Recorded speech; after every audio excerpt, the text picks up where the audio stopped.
deadly dull, and many were financial failures. Many, did I say? The president of one of the largest publishing houses in the world confessed to me that his company, after 75 years of publishing experience, still lost money on 7 out of every 8 books it published. Why then did I have the temerity to write another book? And after I had written it, why should you bother to read it? Fair questions both, and I'll try to answer them. I have, since 1912, been conducting educational courses for business and professional men and women in New York.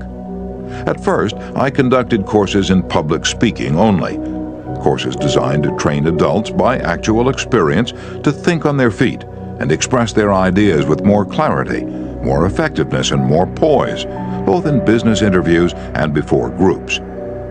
But gradually, as the seasons passed, I realized that as sorely as these adults needed training in effective speaking, they needed still more training in the fine art of getting along with people in everyday business and social contacts.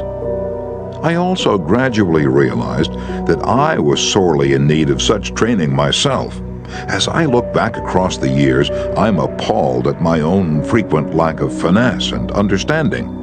How I wish a book such as this had been placed in my hands 20 years ago. What a priceless boon it would have been. Dealing with people is probably the biggest problem you face, especially if you're in business. Yes, and that is also true if you are a housewife, architect, or engineer.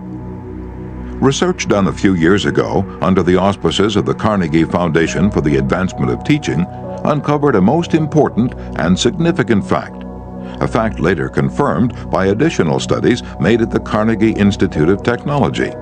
These investigations revealed that even in such technical lines as engineering, about 15% of one's financial success is due to one's technical knowledge, and about 85% is due to skill in human engineering, to personality, and the ability to lead people. For many years, I conducted courses each season at the Engineers Club of Philadelphia, and also courses for the New York chapter of the American Institute of Electrical Engineers. A total of probably more than 1,500 engineers have passed through my classes. They came to me because they had finally realized, after years of observation and experience, that the highest paid personnel in engineering are frequently not those who know the most about engineering. One can, for example, hire mere technical ability in engineering, accountancy, architecture, or any other profession at nominal salaries. But the person who has technical knowledge plus the ability to express ideas, to assume leadership, and to arouse enthusiasm among people, that person is headed for higher earning power. In the heyday of his activity, John D. Rockefeller said that the ability to deal with people is as purchasable a commodity as sugar or coffee. And I will pay more for that ability, said John D., than for any other under the sun. Wouldn't you suppose that every college in the land would conduct courses to develop the highest-priced ability under the sun? But if there is just one practical, common-sense course of that kind given for adults in even one college in the land, it has escaped my attention up to the present writing. The University of Chicago and the United YMCA schools conducted a survey to determine what adults want to study. That survey cost $25,000 and took 2 years. The last part of the survey was made in Meriden, Connecticut. It had been chosen as a typical American town. Every adult in Meriden was interviewed and requested to answer 156 questions. Questions such as, what is your business or profession? Your education? How do you spend your spare time? What is your income? Your hobbies, your ambitions, your problems? What subjects are you most interested in studying? And so on. That survey revealed that health is the prime interest of adults, and that their second interest is people. How to understand and get along with people, how to make people like you, and how to win others to your way of thinking. So the committee conducting this survey resolved to conduct such a course for adults in Meriden. They searched diligently for a practical textbook on the subject and found not one. Finally, they approached one of the world's outstanding authorities on adult education and asked him if he knew of any book that met the needs of this group. "No," he replied. "I know what those adults want, but the book they need has never been written." I knew from experience that this statement was true, for I myself had been searching for years to discover a practical working handbook on human relations. Since no such book existed, I have tried to write one for use in my own courses. And here it is. I hope you like it. In preparation for this book, I read everything that I could find on the subject. Everything from newspaper columns, magazine articles, records of the family courts, the writings of the old philosophers, and the new psychologists. In addition, I hired a trained researcher to spend 1.5 years in various libraries reading everything I had missed, plowing through erudite tomes on psychology, poring over hundreds of magazine articles, searching through countless biographies, trying to ascertain how the great leaders of all ages had dealt with people. We read their biographies. We read the life stories of all great leaders from Julius Caesar to Thomas Edison. I recall that we read over 100 biographies of Theodore Roosevelt alone. We were determined to spare no time, no expense, to discover every practical idea that anyone had ever used throughout the ages for winning friends and influencing people. I personally interviewed scores of successful people, some of them world famous, inventors like Marconi and Edison, political leaders like Franklin D. Roosevelt and James Farley, business leaders like Owen D. Young, movie stars like Clark Gable and Mary Pickford, and explorers like Martin Johnson, and tried to discover the techniques they used in human relations. From all this material, I prepared a short talk. I called it How to Win Friends and Influence People. I say short, it was short in the beginning, but it soon expanded to a lecture that consumed 1 hour and 30 minutes. For years, I gave this talk each season to the adults in the Carnegie Institute courses in New York. I gave the talk and urged the listeners to go out and test it in their business and social contacts, and then come back to class and speak about their experiences and the results they'd achieved. What an interesting assignment. These men and women, hungry for self-improvement, were fascinated by the idea of working in a new kind of laboratory, the first and only laboratory of human relationships for adults that had ever existed. This book wasn't written in the usual sense of the word. It grew as a child grows.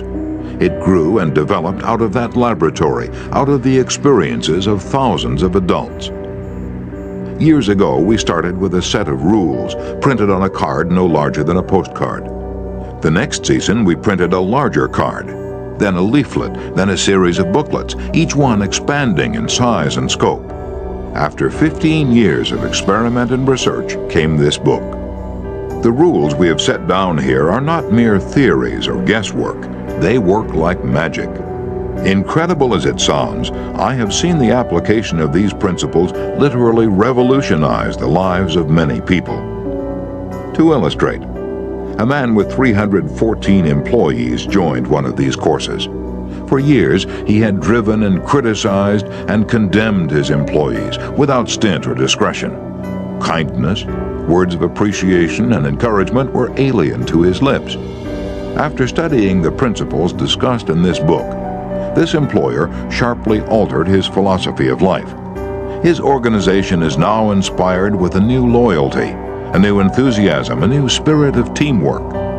314 enemies have been turned into 314 friends.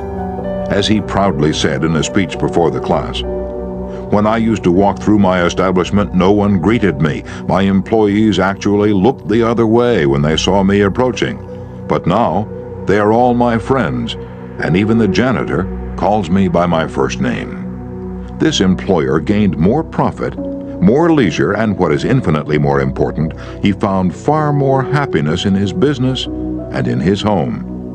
Countless numbers of salespeople have sharply increased their sales by the use of these principles. Many have opened up new accounts that they had formerly solicited in vain. Executives have been given increased authority, increased pay. One executive reported a large increase in salary because he applied these truths. Another, an executive in the Philadelphia Gas Works Company, was slated for demotion when he was 65 because of his belligerence, because of his inability to lead people skillfully. This training not only saved him from the demotion, but brought him a promotion with increased pay. On innumerable occasions, spouses attending the banquet given at the end of the course have told me that their homes have been much happier since their husbands or wives started this training. People are frequently astonished at the new results they achieve. It all seems like magic. In some cases, in their enthusiasm, they have telephoned me at my home on Sundays because they couldn't wait 48 hours to report their achievements at the regular session of the course. One man was so stirred by a talk on these principles that he sat far into the night discussing them with other members of the class. At 3 o'clock in the morning, the others went home, but he was so shaken by a realization of his own mistakes, so inspired by the vista of a new and richer world opening before him, that he was unable to sleep. He didn't sleep that night, or the next day, or the next night. Who was he? A naive, untrained individual ready to gush over any new theory that came along? No, far from it.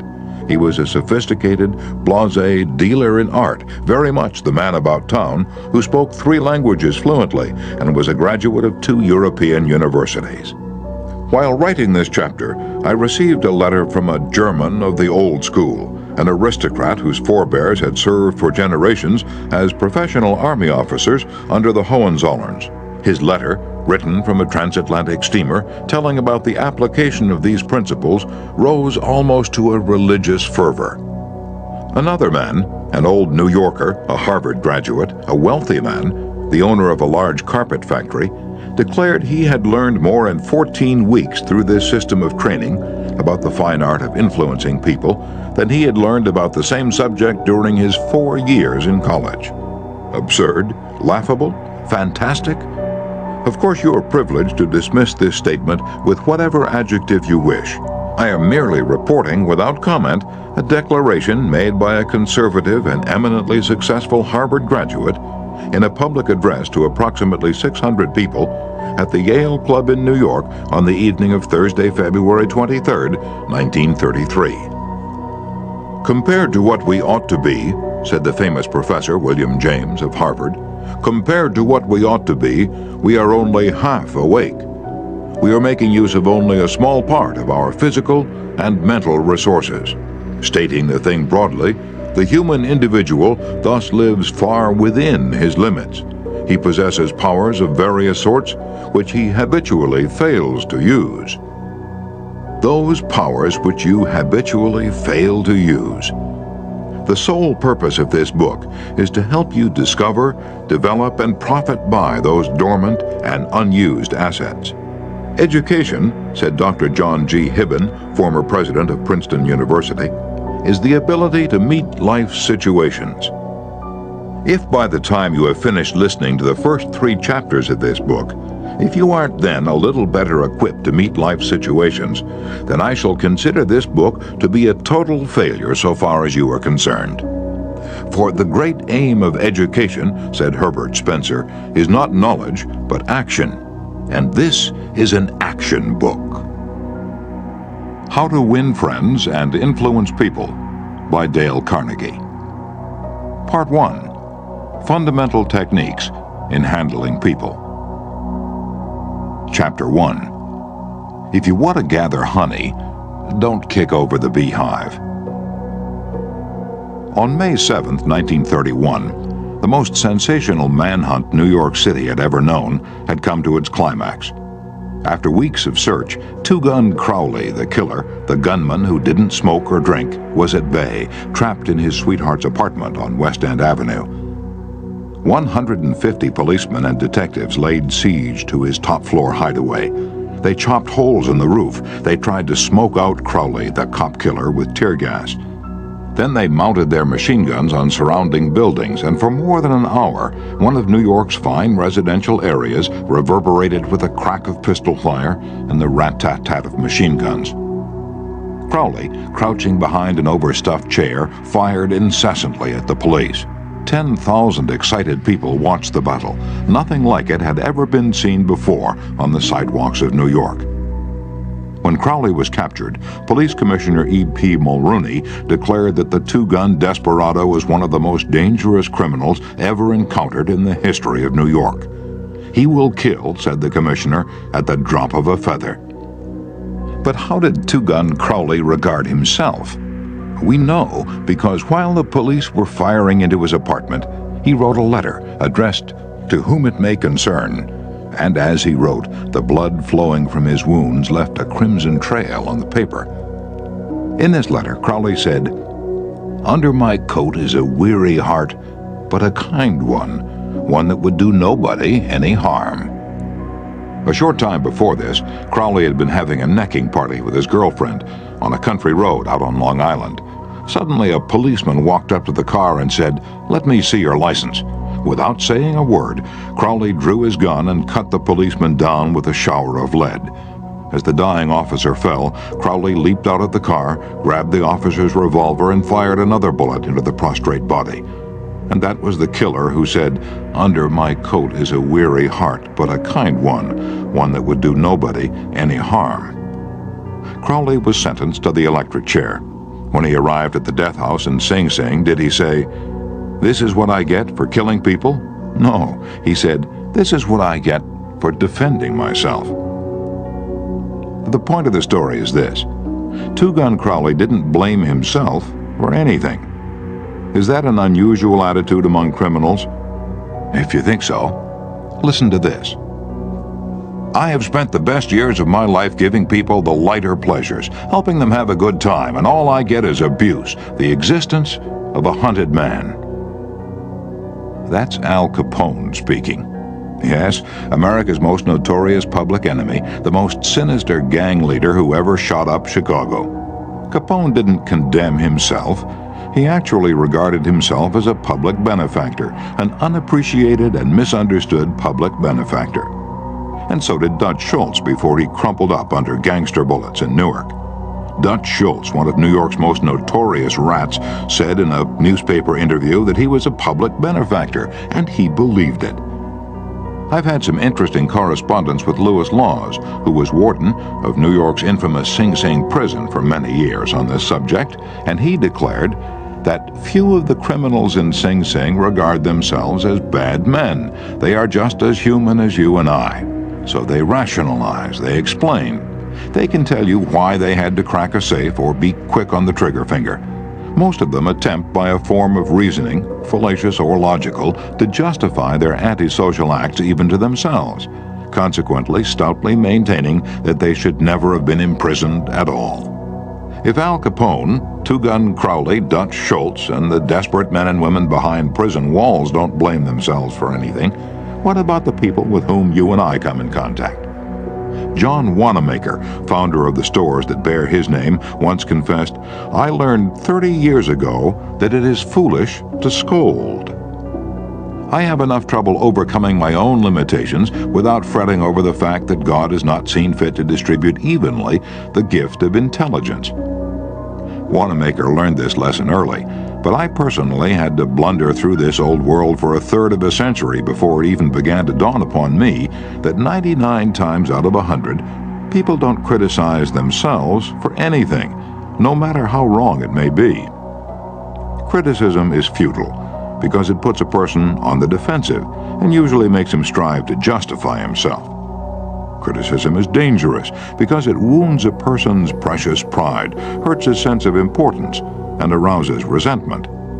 B.F. Skinner, the world-famous psychologist, proved through his experiments that an animal rewarded for good behavior will learn much more rapidly and retain what it learns far more effectively than an animal punished for bad behavior. Later studies have shown that the same applies to humans.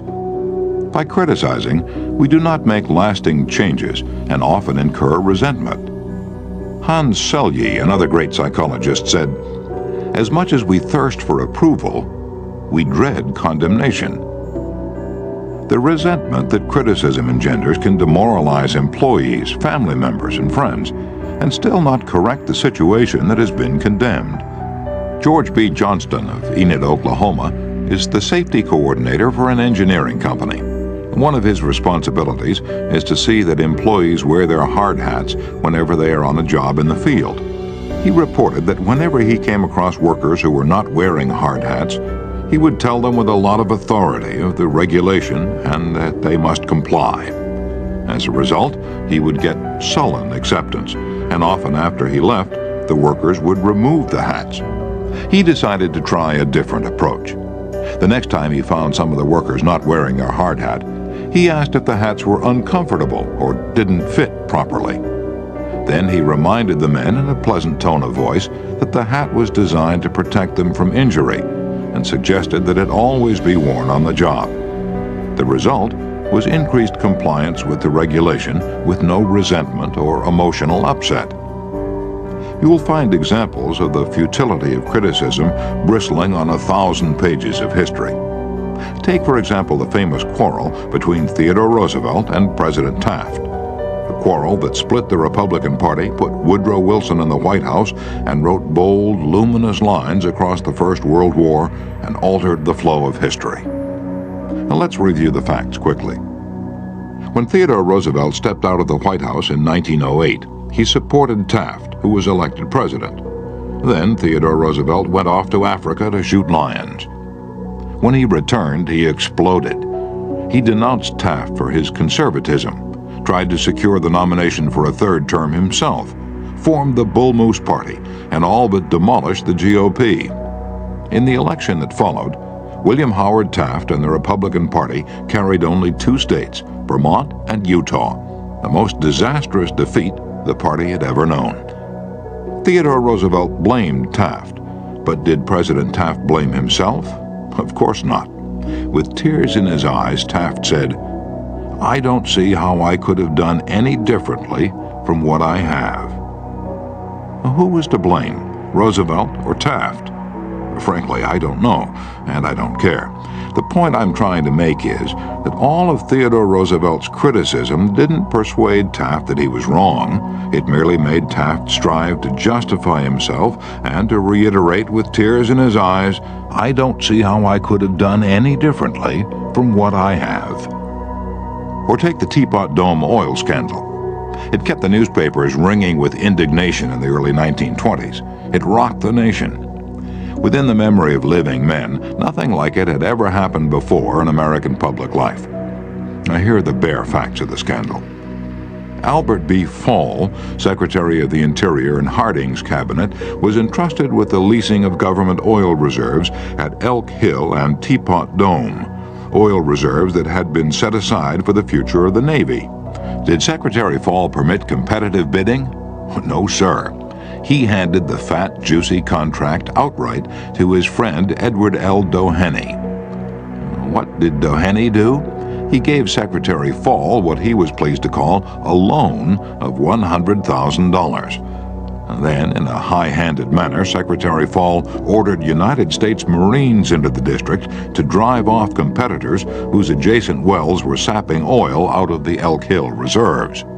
These competitors, driven off their ground at the ends of guns and bayonets, rushed into court and blew the lid off the Teapot Dome scandal.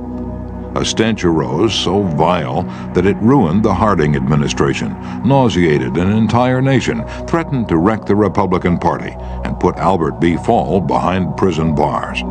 Fall was condemned viciously, condemned as few men in public life have ever been. Did he repent? Never. Years later, Herbert Hoover intimated in a public speech that President Harding's death had been due to mental anxiety and worry because a friend had betrayed him. When Mrs. Fall heard that, she sprang from her chair, she wept, she shook her fists at fate and screamed, "What? Harding betrayed by Fall? No, my husband never betrayed anyone. This whole house full of gold would not tempt my husband to do wrong. He is the one who has been betrayed and led to the slaughter and crucified." And there you are, human nature in action. Wrongdoers blaming everybody but themselves. We are all like that. So when you and I are tempted to criticize someone tomorrow, Let's remember Al Capone, Two-Gun Crowley, and Albert Fall. Let's realize that criticisms are like homing pigeons. They always return home.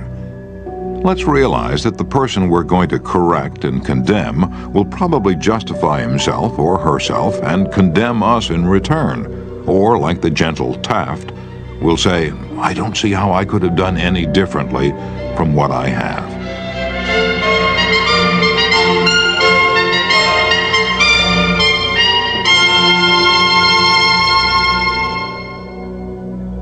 On the morning of April 15th, 1865, Abraham Lincoln lay dying in a hall bedroom of a cheap lodging house directly across the street from Ford's Theater, where John Wilkes Booth had shot him.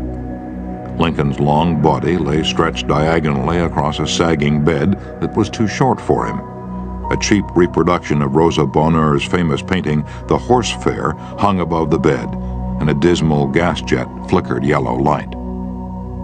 As Lincoln lay dying, Secretary of War Stanton said, "There lies the most perfect ruler of men that the world has ever seen." What was the secret of Lincoln's success in dealing with people? I studied the life of Abraham Lincoln for 10 years and devoted all of 3 years to writing and rewriting a book entitled Lincoln the Unknown. I believe I have made as detailed and exhaustive a study of Lincoln's personality and home life as it is possible for any being to make. I made a special study of Lincoln's method of dealing with people. Did he indulge in criticism? Oh, yes. As a young man in the Pigeon Creek Valley of Indiana, he not only criticized, but he wrote letters and poems ridiculing people and dropped these letters on the country roads where they were sure to be found. One of these letters aroused resentments that burned for a lifetime. Even after Lincoln had become a practicing lawyer in Springfield, Illinois, he attacked his opponents openly in letters published in the newspapers. But he did this just once too often. In the autumn of 1842, he ridiculed a vain, pugnacious politician by the name of James Shields. Lincoln lampooned him through an anonymous letter published in the Springfield Journal. The town roared with laughter. Shields, sensitive and proud, boiled with indignation. He found out who wrote the letter, leapt on his horse, started after Lincoln, and challenged him to fight a duel. Lincoln didn't want to fight. He was opposed to dueling, but he couldn't get out of it and save his honor. He was given the choice of weapons. Since he had very long arms, he chose cavalry broadswords and took lessons in sword fighting from a West Point graduate. And on the appointed day, he and Shields met on a sandbar in the Mississippi River, prepared to fight to the death. But at the last minute, their seconds interrupted and stopped the duel. And that was the most lurid personal incident in Lincoln's life. It taught him an invaluable lesson in the art of dealing with people. Never again did he write an insulting letter. Never again did he ridicule anyone. And from that time on, he almost never criticized anybody for anything. Time after time during the Civil War, Lincoln put a new general at the head of the Army of the Potomac, and each one in turn, McClellan, Pope, Burnside, Hooker, Meade, blundered tragically and drove Lincoln to pacing the floor in despair. Half the nation savagely condemned these incompetent generals, but Lincoln, with malice toward none and charity for all, held his peace. One of his favorite quotations was, "Judge not, that ye be not judged." And when Mrs. Lincoln and others spoke harshly of the Southern people, Lincoln replied, "Don't criticize them. They are just what we would be under similar circumstances." Yet if any man ever had occasion to criticize, surely it was Lincoln. Let's take just one illustration. The Battle of Gettysburg was fought during the first 3 days of July, 1863. During the night of July 4th, Lee began to retreat southward while storm clouds deluged the country with rain. When Lee reached the Potomac with his defeated army, he found a swollen, impassable river in front of him and a victorious Union army behind him. Lee was in a trap. He couldn't escape. Lincoln saw that. Here was a golden, heaven-sent opportunity, the opportunity to capture Lee's army and end the war immediately. So, with a surge of high hope, Lincoln ordered Meade not to call a council of war, but to attack Lee immediately. Lincoln telegraphed his orders and then sent a special messenger to Meade demanding immediate action. And what did General Meade do? He did the very opposite of what he was told to do. He called a council of war in direct violation of Lincoln's orders. He hesitated. He procrastinated. He telegraphed all manner of excuses. He refused point blank to attack Lee. Finally, the waters receded and Lee escaped over the Potomac with his forces. Lincoln was furious. "What does this mean?" Lincoln cried to his son Robert. "Great God, what does this mean? We had them within our grasp, and had only to stretch forth our hands, and they were ours. Yet nothing that I could say or do could make the army move." Under the circumstances, almost any general could have defeated Lee. If I had gone up there, I could have whipped him myself. In bitter disappointment, Lincoln sat down and wrote Meade this letter. And remember, at this period of his life, Lincoln was extremely conservative and restrained in his phraseology, so this letter, coming from Lincoln in 1863, was tantamount to the severest rebuke. My dear General, I do not believe you appreciate the magnitude of the misfortune involved in Lee's escape. He was within our easy grasp, and to have closed upon him would, in connection with our other late successes, have ended the war. As it is, the war will be prolonged indefinitely. If you could not safely attack Lee last Monday, how can you possibly do so south of the river, when you can take with you very few, no more than 2/3 of the force you then had in hand? It would be unreasonable to expect, and I do not expect, that you can now effect much. Your golden opportunity is gone, and I am distressed immeasurably because of it. What do you suppose Meade did when he read the letter? Meade never saw that letter. Lincoln never mailed it. It was found among his papers after his death. My guess is, and this is only a guess, that after writing that letter, Lincoln looked out of the window and said to himself, "Just a minute. Maybe I ought not to be so hasty. It is easy enough for me to sit here in the quiet of the White House and order Meade to attack. But if I had been up at Gettysburg, and if I had seen as much blood as Meade had seen during the last week, and if my ears had been pierced with the screams and the shrieks of the wounded and dying, maybe I wouldn't have been so anxious to attack either. If I had Meade's timid temperament, perhaps I would have done just what he had done. Anyhow, it is water under the bridge now. If I send this letter, it will relieve my feelings, but it will make Meade try to justify himself. It will make him condemn me. It will arouse hard feelings, impair all his further usefulness as a commander, and perhaps force him to resign from the army." So, as I've already said, Lincoln put the letter aside, for he'd learned by bitter experience that sharp criticisms and rebukes almost invariably end in futility. Theodore Roosevelt said that when he, as president, was confronted with a perplexing problem, he used to lean back and look up at a large painting of Lincoln, which hung above his desk in the White House, and ask himself, "What would Lincoln do if he were in my shoes? How would he solve this problem?" The next time we're tempted to admonish somebody, let's pull a $5 bill out of our pocket, look at Lincoln's picture on the bill, and ask, how would Lincoln handle this problem if he had it? Mark Twain lost his temper occasionally and wrote letters that turned the paper brown.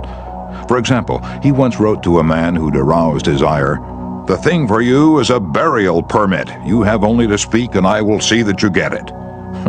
On another occasion, he wrote to an editor about a proofreader's attempts to improve my spelling and punctuation.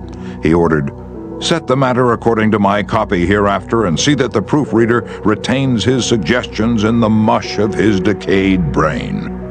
The writing of these stinging letters made Mark Twain feel better. They allowed him to blow off steam, and the letters didn't do any real harm because Mark's wife secretly lifted them out of the mail, and they were never sent. Do you know someone you'd like to change and regulate and improve? Good, that's fine. I'm all in favor of it. But why not begin on yourself? From a purely selfish standpoint, that's a lot more profitable than trying to improve others. Yes, and a lot less dangerous. Don't complain about the snow on your neighbor's roof, said Confucius, when your own doorstep is unclean. When I was still young and trying hard to impress people, I wrote a foolish letter to Richard Harding Davis, an author who once loomed large on the literary horizon of America. I was preparing a magazine article about authors. I asked Davis to tell me about his method of work. A few weeks earlier, I'd received a letter from someone with this notation at the bottom: dictated but not read. I was quite impressed. I felt that the writer must be very big and busy and important. I wasn't the slightest bit busy, but I was eager to make an impression on Richard Harding Davis, so I ended my short note with the words, dictated but not read. He never troubled to answer the letter. He simply returned it to me with this scribbled across the bottom: your bad manners are exceeded only by your bad manners. True, I had blundered, and perhaps I deserved this rebuke, but being human, I resented it. I resented it so sharply that when I read of the death of Richard Harding Davis 10 years later, the one thought that still persisted in my mind, I'm ashamed to admit, was the hurt that he had given me. If you and I want to stir up a resentment tomorrow that may rankle across the decades and endure until death, just let us indulge in a little stinging criticism, no matter how certain we are that it is justified. When dealing with people, let us remember, we are not dealing with creatures of logic. We are dealing with creatures of emotion, creatures bristling with prejudices and motivated by pride and vanity. Bitter criticism caused the sensitive Thomas Hardy, one of the finest novelists ever to enrich English literature, to give up forever the writing of fiction. Criticism drove Thomas Chatterton, the English poet, to suicide. Benjamin Franklin, tactless in his youth, became so diplomatic, so adroit at handling people, that he was made American ambassador to France. The secret of his success? I will speak ill of no man, he said, and speak all the good I know of everybody. Any fool can criticize, condemn, and complain, and most fools do. But it takes character and self-control to be understanding and forgiving. A great man shows his greatness, said Carlyle, by the way he treats little men. Bob Hoover, a famous test pilot and frequent performer at air shows, was returning to his home in Los Angeles from an air show in San Diego. As described in the magazine Flight Operations, at 300 feet in the air, both engines suddenly stopped. By deft maneuvering, he managed to land the plane, but it was badly damaged, although nobody was hurt. Hoover's first act after the emergency landing was to inspect the airplane's fuel. Just as he suspected, the World War II propeller plane he'd been flying had been fueled with jet fuel rather than gasoline. Upon returning to the airport, he asked to see the mechanic who had serviced his airplane.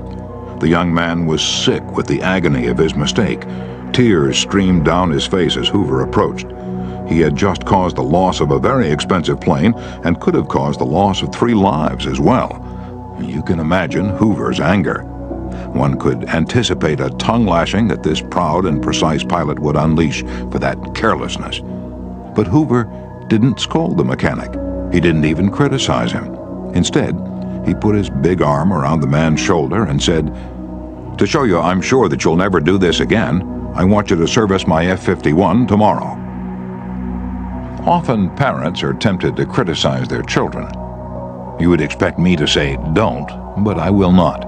I am merely going to say, before you criticize them, read one of the classics of American journalism, Father Forgets. It originally appeared as an editorial in the People's Home Journal. Here it is, with the author's permission, as condensed in the Reader's Digest. A Father Forgets is one of those little pieces which, dashed off in a moment of sincere feeling, strikes an echoing chord in so many readers as to become a perennial reprint favorite. Since its first appearance, Father Forgets has been reproduced, writes the author, W. Livingston Larned, in hundreds of magazines and house organs, and in newspapers all over the country. It has been reprinted almost as extensively in many foreign languages. I have given personal permission to thousands who wish to read it from school, church, and lecture platforms. It has been on the air on countless occasions and programs. Oddly enough, college periodicals have used it, and high school magazines. Sometimes a little piece seems mysteriously to click. This one certainly did. Father Forgets by W. Livingston Larned. Listen, son. I'm saying this as you lie asleep. One little paw curled under your cheek, and the blonde curls stickily wet on your damp forehead. I have stolen into your room alone. Just a few minutes ago, as I sat reading my paper in the library, a stifling wave of remorse swept over me. Guiltily, I came to your bedside. These are the things I was thinking, son. I had been cross to you. I scolded you as you were dressing for school because you gave your face merely a dab with a towel. I took you to task for not cleaning your shoes. I called out angrily when you threw some of your things on the floor. At breakfast, I found fault, too. You spilled things. You gulped down your food. You put your elbows on the table. You spread butter too thick on your bread. And as you started off to play and I made for my train, you turned and waved a hand and called, "Goodbye, Daddy." And I frowned and said in reply, "Hold your shoulders back." Then it began all over again in the late afternoon. As I came up the road, I spied you down on your knees, playing marbles. There were holes in your stockings. I humiliated you before your boyfriends by marching you ahead of me to the house. Stockings were expensive, and if you had to buy them, you'd be more careful. Imagine that, son, from a father. Do you remember later, when I was reading in the library, how you came in timidly with a sort of hurt look in your eyes? When I glanced up over my paper, impatient at the interruption, you hesitated at the door. "What is it you want?" I snapped. You said nothing, but ran across in one tempestuous plunge and threw your arms around my neck and kissed me. And your small arms tightened with an affection that God had set blooming in your heart and which even neglect could not wither. And then you were gone, pattering up the stairs. Well, son, it was shortly afterwards that my paper slipped from my hands and a terrible, sickening fear came over me. What has habit been doing to me? The habit of finding fault, of reprimanding. This was my reward to you for being a boy. It was not that I did not love you. It was that I expected too much of youth. I was measuring you by the yardstick of my own years. And there was so much that was good and fine and true in your character. The little heart of you was as big as the dawn itself over the wide hills. This was shown by your spontaneous impulse to rush in and kiss me goodnight. Nothing else matters tonight, son. I have come to your bedside in the darkness, and I have knelt there ashamed. It is a feeble atonement. I know you would not understand these things if I told them to you during your waking hours, but tomorrow I will be a real daddy. I will chum with you and suffer when you suffer and laugh when you laugh. I will bite my tongue when impatient words come. I will keep saying as if it were a ritual, "He is nothing but a boy, a little boy." I am afraid I have visualized you as a man, yet as I see you now, son, crumpled and weary in your cot, I see that you are still a baby. Yesterday you were in your mother's arms, your head on her shoulder. I have asked too much. Too much. Instead of condemning people, let's try to understand them. Let's try to figure out why they do what they do. That's a lot more profitable and intriguing than criticism, and it breeds sympathy, tolerance, and kindness. To know all is to forgive all. As Dr. Johnson said, God himself, sir, does not propose to judge man until the end of his days. Why should you and I? Principle 1. Don't criticize, condemn, or complain. Chapter 2. The Big Secret of Dealing with People. There is only one way under high heaven to get anybody to do anything. Did you ever stop to think of that? Yes, just one way. And that is by making the other person want to do it. Remember, there is no other way. Of course, you can make someone want to give you his watch by sticking a revolver in his ribs. You can make your employees give you cooperation until your back is turned by threatening to fire them. You can make a child do what you want it to do by a whip or a threat. But these crude methods have sharply undesirable repercussions. The only way I can get you to do anything is by giving you what you want. What do you want? Sigmund Freud said that everything you and I do springs from two motives: the sex urge and the desire to be great. John Dewey, one of America's most profound philosophers, phrased it a bit differently. Dr. Dewey said that the deepest urge in human nature is the desire to be important. Remember that phrase, the desire to be important. It is significant. You're going to hear a lot about it in this book. And what do you want? Well, not many things, but the few things that you do wish you crave with an insistence that will not be denied. Some of the things most people want include health and the preservation of life, food, sleep, money and the things money will buy, life in the hereafter, sexual gratification, the well-being of our children, a feeling of importance. Almost all of these wants are usually gratified, all except one. But there is one longing, almost as deep, almost as imperious as the desire for food or sleep, which is seldom gratified. It is what Freud calls the desire to be great. It is what Dewey calls the desire to be important. Lincoln once began a letter saying, "Everybody likes a compliment." William James said, "The deepest principle in human nature is the craving to be appreciated." He didn't speak, mind you, of the wish or the desire or the longing to be appreciated. He said the craving to be appreciated.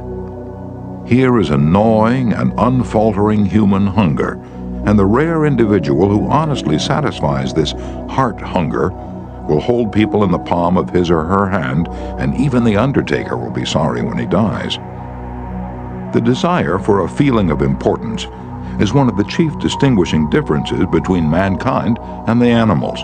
To illustrate, when I was a farm boy out in Missouri, my father bred fine Duroc Jersey hogs and pedigreed white-faced cattle. We used to exhibit our hogs and white-faced cattle at the county fairs and livestock shows throughout the Middle West. We won first prizes by the score.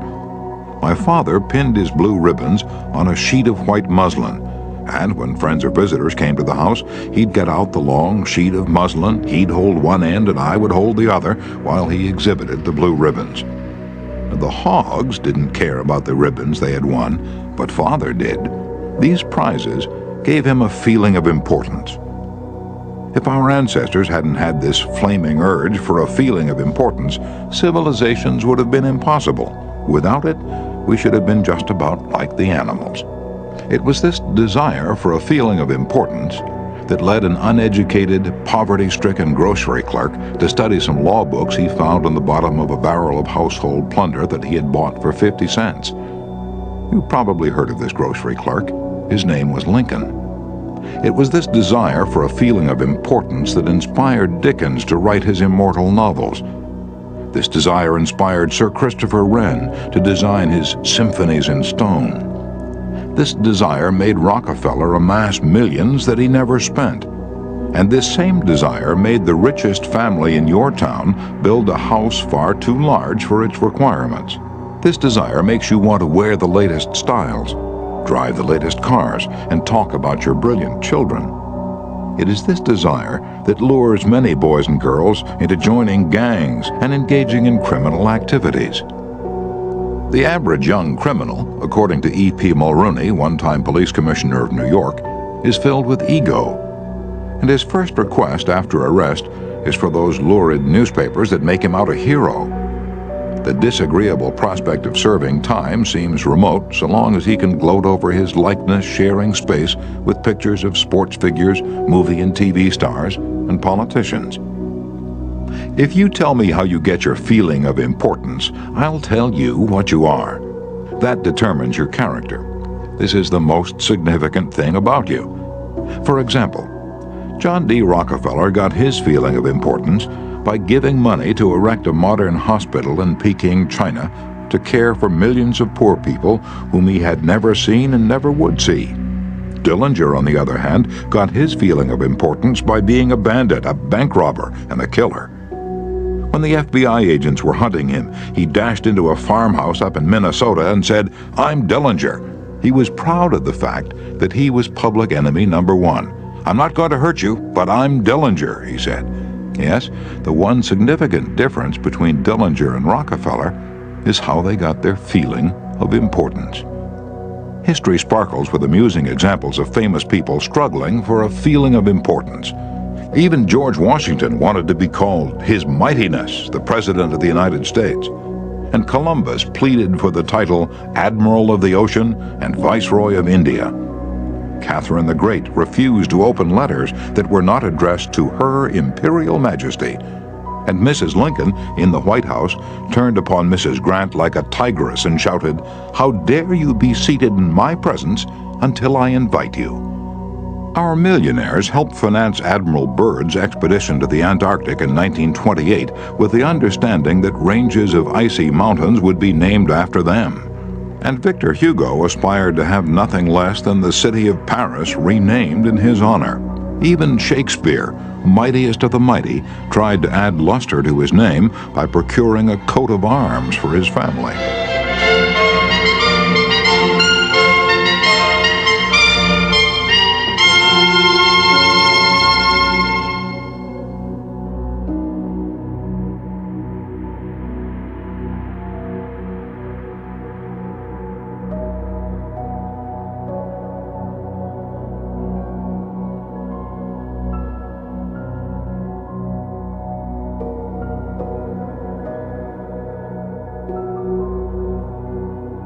People sometimes become invalids in order to win sympathy and attention and get a feeling of importance. For example, take Mrs. McKinley. She got a feeling of importance by forcing her husband, the President of the United States, to neglect important affairs of state while he reclined on the bed beside her for hours at a time, his arm about her, soothing her to sleep.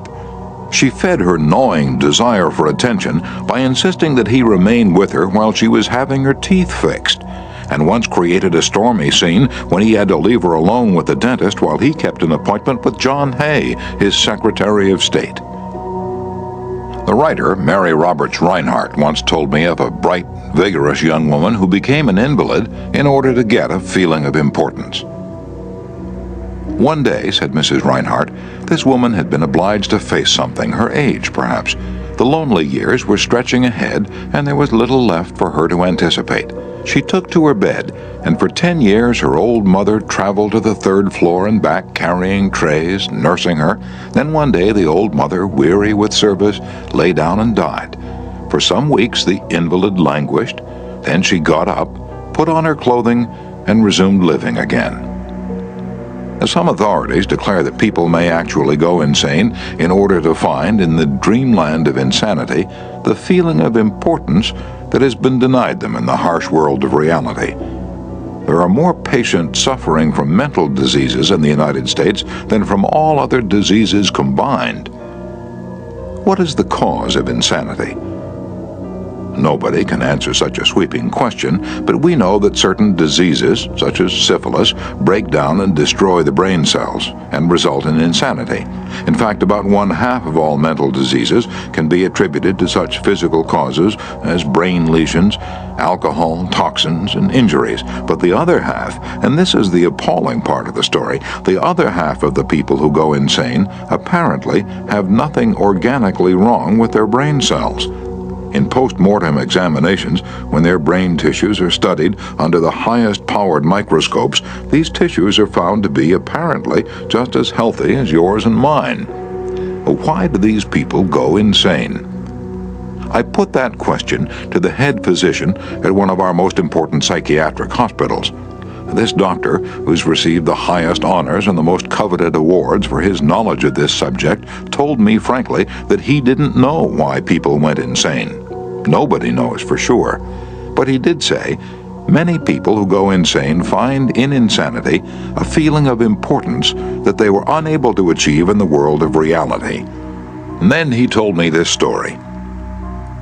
I have a patient right now whose marriage proved to be a tragedy. She wanted love, sexual gratification, children, social prestige, but life blasted all her hopes. Her husband didn't love her. He refused even to eat with her and forced her to serve his meals in his room upstairs. She had no children, no social standing. She went insane, and in her imagination she divorced her husband and resumed her maiden name. She now believes she had married into English aristocracy, and she insists on being called Lady Smith. And as for children, she imagines that she has a new child every night. Each time I call on her, she says, "Doctor, I had a baby last night." Life once wrecked all her dream ships on the sharp rocks of reality. But in the sunny fantasy isles of insanity, all her barkentines race into port with canvas billowing and winds singing through the masts. Tragic? Oh, I don't know. Her physician said to me, "If I could stretch out my hand and restore her sanity, I wouldn't do it. She's much happier as she is." If some people are so hungry for a feeling of importance that they actually go insane to get it, imagine what miracle you and I can achieve by giving people honest appreciation this side of insanity. One of the first people in American business to be paid a salary of over $1 million a year when there was no income tax and a person earning $50 a week was considered well off was Charles Schwab. He'd been picked by Andrew Carnegie to become the first president of the newly formed United States Steel Company in 1921, when Schwab was only 38 years old. Schwab later left U.S. Steel to take over the then-troubled Bethlehem Steel Company, and he rebuilt it into one of the most profitable companies in America. Why did Andrew Carnegie pay $1 million a year, or more than $3,000 a day, to Charles Schwab? Why? Because Schwab was a genius? No. Because he knew more about the manufacture of steel than other people? Nonsense. Charles Schwab told me himself that he had many men working for him who knew more about the manufacture of steel than he did. Schwab says that he was paid this salary largely because of his ability to deal with people. I asked him how he did it. Here is his secret, set down in his own words, words that ought to be cast in eternal bronze and hung in every home and school, every shop and office in the land, words that children ought to memorize, instead of wasting their time memorizing the conjugation of Latin verbs or the amount of annual rainfall in Brazil. Words that will all but transform your life and mine if we will only live by them. "I consider my ability to arouse enthusiasm among my people," said Schwab, "the greatest asset that I possess. And the way to develop the best that is in a person is by appreciation and encouragement. There is nothing else that so kills the ambition of a person as criticism from superiors. I never criticize anyone. I believe in giving a person incentive to work. So I'm anxious to praise, but loath to find fault. If I like anything, I am hearty in my approbation and lavish in my praise." And that is what Schwab did. But what do average people do? The exact opposite. If they don't like a thing, they bawl out their subordinates. If they do like it, they say nothing. As the old couplet says, "Once I did bad, and that I heard ever. Twice I did good, but that I heard never." In my wide association in life, meeting with many and great people in various parts of the world, Schwab declared, I have yet to find the person, however great or exalted his station, who did not do better work and put forth greater effort under a spirit of approval than he would ever do under a spirit of criticism. That, he said, frankly, was one of the outstanding reasons for the phenomenal success of Andrew Carnegie. Carnegie praised his associates publicly as well as privately. Carnegie wanted to praise his assistants, even on his tombstone. He wrote an epitaph for himself which read, "Here lies one who knew how to get around him men who were cleverer than himself." Sincere appreciation was one of the secrets of the first John D. Rockefeller's success in handling men. For example, when one of his partners, Edward T. Bedford, lost $1 million for the firm by a bad buy in South America, John D. might have criticized, but he knew Bedford had done his best and the incident was closed. So Rockefeller found something to praise. He congratulated Bedford because he'd been able to save 60% of the money he'd invested. "That's splendid," said Rockefeller. "We don't always do as well as that upstairs." I have among my clippings a story that I know never happened, but it illustrates a truth, so I'll repeat it. According to this silly story, a farm woman at the end of a heavy day's work set before her menfolks a heaping pile of hay.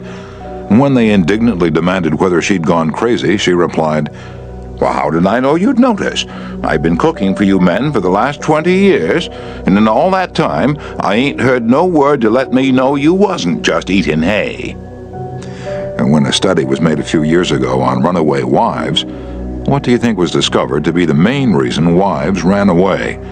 It was lack of appreciation. And I'd bet that a similar study made of runaway husbands would come out the same way. We often take our spouses so much for granted that we never let them know we appreciate them. A member of one of our classes told of a request made by his wife. She and a group of other women in her church were involved in a self-improvement program. She asked her husband to help her by listing 6 things he believed she could do to become a better wife. He reported to the class. I was surprised by such a request. Frankly, it would have been easy for me to list 6 things I would like to change about her. My heavens, she could have listed 1,000 things you'd like to change about me. But I didn't. I said to her, "Let me think about it and give you an answer in the morning." The next morning, I got up very early and called the florist and had them send 6 red roses to my wife with a note saying, "I can't think of 6 things I would like to change about you. I love you the way you are." When I arrived at home that evening, who do you think greeted me at the door? That's right, my wife. She was almost in tears. Needless to say, I was extremely glad I had not criticized her as she'd requested. The following Sunday at church, after she reported the results of her assignment, several women with whom she'd been studying came up to me and said, "That was the most considerate thing I've ever heard." It was then that I realized the power of appreciation. Florin Ziegfeld, the most spectacular producer who ever dazzled Broadway, gained his reputation by his subtle ability to glorify the American girl. Time after time, he took drab little creatures that no one ever looked at twice and transformed them on the stage into glamorous visions of mystery and seduction.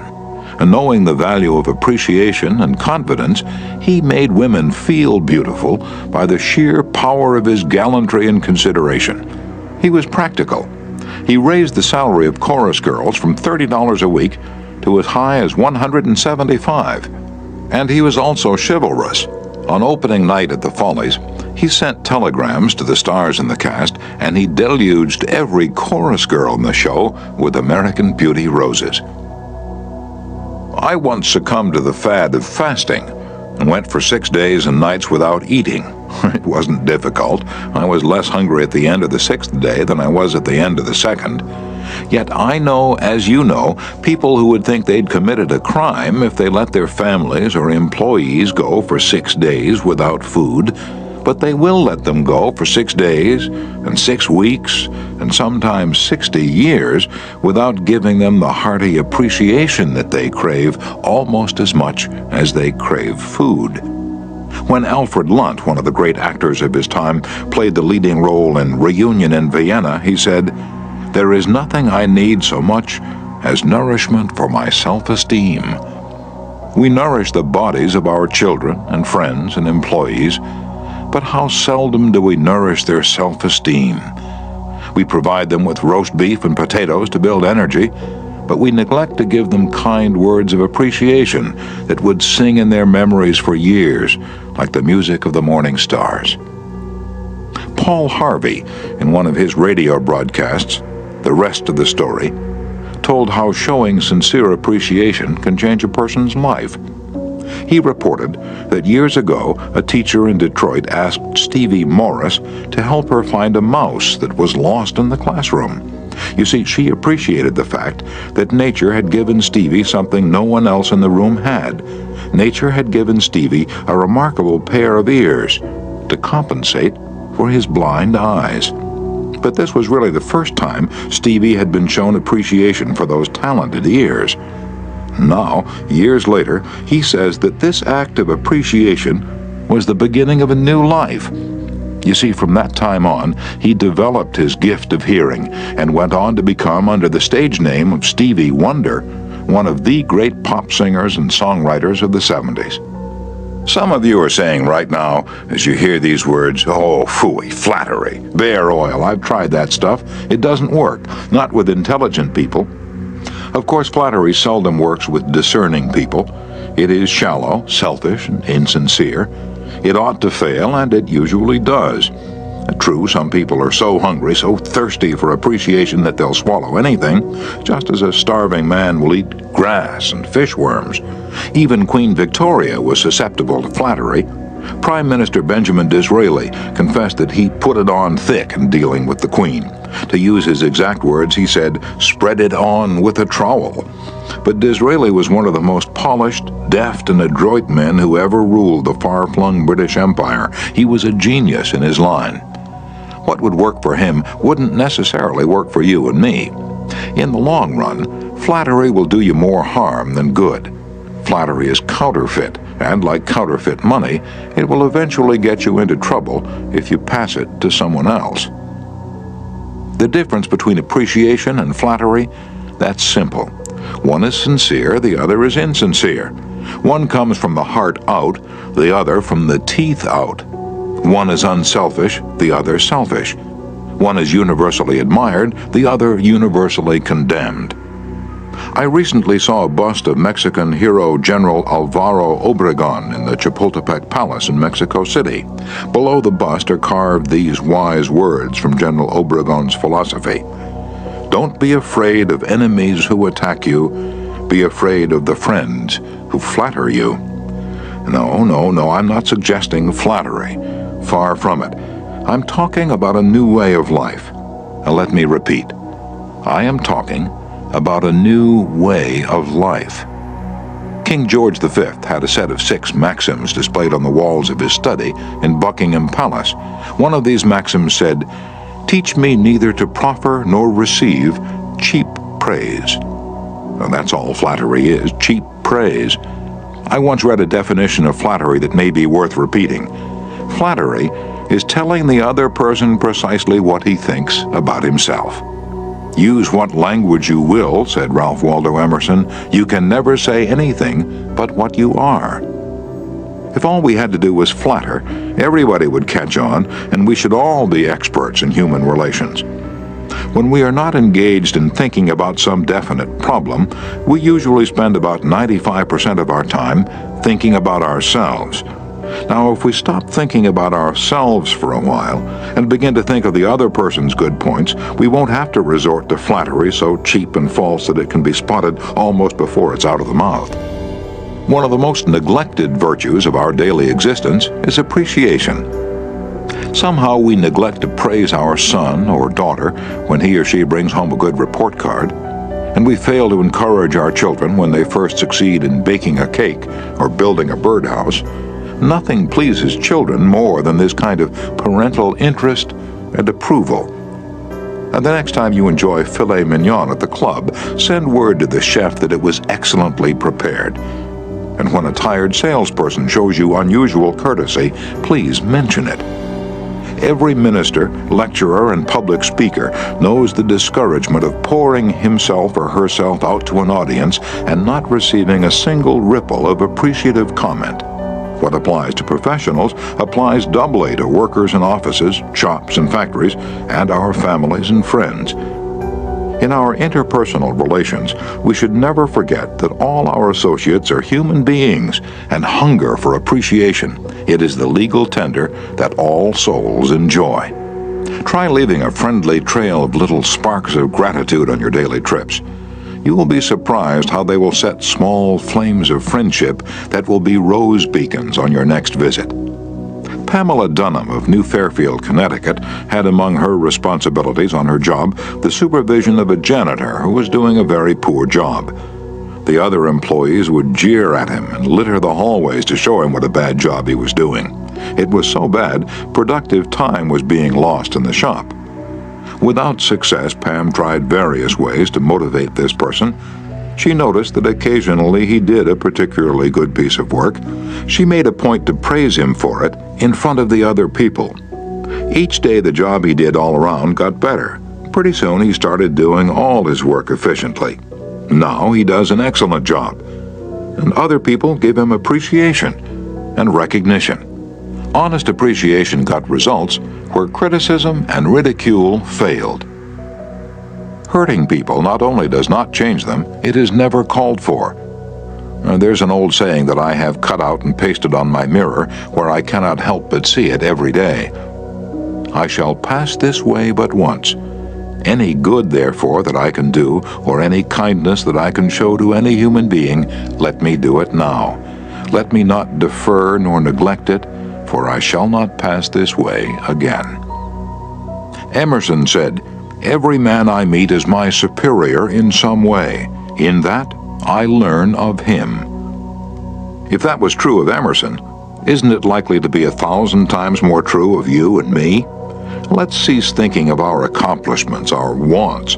Let's try to figure out the other person's good points. Then forget flattery. Give honest, sincere appreciation.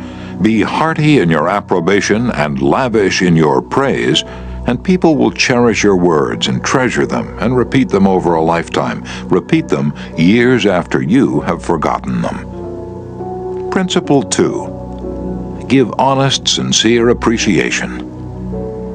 Chapter 3. He who can do this has the whole world with him.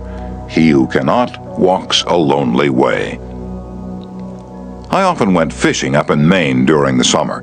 Personally, I'm very fond of strawberries and cream, but I found that for some strange reason fish prefer worms. So when I went fishing, I didn't think about what I wanted. I thought about what they wanted. I didn't bait the hook with strawberries and cream. Rather, I dangled a worm or a grasshopper in front of the fish and said, "Wouldn't you like to have that?" Why not use the same common sense when fishing for people? That is what Lloyd George, Great Britain's Prime Minister during World War I, did. When someone asked him how he managed to stay in power after the other wartime leaders, Wilson, Orlando, and Clemenceau, had been forgotten, he replied that if his staying on top might be attributed to any one thing, it would be to his having learned that it was necessary to bait the hook to suit the fish. Why talk about what we want? That's childish, absurd. Of course you're interested in what you want. You are eternally interested in it, but no one else is. The rest of us are just like you. We are interested in what we want. So the only way on earth to influence other people is to talk about what they want and show them how to get it. Remember that tomorrow when you're trying to get somebody to do something. If, for example, you don't want your children to smoke, don't preach at them and don't talk about what you want, but show them that cigarettes may keep them from making the basketball team or winning the 100-yard dash. This is a good thing to remember, regardless of whether you're dealing with children or calves or chimpanzees. For example, one day Ralph Waldo Emerson and his son tried to get a calf into the barn. They made the common mistake of thinking only of what they wanted. Emerson pushed and his son pulled, but the calf was doing just what they were doing. He was thinking only of what he wanted, so he stiffened his legs and stubbornly refused to leave the pasture. The Irish housemaid saw their predicament.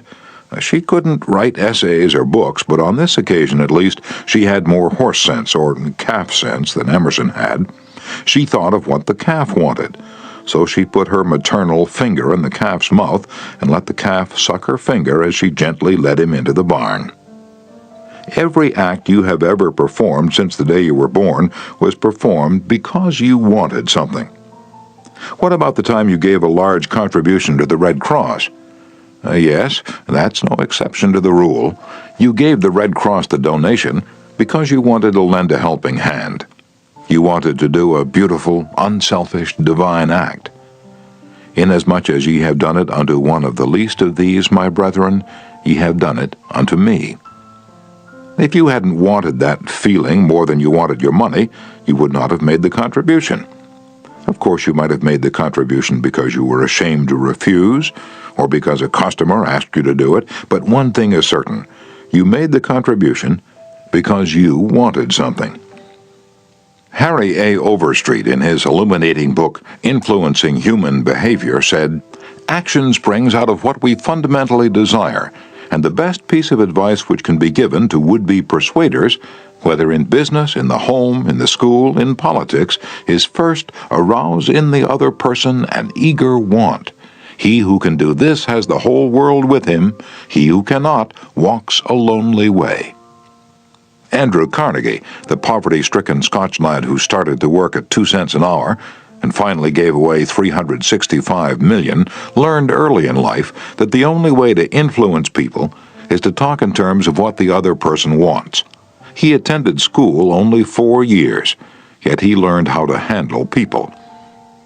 And to illustrate, his sister-in-law was worried sick over her 2 boys. They were at Yale, and they were so busy with their own affairs that they neglected to write home and paid no attention whatever to their mother's frantic letters. Then Carnegie offered to wager $100 that he could get an answer by return mail without even asking for it. Someone called his bet, so he wrote his nephews a chatty letter mentioning casually in a postscript that he was sending each one a $5 bill. He neglected, however, to enclose the money.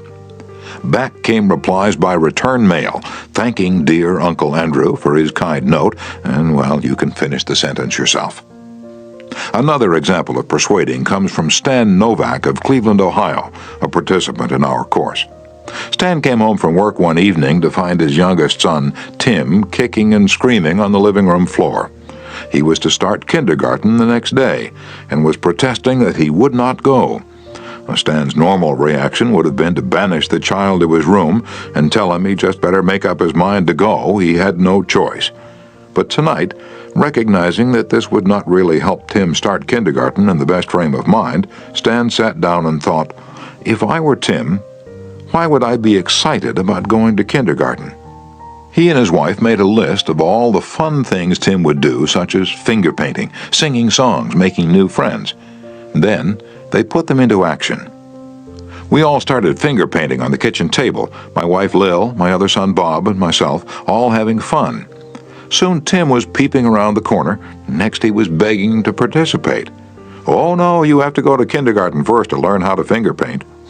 With all the enthusiasm I could muster, I went through the list, talking in terms that he could understand, telling him of all the fun he would have in kindergarten.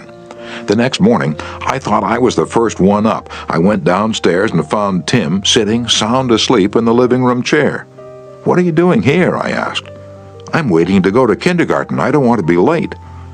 The enthusiasm of our entire family had aroused in Tim an eager want that no amount of discussion or threat could possibly have accomplished. Tomorrow you may want to persuade somebody to do something. Before you speak, pause and ask yourself, how can I make this person want to do it? That question will stop us from rushing into a situation heedlessly with futile chatter about our desires.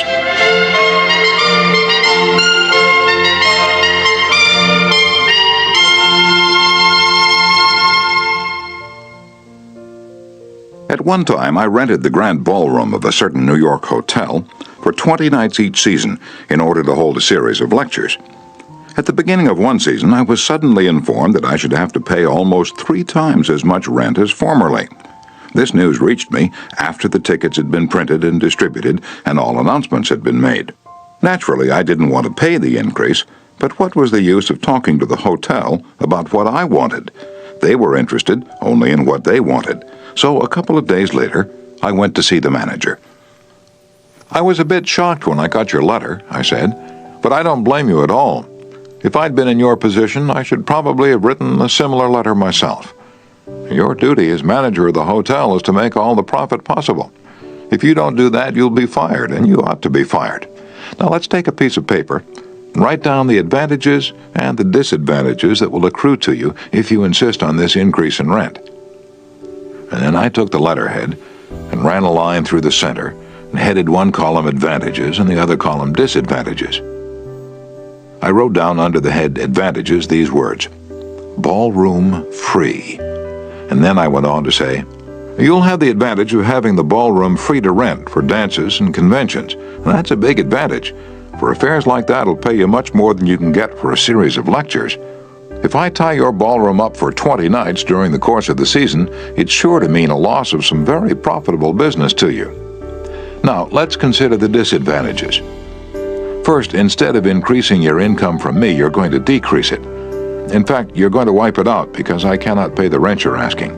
I shall be forced to hold these lectures at some other place. There's another disadvantage to you also. These lectures attract crowds of educated and cultured people to your hotel. That is good advertising for you, isn't it? In fact, if you spent $5,000 advertising in the newspapers, you couldn't bring as many people to look at your hotel as I can bring by these lectures. That is worth a lot to the hotel, isn't it? As I talked, I wrote these two disadvantages under the proper heading and handed the sheet of paper to the manager, saying, I wish you'd carefully consider both the advantages and disadvantages that are going to accrue to you, and then give me your final decision.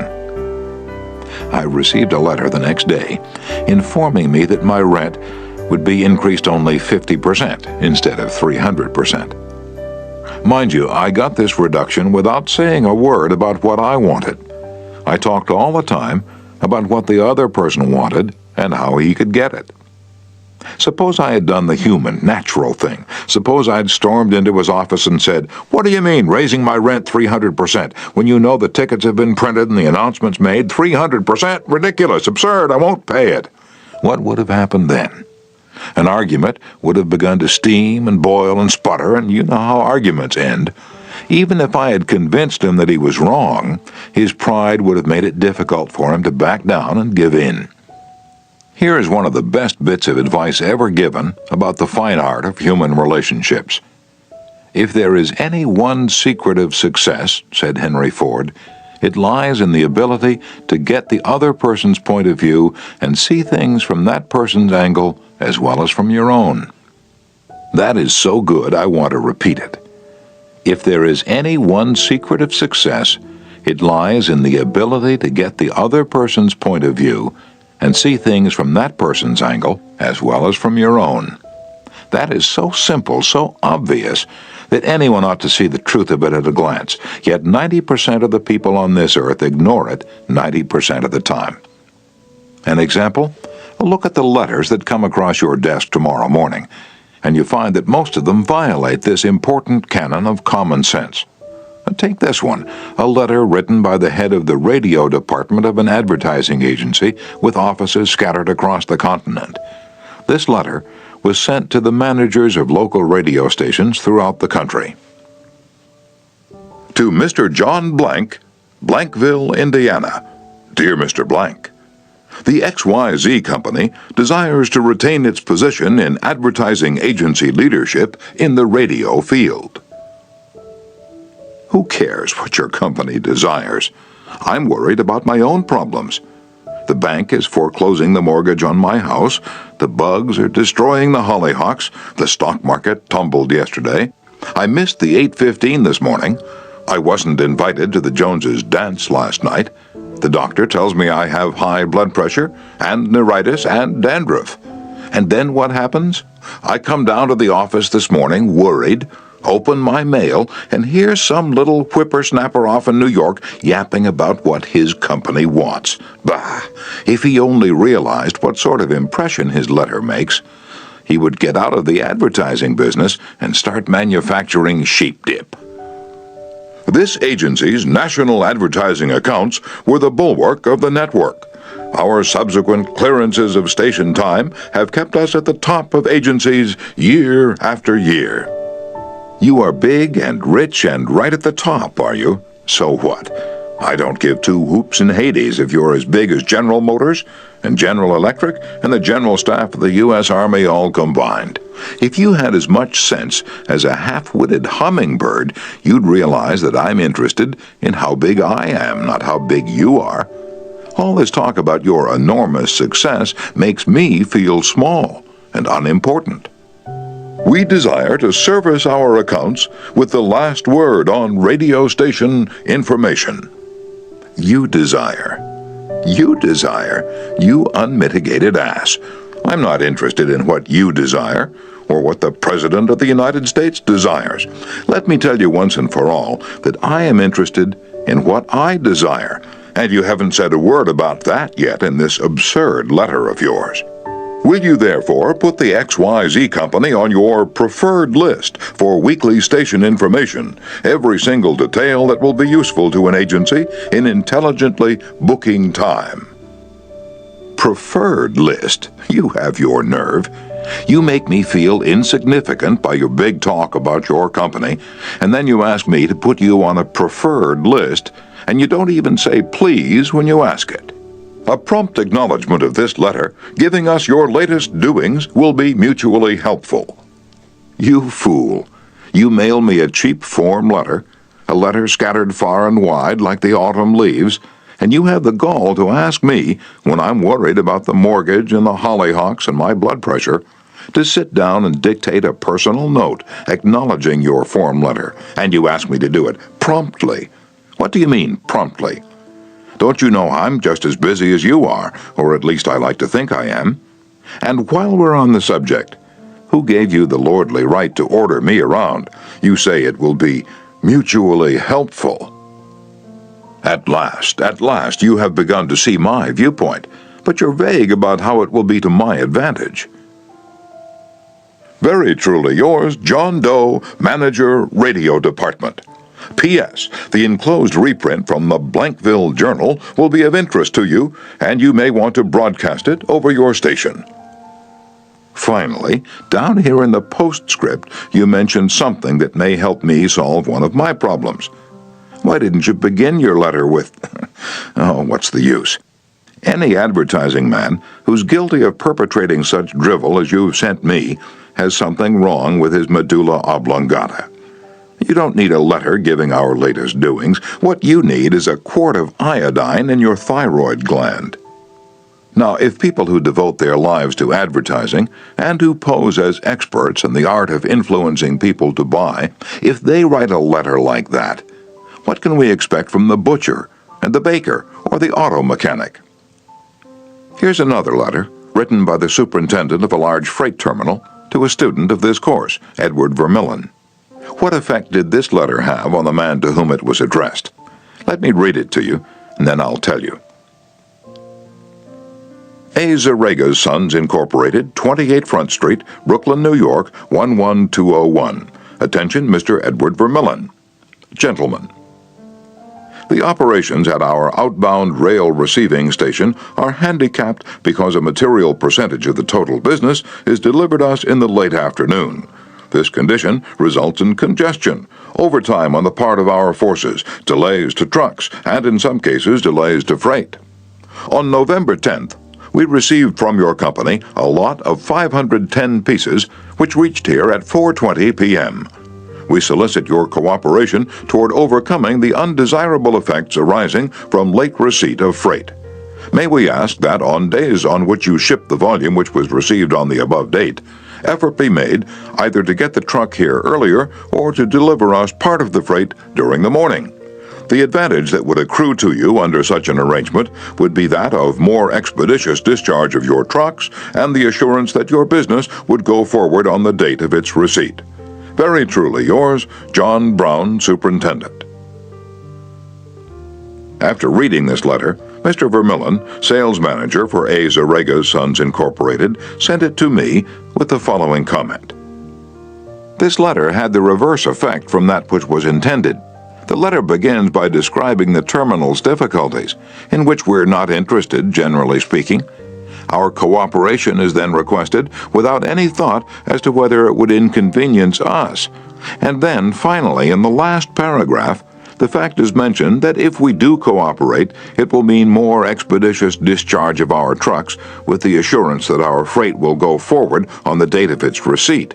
In other words, that in which we are most interested is mentioned last, and the whole effect is one of raising a spirit of antagonism rather than of cooperation. Let's see if we can't rewrite and improve this letter. Let's not waste any time talking about our problems. As Henry Ford admonishes, let's get the other person's point of view and see things from his or her angle as well as from our own. Here's one way of revising the letter. It may not be the best way, but isn't it an improvement? Mr. Edward Vermillion, care of A. Zarega's Sons, Incorporated, 28 Front Street, Brooklyn, New York, 11201. Dear Mr. Vermillion, your company has been one of our good customers for 14 years. Naturally, we're very grateful for your patronage and are eager to give you the speedy, efficient service you deserve. However, we regret to say that it isn't possible for us to do that when your trucks bring us a large shipment late in the afternoon, as they did on November 10th. Why? Because many other customers make late afternoon deliveries also. Naturally, that causes congestion. That means your trucks are held up unavoidably at the pier, and sometimes even your freight is delayed. That's bad, but it can be avoided. If you make your deliveries at the pier in the morning, when possible, your trucks will be able to keep moving. Your freight will get immediate attention, and our workers will get home early at night to enjoy a dinner of the delicious macaroni and noodles that you manufacture. Regardless of when your shipments arrive, we shall always cheerfully do all in our power to serve you promptly. You are busy, please don't trouble to answer this note. Yours truly, John Brown, Superintendent. Barbara Anderson, who worked in a bank in New York, desired to move to Phoenix, Arizona because of the health of her son. Using the principles she had learned in our course, she wrote the following letter to 12 banks in Phoenix. Dear Sir, my 10 years of bank experience should be of interest to a rapidly growing bank like yours. In various capacities in bank operations with the Bankers Trust Company in New York, leading to my present assignment as branch manager, I have acquired skills in all phases of banking, including depositor relations, credits, loans, and administration. I will be relocating to Phoenix in May, and I am sure I can contribute to your growth and profit.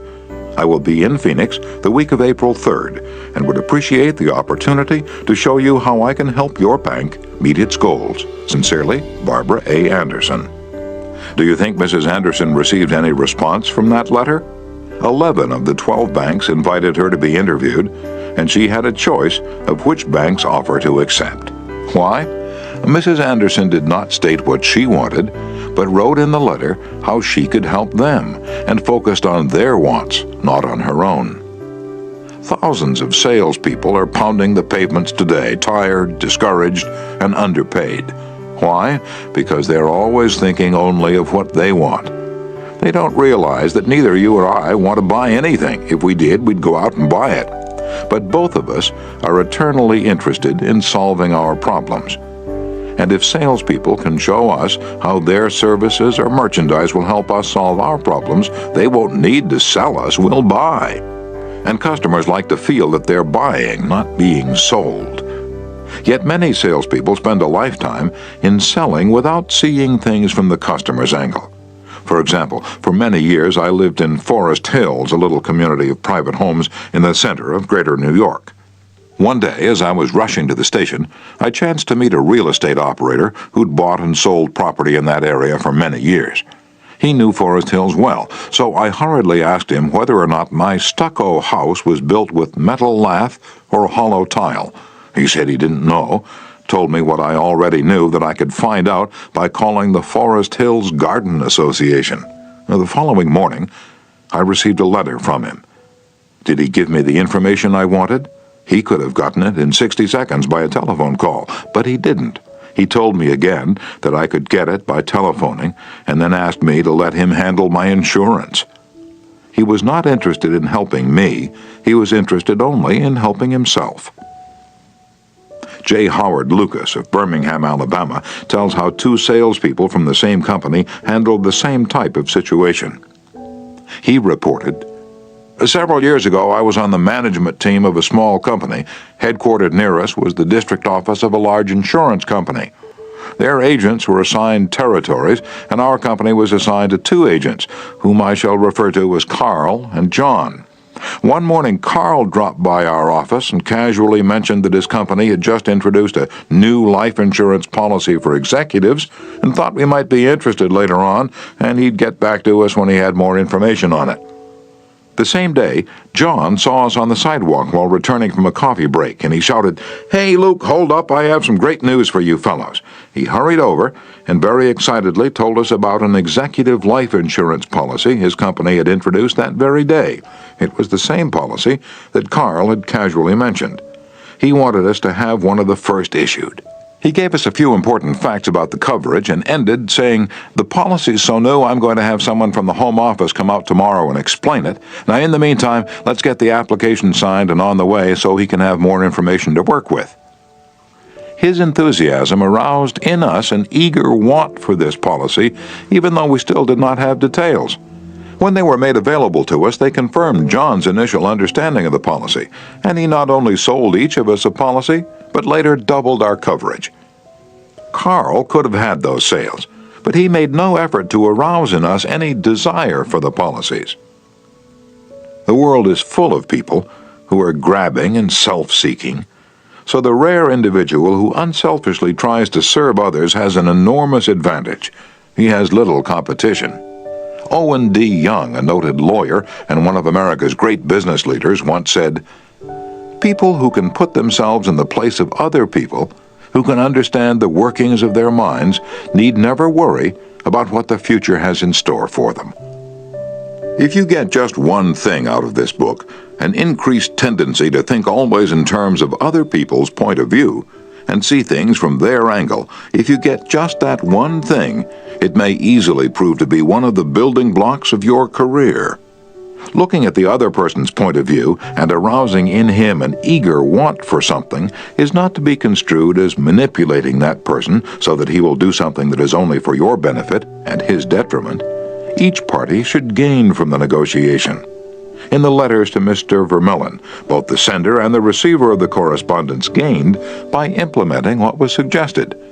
Both the bank and Mrs. Anderson won by her letter in that the bank obtained a valuable employee and Mrs. Anderson a suitable job.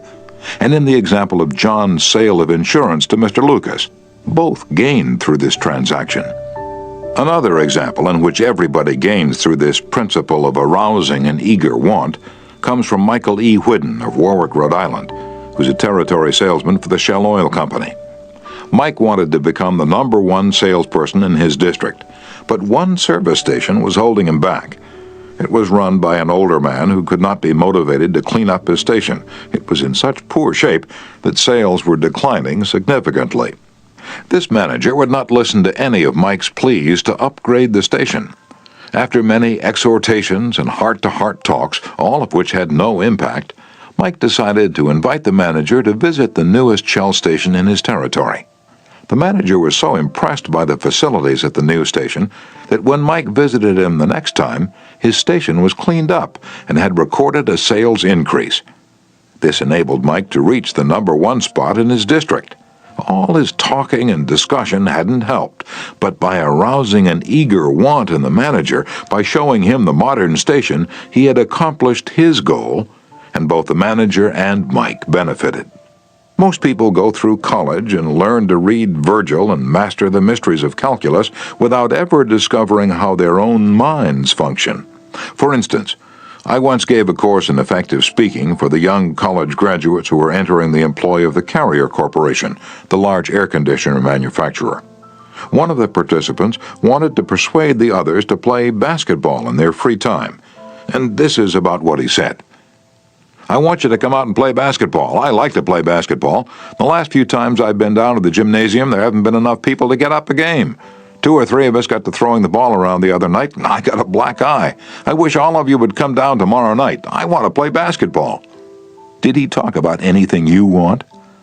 You don't want to go to a gymnasium that no one else goes to, do you? You don't care about what he wants. You don't want to get a black eye. Could he have shown you how to get the things you want by using the gymnasium? More surely. More pep, keener edge to the appetite, clearer brain, fun, games, basketball. To repeat Professor Overstreet's wise advice, first, arouse in the other person an eager want. He who can do this has the whole world with him. He who cannot walks a lonely way. One of the students in my training course was worried about his little boy. The child was underweight and refused to eat properly. His parents used the usual method. They scolded and nagged. "Mother wants you to eat this and that. Father wants you to grow up to be a big man." Did the boy pay any attention to these pleas? Just about as much as you pay to one fleck of sand on a sandy beach. No one with a trace of horse sense would expect a child 3 years old to react to the viewpoint of a father 30 years old. Yet that was precisely what the father had expected. It was absurd. He finally saw that. So he said to himself, "What does that boy want? How can I tie up what I want to what he wants?" It was easy for the father when he started thinking about it. His boy had a tricycle that he loved to ride up and down the sidewalk in front of the house in Brooklyn. A few doors down the street lived a bully, a bigger boy who would pull the little boy off his tricycle and ride it himself. Naturally, the little boy would run screaming to his mother, and she would have to come out and take the bully off the tricycle and put her little boy on again. This happened almost every day. What did the little boy want? It didn't take a Sherlock Holmes to answer that one. His pride, his anger, his desire for a feeling of importance, all the strongest emotions in his makeup, goaded him to get revenge, to smash the bully in the nose. And when his father explained that the boy would be able to wallop the daylights out of the bigger kid someday if he would only eat the things his mother wanted him to eat, when his father promised him that, there was no longer any problem of dietetics. That boy would have eaten spinach, sauerkraut, salt mackerel, anything in order to be big enough to whip the bully who had humiliated him so often.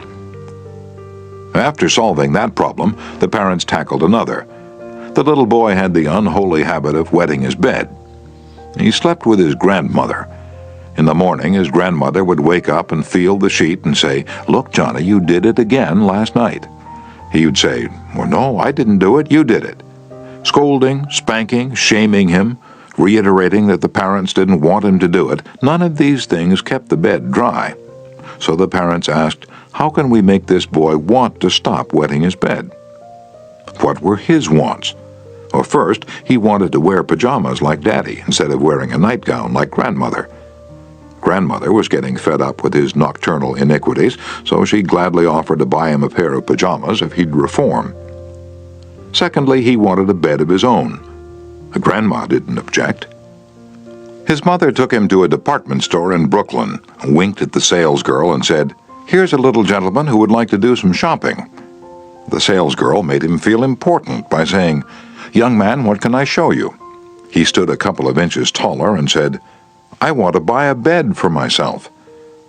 When he was shown the one his mother wanted him to buy, she winked at the salesgirl, and the boy was persuaded to buy it. The bed was delivered the next day, and that night, when Father came home, the little boy ran to the door, shouting, "Daddy, Daddy, come upstairs and see my bed that I bought." The father, looking at the bed, obeyed Charles Schwab's injunction. He was hearty in his approbation and lavish in his praise. "You're not going to wet this bed, are you?" the father said. "Oh, no, I'm not going to wet this bed." And the boy kept his promise, for his pride was involved. That was his bed. He and he alone had bought it, and he was wearing pajamas now like a little man. He wanted to act like a man, and he did. Another father, K.T. Dutchman, a telephone engineer, a student of this course, couldn't get his 3-year-old daughter to eat breakfast food. The usual scolding, pleading, coaxing methods had all ended in futility. So the parents asked themselves, how can we make her want to do it? The little girl loved to imitate her mother to feel big and grown up, so one morning they put her on a chair and let her make the breakfast food. At just the psychological moment, Father drifted into the kitchen while she was stirring the cereal, and she said, "Oh, look, Daddy, I'm making the cereal this morning." She ate 2 helpings of the cereal without any coaxing because she was interested in it. She had achieved a feeling of importance. She had found in making the cereal an avenue of self-expression. William Winter once remarked that self-expression is the dominant necessity of human nature. Why can't we adapt this same psychology to business dealings? When we have a brilliant idea, instead of making others think it is ours, why not let them cook and stir the idea themselves? They will then regard it as their own. They will like it and maybe eat a couple of helpings of it. Remember, first arouse in the other person an eager want. He who can do this has the whole world with him. He who cannot walks a lonely way. Principle 3. Arouse in the other person an eager want.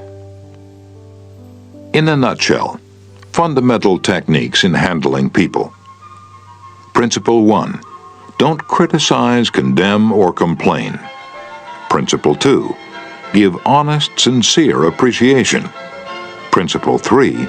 Arouse in the other person an eager want.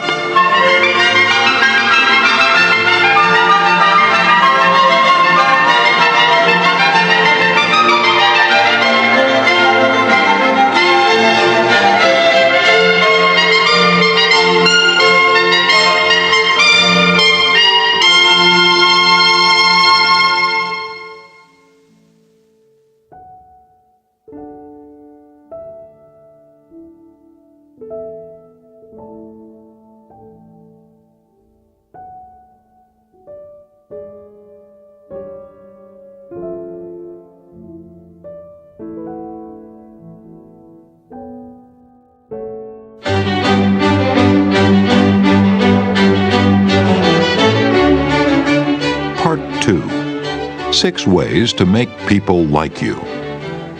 Chapter 1. Do this and you'll be welcome anywhere. Why read this book to find out how to win friends? Why not study the technique of one of the greatest winner of friends the world has ever known? Who is he? You may meet him tomorrow coming down the street. When you get within 10 feet of him, he will begin to wag his tail. If you stop and pat him, he'll almost jump out of his skin to show you how much he likes you. And you know that behind this show of affection on his part, there are no ulterior motives. He doesn't want to sell you any real estate, and he doesn't want to marry you. Did you ever stop to think that a dog is the only animal that doesn't have to work for a living? A hen has to lay eggs, a cow has to give milk, a canary has to sing, but a dog makes his living by giving you nothing but love. When I was 5 years old, my father bought a little yellow-haired pup for 50 cents. He was the light and joy of my childhood. Every afternoon about 4:30, he would sit in the front yard with his beautiful eyes staring steadfastly at the path, and as soon as he heard my voice or saw me swinging my dinner pail through the buckbrush, he was off like a shot, racing breathlessly up the hill to greet me with leaps of joy and barks of sheer ecstasy. Tippy was my constant companion for 5 years. Then, one tragic night, I shall never forget it, he was killed within 10 feet of my head, killed by lightning. Tippy's death was the tragedy of my boyhood. You never read a book on psychology, Tippy. You didn't need to. You knew by some divine instinct that you can make more friends in 2 months by becoming genuinely interested in other people than you can in 2 years by trying to get other people interested in you. Let me repeat that. You can make more friends in 2 months by becoming interested in other people than you can in 2 years by trying to get other people interested in you. Yet I know, and you know, people who blunder through life trying to wigwag other people into becoming interested in them. Of course, it doesn't work. People are not interested in you. They are not interested in me. They are interested in themselves, morning, noon, and after dinner. The New York Telephone Company made a detailed study of telephone conversations to find out which word is the most frequently used. And you've guessed it. It is the personal pronoun I. I. It was used 3,900 times in 500 telephone conversations. I. When you see a group photograph that you're in, whose picture do you look for first? If we merely try to impress people and get people interested in us, we will never have many true, sincere friends. Friends, real friends, are not made that way. Napoleon tried it, and in his last meeting with Josephine, he said, "Josephine, I have been as fortunate as any man ever was on this earth, and yet at this hour you are the only person in the world on whom I can rely." And historians doubt whether he could rely even on her.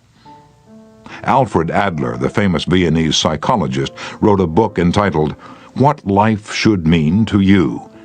In that book, he says, "It is the individual who is not interested in his fellow men who has the greatest difficulties in life and provides the greatest injury to others. It is from among such individuals that all human failures spring." You may read scores of erudite tomes on psychology without coming across a statement more significant for you and me. Adler's statement is so rich with meaning that I'm going to repeat it. It is the individual who is not interested in his fellow men who has the greatest difficulties in life and provides the greatest injury to others. It is from among such individuals that all human failures spring. I once took a course in short story writing at New York University, and during that course, the editor of a leading magazine talked to our class. He said he could pick up any one of the dozens of stories that drifted across his desk every day, and after reading a few paragraphs, he could feel whether or not the author liked people. If the author doesn't like people, he said, people won't like his or her stories. This hard-boiled editor stopped twice in the course of his talk on fiction writing and apologized for preaching a sermon. I am telling you, he said, the same things your preacher would tell you, but remember, you have to be interested in people if you want to be a successful writer of stories. If that is true of writing fiction, you can be sure it is true of dealing with people face to face. I spent an evening in the dressing room of Howard Thurston the last time he appeared on Broadway. Thurston was the acknowledged dean of magicians. For 40 years, he had traveled all over the world, time and again, creating illusions, mystifying audiences, and making people gasp with astonishment. More than 60 million people had paid admission to his show, and he had made almost $2 million in profit. I asked Mr. Thurston to tell me the secret of his success. His schooling certainly had nothing to do with it, for he ran away from home as a small boy, became a hobo, rode in boxcars, slept in haystacks, begged his food from door to door, and learned to read by looking out of boxcars at signs along the railway. Did he have a superior knowledge of magic? No, he told me hundreds of books had been written about legerdemain, and scores of people knew as much about it as he did. But he had two things that the others didn't have. First, he had the ability to put his personality across the footlights. He was a master showman. He knew human nature. Everything he did, every gesture, every intonation of his voice, every lifting of an eyebrow had been carefully rehearsed in advance, and his actions were timed to split seconds. But in addition to that, Thurston had a genuine interest in people. He told me that many magicians would look at the audience and say to themselves, "Well, there's a bunch of suckers out there, a bunch of hicks. I'll fool them all right." But Thurston's method was totally different.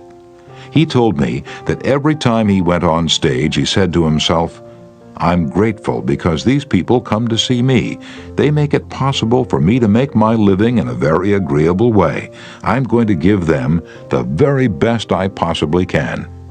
He declared he never stepped in front of the footlights without first saying to himself over and over, "I love my audience. I love my audience."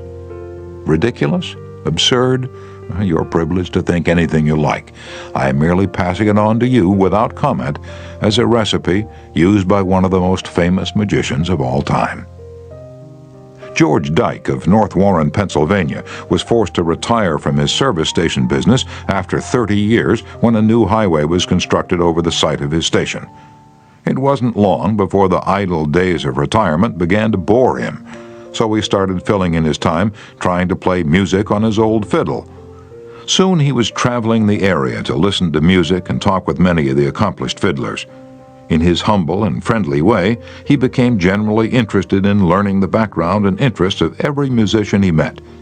Although he was not a great fiddler himself, he made many friends in this pursuit. He attended competitions and soon became known to the country music fans in the eastern part of the United States as Uncle George the Fiddle Scraper from Kinzua County. When we heard Uncle George, he was 72 and enjoying every minute of his life. By having a sustained interest in other people, he created a new life for himself at a time when most people consider their productive years over. That, too, was one of the secrets of Theodore Roosevelt's astonishing popularity. Even his servants loved him. His valet, James E. Amos, wrote a book about him entitled Theodore Roosevelt, Hero to His Valet. In that book, Amos relates this illuminating incident. "My wife one time asked the president about a Bob White. She'd never seen one, and he described it to her fully. Sometime later, the telephone at our cottage rang. Amos and his wife lived in a little cottage on the Roosevelt estate at Oyster Bay. My wife answered it, and it was Mr. Roosevelt himself. He'd called her, he said, to tell her that there was a Bob White outside her window, and if she would look out, she might see it. Little things like that were so characteristic of him. Whenever he went by our cottage, even though we were out of sight, we'd hear him call out, "Oh, Annie! Oh, James!" Just a friendly greeting as he went by. How could employees keep from liking a man like that? How could anyone keep from liking him? Roosevelt called at the White House one day when President and Mrs. Taft were away. His honest liking for humble people was shown by the fact that he greeted all the old White House servants by name, even the scullery maids. When he saw Alice, the kitchen maid, writes Archie Butt, he asked her if she still made cornbread. Alice told him that she sometimes made it for the servants, but no one ate it upstairs. "They show bad taste," Roosevelt boomed, "and I'll tell the president so when I see him." Alice brought a piece to him on a plate, and he went over to the office, eating it as he went and greeting gardeners and laborers as he passed. He addressed each person just as he had addressed them in the past. Ike Hoover, who had been head usher at the White House for 40 years, said with tears in his eyes, "It's the only happy day we had here in nearly 2 years, and not one of us would exchange it for a $100 bill." The same concern for the seemingly unimportant people helped sales representative Edward M. Sykes, Jr. of Chatham, New Jersey, retain an account. "Many years ago," he reported, "I called on customers for Johnson & Johnson in the Massachusetts area. One account was a drugstore in Hingham. Whenever I went into this store, I would always talk to the soda clerk and sales clerk for a few minutes before talking to the owner to obtain his order. One day, I went up to the owner of the store and he told me to leave as he was not interested in buying J&J products anymore because he felt they were concentrating their activities on food and discount stores to the detriment of small drugstores. I left with my tail between my legs and drove around the town for several hours. Finally, I decided to go back and try at least to explain our position to the owner of the store. When I returned, I walked in and, as usual, said hello to the soda clerk and sales clerk. When I walked up to the owner, he smiled at me and welcomed me back. He then gave me double the usual order. I looked at him with surprise and asked him what had happened since my visit only a few hours earlier. He pointed to the young man at the soda fountain and said that after I had left, the boy had come over and said that I was one of the few salespeople that called on the store that even bothered to say hello to him and to the others in the store. He told the owner that if any salesperson deserved his business, it was I. The owner agreed and remained a loyal customer. I never forgot that to be genuinely interested in other people is a most important quality for a salesperson to possess, for any person for that matter. I have discovered from personal experience that one can win the attention and time and cooperation of even the most sought-after people by becoming genuinely interested in them. Let me illustrate. Years ago, I conducted a course in fiction writing at the Brooklyn Institute of Arts and Sciences, and we wanted such distinguished and busy authors as Kathleen Norris, Fannie Hurst, Ida Tarbell, Albert Payson Terhune, and Rupert Hughes to come to Brooklyn and give us the benefit of their experiences. So we wrote them, saying we admired their work and were deeply interested in getting their advice and learning the secrets of their success. Each of these letters was signed by about 150 students. We said we realized that these authors were busy, too busy to prepare a lecture, so we enclosed a list of questions for them to answer about themselves and their methods of work. They liked that. Who wouldn't like it? So they left their homes and traveled to Brooklyn to give us a helping hand. By using the same method, I persuaded Leslie M. Shaw, Secretary of the Treasury in Theodore Roosevelt's cabinet, George W. Wickersham, Attorney General in Taft's cabinet, William Jennings Bryan, Franklin D. Roosevelt, and many other prominent men to come to talk to the students of my courses in public speaking. All of us, be we workers in a factory, clerks in an office, or even a king upon his throne, all of us like people who admire us. Take the German Kaiser, for example. At the close of World War I, he was probably the most savagely and universally despised man on this earth. Even his own nation turned against him when he fled over into Holland to save his neck. The hatred against him was so intense that millions of people would have loved to tear him limb from limb or burn him at the stake. In the midst of all this forest fire of fury, one little boy wrote the Kaiser a simple, sincere letter, glowing with kindliness and admiration. This little boy said that no matter what the others thought, he would always love Wilhelm as his emperor.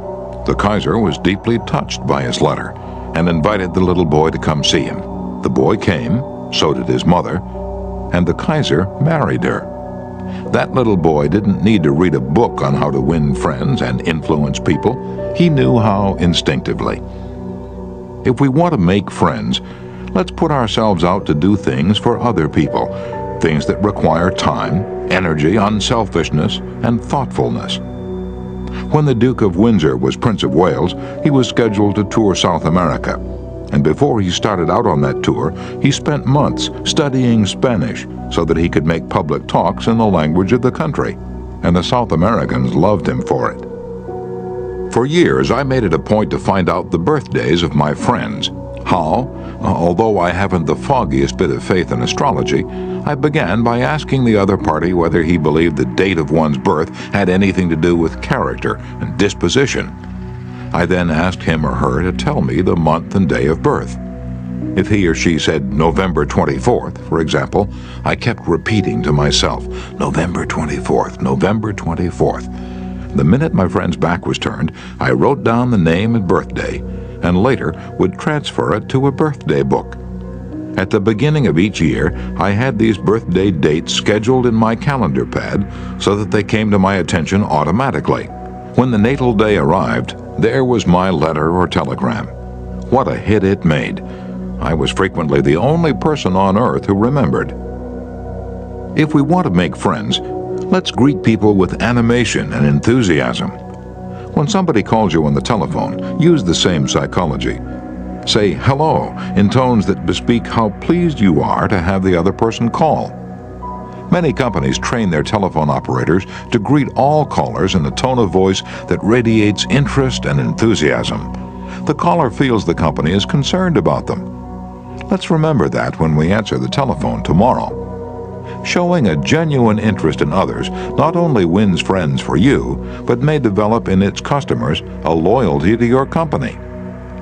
In an issue of the publication of the National Bank of North America of New York, the following letter from Madeline Rosedale, a depositor, was published. I would like you to know how much I appreciate your staff. Everyone is so courteous, polite, and helpful. What a pleasure it is, after waiting on a long line, to have the teller greet you pleasantly. Last year, my mother was hospitalized for 5 months. Frequently, I went to Marie Petrosello, a teller.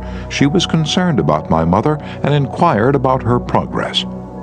Is there any doubt that Mrs. Rosedale will continue to use this bank? Charles R. Walters of one of the large banks in New York City was assigned to prepare a confidential report on a certain corporation. He knew of only one person who possessed the facts he needed so urgently. As Mr. Walters was ushered into the president's office, a young woman stuck her head through a door and told the president that she didn't have any stamps for him that day. I'm collecting stamps for my 12-year-old son, the president explained to Mr. Walters. Mr. Walters stated his mission and began asking questions. The president was vague, general, nebulous. He didn't want to talk, and apparently nothing could persuade him to talk. The interview was brief and barren. Frankly, I didn't know what to do, Mr. Walters said, as he related this story to the class. Then I remembered what his secretary had said to him. Stamps, 12-year-old son. I also recalled that the foreign department of our bank collected stamps. Stamps taken from letters pouring in from every continent washed by the 7 seas. The next afternoon, I called on this man and sent in word that I had some stamps for his boy.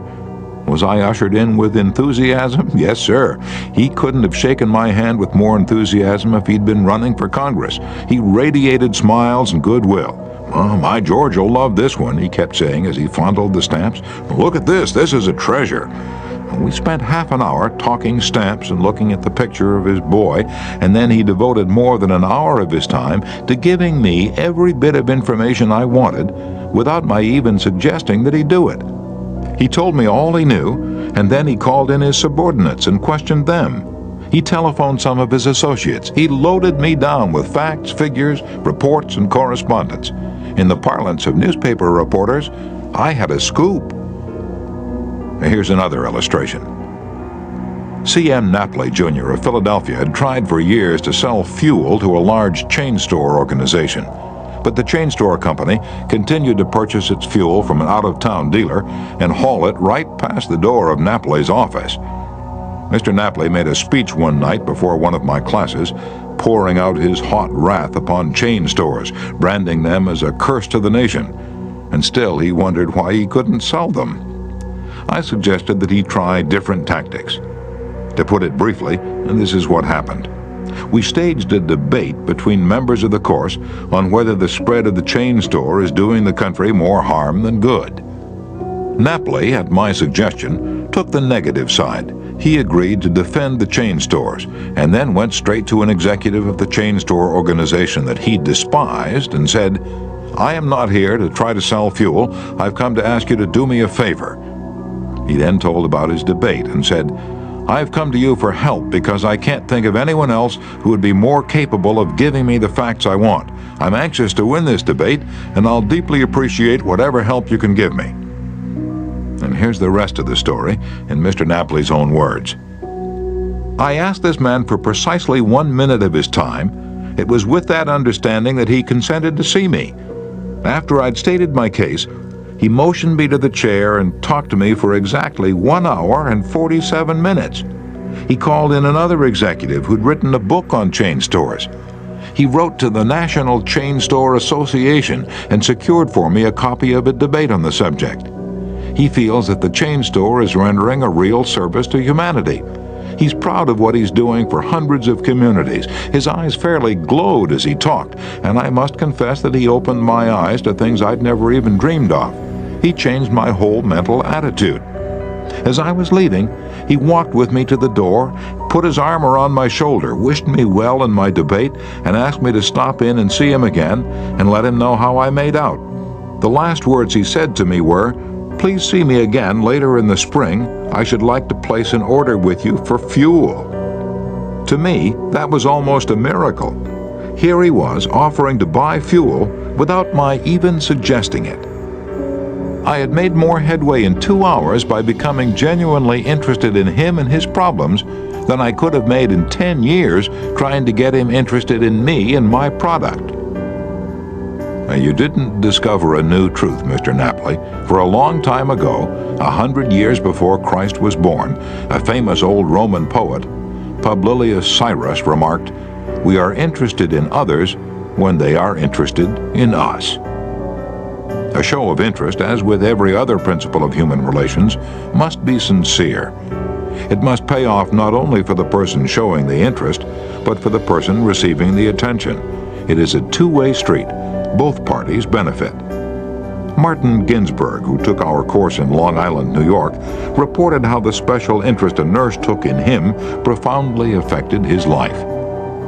"It was Thanksgiving Day, and I was 10 years old. I was in a welfare ward of a city hospital and was scheduled to undergo major orthopedic surgery the next day. I knew that I could only look forward to months of confinement, convalescence, and pain. My father was dead. My mother and I lived alone in a small apartment, and we were on welfare. My mother was unable to visit me that day. As the day went on, I became overwhelmed with a feeling of loneliness, despair, fear. I knew my mother was home alone, worrying about me, not having anyone to be with, not having anyone to eat with, not even having enough money to afford a Thanksgiving Day dinner. And the tears welled up in my eyes, and I stuck my head under the pillow and pulled the covers over it. I cried silently, but oh, so bitterly, so much that my body was racked with pain. A young student nurse heard my sobbing and came over to me. She took the covers off my face and started wiping my tears. She told me how lonely she was having to work that day, not being able to be with her family. She asked me whether I'd have dinner with her. She brought 2 trays of food, sliced turkey, mashed potatoes, cranberry sauce, and ice cream for dessert. She talked to me and tried to calm my fears. Even though she was scheduled to go off duty at 4 p.m., she stayed on her own time until almost 11 p.m. She played games with me, talked to me, and stayed with me until I finally fell asleep. Many Thanksgivings have come and gone since I was 10, but one never passes without me remembering that particular one and my feelings of frustration, fear, loneliness, and the warmth and tenderness of the stranger that somehow made it all bearable. If you want others to like you, if you want to develop real friendships, if you want to help others at the same time as you help yourself, keep this principle in mind. Principle 1. Become genuinely interested in other people.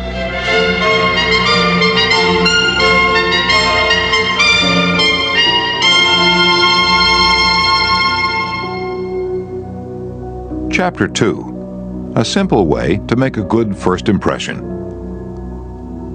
At a dinner party in New York, one of the guests, a woman who had inherited money, was eager to make a pleasing impression on everyone. She had squandered a modest fortune on sables, diamonds, and pearls, but she hadn't done anything whatever about her face. It radiated sourness and selfishness.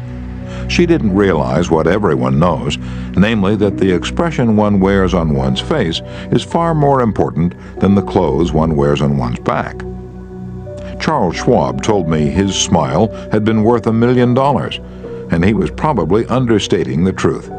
For Schwab's personality, his charm, his ability to make people like him were almost wholly responsible for his extraordinary success, and one of the most delightful factors in his personality was his captivating smile. Actions speak louder than words, and a smile says, "I like you, you make me happy, I'm glad to see you." That's why dogs make such a hit.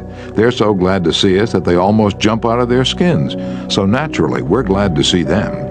A baby's smile has the same effect. Have you ever been in a doctor's waiting room and looked around at all the glum faces waiting impatiently to be seen? Dr. Stephen K. Spruill, a veterinarian in Raytown, Missouri, told of a typical spring day when his waiting room was full of clients waiting to have their pets inoculated. No one was talking to anyone else, and all were probably thinking of a dozen other things they'd rather be doing than wasting time sitting in that office. He told one of our classes, "There were 6 or 7 clients waiting when a young woman came in with a 9-month-old baby and a kitten. As luck would have it, she sat down next to a gentleman who was more than a little distraught about the long wait for service. The next thing he knew, the baby just looked up at him with that great big smile that's so characteristic of babies. And what did the gentleman do? Just what you and I would do, of course. He smiled back at the baby. Soon he struck up a conversation with the woman about her baby and his grandchildren, and soon the entire reception room joined in, and the boredom and tension were converted into a pleasant and enjoyable experience." Professor James V. McConnell, a psychologist at the University of Michigan, expressed his feelings about a smile. "People who smile," he said, "tend to manage, teach, and sell more effectively, and to raise happier children. There's far more information in a smile than a frown. That's why encouragement is a much more effective teaching device than punishment." The employment manager of a large New York department store told me she'd rather hire a sales clerk who hadn't finished grade school if he or she has a pleasant smile than to hire a doctor of philosophy with a somber face. The effect of a smile is powerful, even when it's unseen. Telephone companies throughout the United States have a program called Phone Power, which is offered to employees who use the telephone for selling their services or products. In this program, they suggest that you smile when talking on the phone. Your smile comes through in your voice. Robert Cryer, manager of a computer department for a Cincinnati, Ohio company, told me how he had successfully found the right applicant for a hard-to-fill position. "I was desperately trying to recruit a PhD in computer science for my department. I finally located a young man with ideal qualifications who was about to be graduated from Purdue University. After several phone conversations, I learned that he had had several offers from other companies, many of them larger and better known than mine. I was delighted when he accepted my offer. After he started on the job, I asked him why he had chosen us over the others. He paused for a moment, and then he said, "I think it was because managers in the other companies spoke on the phone in a cold, businesslike manner, which made me feel like just another business transaction. Your voice sounded as if you were glad to hear from me, that you really wanted me to be a part of your organization. You can be assured I am still answering my phone with a smile." The chairman of the board of directors of one of the largest rubber companies in the United States told me that, according to his observations, people rarely succeed at anything unless they have fun doing it. This industrial leader doesn't put much faith in the old adage that hard work alone is the magic key that will unlock the door to our desires. "I have known people," he said, "who succeeded because they had a rip-roaring good time conducting their business. Later, I saw those people change as the fun became work. The business had grown dull, they lost all joy in it, and they failed." You must have a good time meeting people if you expect them to have a good time meeting you. I've asked thousands of business people to smile at someone every hour of the day for a week and then come to class and talk about the results. How did it work? Well, let's see. Here's a letter from William B. Steinhardt, a New York stockbroker. His case isn't isolated. In fact, it's typical of hundreds of cases. "I've been married for over 18 years, wrote Mr. Steinhardt. "In all that time, I seldom smiled at my wife or spoke 24 words to her from the time I got up until I was ready to leave for business. I was one of the worst grouches who ever walked down Broadway. When you asked me to make a talk about my experience with smiles, I thought I'd try it for a week. So the next morning, while combing my hair, I looked at my glum mug in the mirror and I said to myself, 'Bill, you're going to wipe the scowl off that sourpuss of yours today. You are going to smile. And you are going to begin right now.' As I sat down to breakfast, I greeted my wife with a 'Good morning, my dear,' and smiled as I said it. You warned me that she might be surprised. Well, you underestimated her reaction. She was bewildered. She was shocked. I told her that in the future she could expect this as a regular occurrence, and I kept it up every morning. This changed attitude of mine brought more happiness into our home in 2 months since I started than was there during the last year. As I leave for my office, I greet the elevator operator in the apartment house with a 'good morning' and a smile. I greet the doorman with a smile. I smile at the cashier in the subway booth when I ask for change. As I stand on the floor of the stock exchange, I smile at people who until recently never saw me smile. I soon found that everybody was smiling back at me. I treat those who come to me with complaints or grievances in a cheerful manner. I smile as I listen to them, and I find that adjustments are accomplished much easier. I find that smiles are bringing me dollars, many dollars every day. I share my office with another broker. One of his clerks is a likable young chap. I was so elated about the results I was getting that I told him recently about my new philosophy of human relations. He then confessed that when I first came to share my office with his firm, he thought me a terrible grouch, and only recently changed his mind. He said I was really human when I smiled. I have also eliminated criticism from my system. I give appreciation and praise now instead of condemnation. I have stopped talking about what I want. I'm now trying to see the other person's viewpoint. And these things have literally revolutionized my life. I am a totally different man, a happier man, a richer man, richer in friendships and happiness, the only things that matter much after all. You don't feel like smiling? And then what? 2 things. First, force yourself to smile. If you're alone, force yourself to whistle or hum a tune or sing. Act as if you were already happy, and that will tend to make you happy. Here's the way the psychologist and philosopher William James puts it. Action seems to follow feeling, but really action and feeling go together. And by regulating the action, which is under the more direct control of the will, we can indirectly regulate the feeling, which is not. Thus, the sovereign voluntary path to cheerfulness, if our cheerfulness be lost, is to sit up cheerfully and to act and speak as if cheerfulness were already there. Everybody in the world is seeking happiness, and there's only one sure way to find it. That is, by controlling your thoughts. Happiness doesn't depend on outward conditions, it depends on inner conditions. It isn't what you have, or who you are, or where you are, or what you're doing that makes you happy or unhappy. It is what you think about it. For example, two people may be in the same place doing the same thing. Both may have about an equal amount of money and prestige, and yet one may be miserable and the other happy. Why? Because of a different mental attitude. I have seen just as many happy faces among the poor peasants toiling with their primitive tools in the devastating heat of the tropics as I have seen in air-conditioned offices in New York, Chicago, or Los Angeles.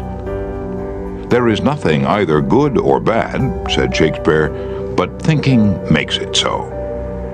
Abe Lincoln once remarked that most folks are about as happy as they make up their minds to be. He was right. I saw a vivid illustration of that truth as I was walking up the stairs of the Long Island Railroad station in New York. Directly in front of me, 30 or 40 crippled boys on canes and crutches were struggling up the stairs. One boy had to be carried up. I was astonished at their laughter and gaiety. I spoke about it to one of the men in charge of the boys. "Oh yes," he said, "when a boy realizes that he's going to be a cripple for life, he's shocked at first, but after he gets over the shock, he usually resigns himself to his fate and then becomes as happy as normal boys." I felt like taking my hat off to those boys. They taught me a lesson I hope I shall never forget. Working all by oneself in a closed-off room in an office not only is lonely, but it denies one the opportunity of making friends with other employees in the company. Senora Maria Gonzalez of Guadalajara, Mexico, had such a job. She envied the shared comradeship of other people in the company as she heard their chatter and laughter. As she passed them in the hall during the first weeks of her employment, she shyly looked the other way. After a few weeks, she said to herself, "Maria, you can't expect these women to come to you. You have to go out and meet them." The next time she walked to the water cooler, she put on her brightest smile and said, "Hi, how are you today?" to each of the people she met. The effect was immediate. Smiles and hellos were returned. The hallway seemed brighter, the job friendlier. Acquaintanceships developed, and some ripened into friendships. Her job and her life became more pleasant and interesting. Peruse this bit of sage advice from the essayist and publisher Elbert Hubbard, but remember, perusing it won't do you any good unless you apply it. Whenever you go out of doors, draw the chin in, carry the crown of the head high, and fill the lungs to the utmost. Drink in the sunshine, greet your friends with a smile, and put soul into every handclasp. Do not fear being misunderstood, and do not waste a minute thinking about your enemies. Try to fix firmly in your mind what you would like to do, and then, without veering off direction, you will move straight to the goal. Keep your mind on the great and splendid things you would like to do, and then, as the days go gliding away, you will find yourself unconsciously seizing upon the opportunities that are required for the fulfillment of your desire, just as the coral insect takes from the running tide the element it needs. Picture in your mind the able, earnest, useful person you desire to be, and the thought you hold is hourly transforming you into that particular individual. Thought is supreme. Preserve a right mental attitude, the attitude of courage, frankness, and good cheer. To think rightly is to create. All things come through desire, and every sincere prayer is answered. We become like that on which our hearts are fixed. Carry your chin in and the crown of your head high. We are gods in the chrysalis. The ancient Chinese were a wise lot, wise in the ways of the world, and they had a proverb that you and I ought to cut out and paste inside our hats. It goes like this: a man without a smiling face must not open a shop. Your smile is a messenger of your goodwill. Your smile brightens the lives of all who see it. To someone who has seen a dozen people frown, scowl, or turn their faces away, your smile is like the sun breaking through the clouds, especially when that someone is under pressure from his bosses, his customers, his teachers, or parents, or children. A smile can help him realize that all is not hopeless, that there is joy in the world. Some years ago, a department store in New York City, in recognition of the pressures its sales clerks were under during the Christmas rush, presented the readers of its advertisements with the following homely philosophy: The value of a smile at Christmas. It costs nothing but creates much. It enriches those who receive without impoverishing those who give. It happens in a flash, and the memory of it sometimes lasts forever. None are so rich they can get along without it, and none so poor but are richer for its benefits. It creates happiness in the home, fosters goodwill in the business, and is the countersign of friends. It is rest to the weary, daylight to the discouraged, sunshine to the sad, and nature's best antidote for trouble. Yet it cannot be bought, begged, borrowed, or stolen, for it is something that is no earthly good to anybody until it is given away. And if in the last-minute rush of Christmas buying, some of our salespeople should be too tired to give you a smile, may we ask you to leave one of yours? For nobody needs a smile so much as those who have none left to give.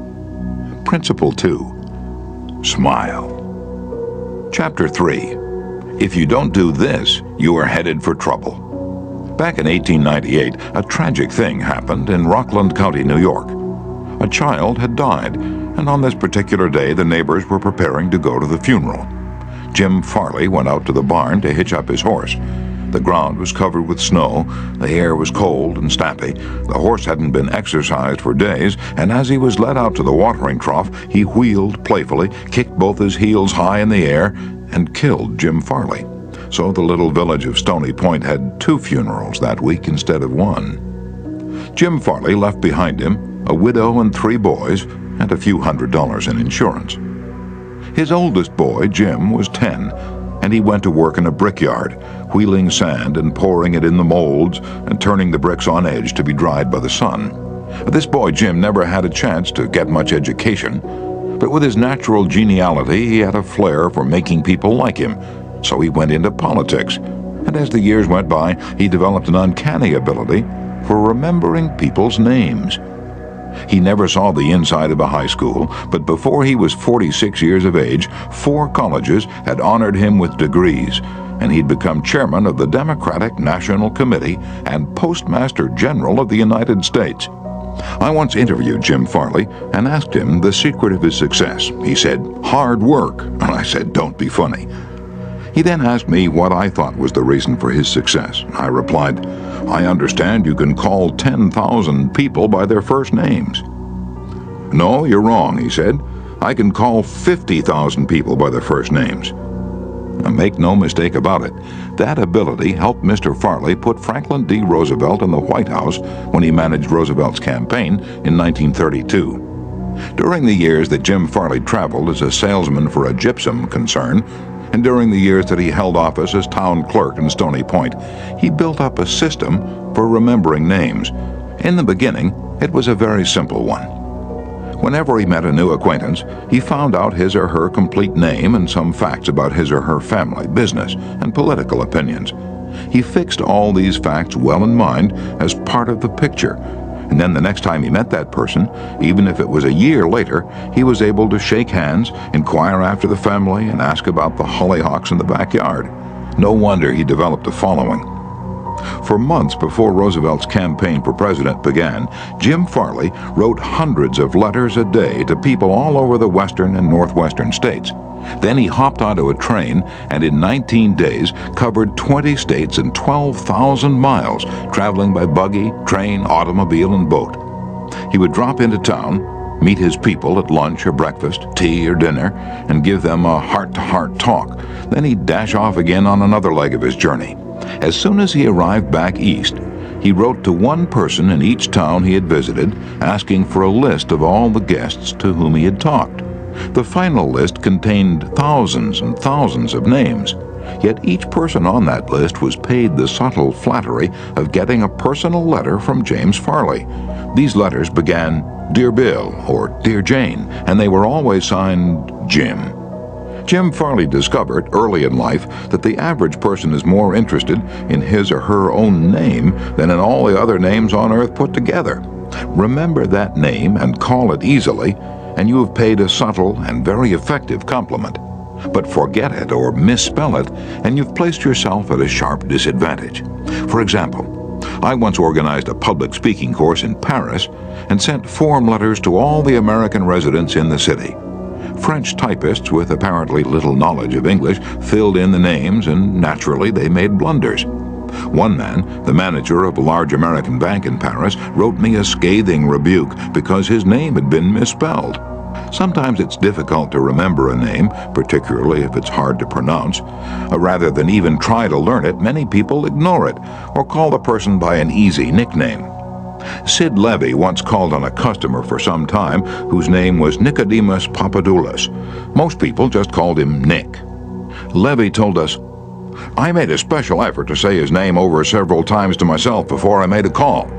When I greeted him by his full name, 'Good afternoon, Mr. Nicodemus Papadoulas,' he was shocked. For what seemed like several minutes, there was no reply from him at all. Finally, he said with tears rolling down his cheeks, 'Mr. Levy, in all the 15 years I have been in this country, nobody has ever made the effort to call me by my right name.'" And what was the reason for Andrew Carnegie's success? He was called the Steel King, yet he himself knew little about the manufacture of steel. He had hundreds of people working for him who knew far more about steel than he did. But he knew how to handle people, and that is what made him rich. Early in life, he showed a flair for organization, a genius for leadership. By the time he was 10, he too had discovered the astounding importance people place on their own name. And he used that discovery to win cooperation. To illustrate, when he was a boy back in Scotland, he got a hold of a rabbit, a mother rabbit. Presto, he soon had a whole nest of little rabbits and nothing to feed them. But he had a brilliant idea. He told the boys and girls in the neighborhood that if they would go out and pull enough clover and dandelions to feed the rabbits, he would name the bunnies in their honor. The plan worked like magic, and Carnegie never forgot it. Years later, he made millions by using the same psychology in business. For example, he wanted to sell steel rails to the Pennsylvania Railroad. J. Edgar Thompson was the president of the Pennsylvania Railroad then, so Andrew Carnegie built a huge steel mill in Pittsburgh and called it the Edgar Thompson Steel Works. Now, here's a riddle. See if you can guess it. When the Pennsylvania Railroad needed steel rails, where do you suppose J. Edgar Thompson bought them? From Sears Roebuck? No, you're wrong. Guess again. When Andrew Carnegie and George Pullman were battling each other for supremacy in the railroad sleeping car business, the Steel King again remembered the lesson of the rabbits. The Central Transportation Company, which Andrew Carnegie controlled, was fighting with the company that Pullman owned. Both were struggling to get the sleeping car business of the Union Pacific Railroad, bucking each other, slashing prices, and destroying all chance of profit. Both Carnegie and Pullman had gone to New York to see the board of directors of the Union Pacific. Meeting one evening in the St. Nicholas Hotel, Carnegie said, "Good evening, Mr. Pullman. Aren't we making a couple of fools of ourselves?" "What do you mean?" Pullman demanded. And then Carnegie expressed what he had on his mind, a merger of their two interests. He pictured in glowing terms the mutual advantages of working with instead of against each other. Pullman listened attentively, but he was not wholly convinced. Finally he asked, "What would you call the new company?" And Carnegie replied promptly, "Why, the Pullman Palace Car Company, of course." Pullman's face brightened. "Come into my room," he said. "Let's talk it over." And that talk made industrial history. This policy of remembering and honoring the names of his friends and business associates was one of the secrets of Andrew Carnegie's leadership.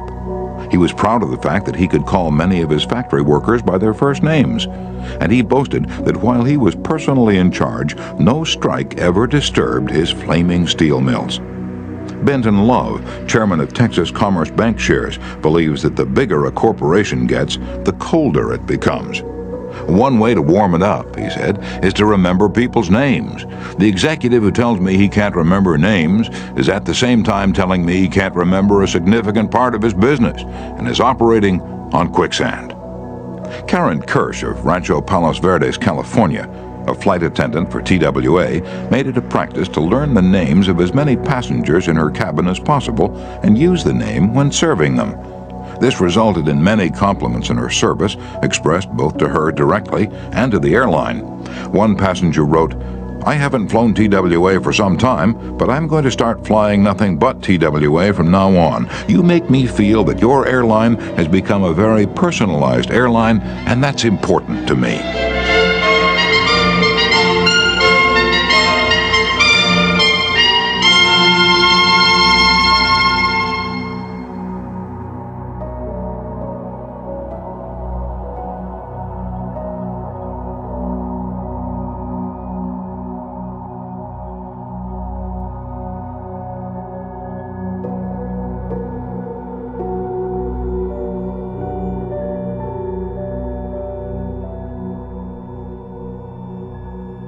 People are so proud of their names that they strive to perpetuate them at any cost. Even blustering, hard-boiled old P.T. Barnum, the greatest showman of his time, disappointed because he had no sons to carry on his name, offered his grandson, C.H. Seeley, $25,000 if he would call himself Barnum Seeley. For many centuries, nobles and magnates supported artists, musicians, and authors so that their creative works would be dedicated to them. Libraries and museums owe their richest collections to people who cannot bear to think that their names might perish from the memory of the race. The New York Public Library has its Astor and Lenox collections. The Metropolitan Museum perpetuates the name of Benjamin Altman and J.P. Morgan. And nearly every church is beautified by stained-glass windows commemorating the names of their donors.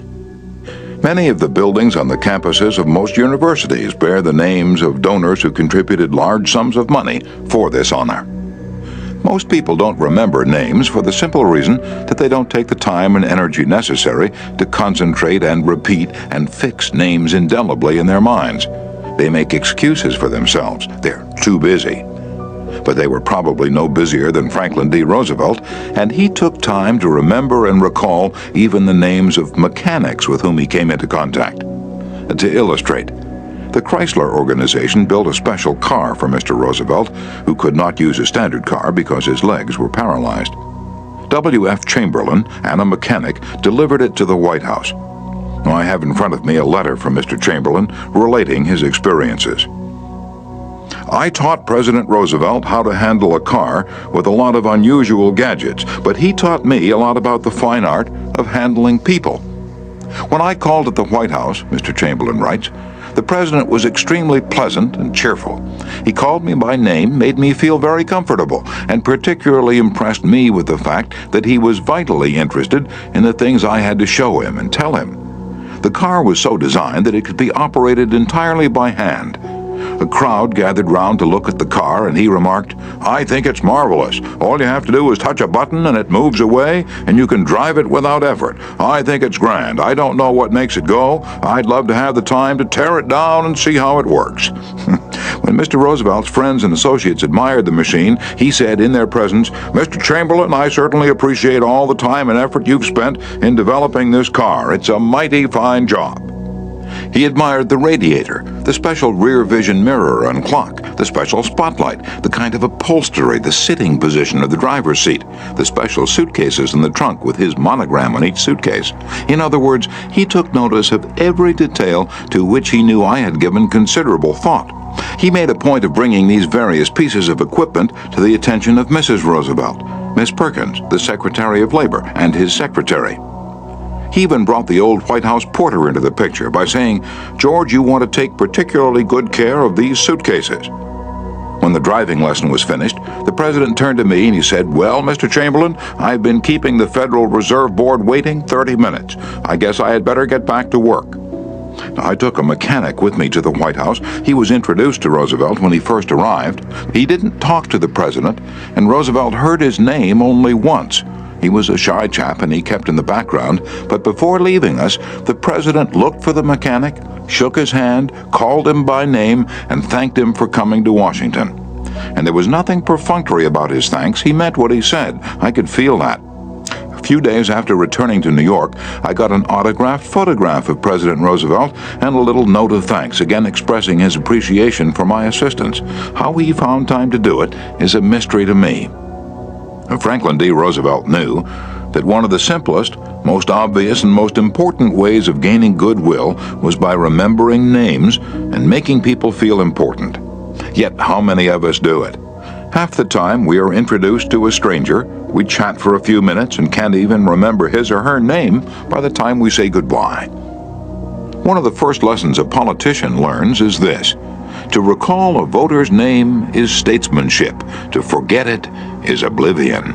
And the ability to remember names is almost as important in business and social contexts as it is in politics.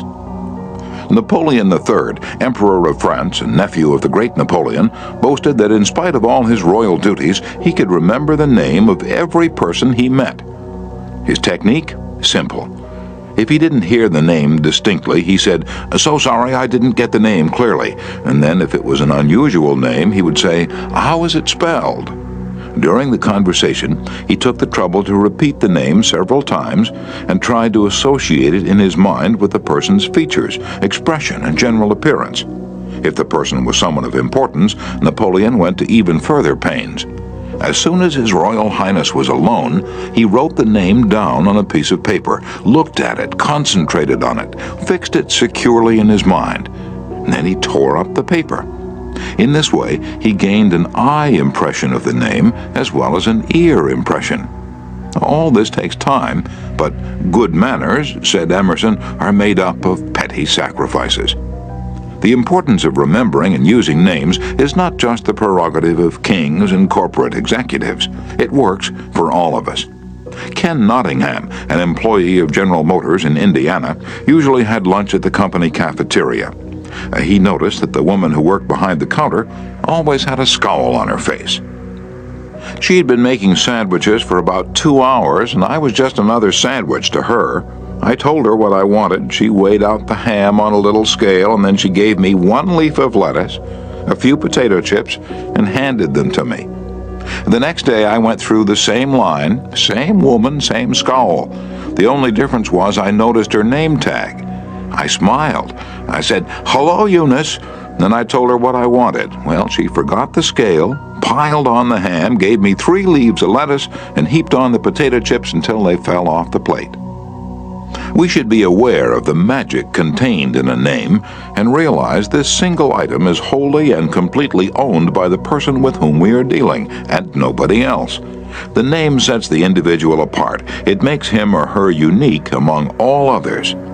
The information we are imparting, or the request we are making, takes on a special importance when we approach the situation with the name of the individual.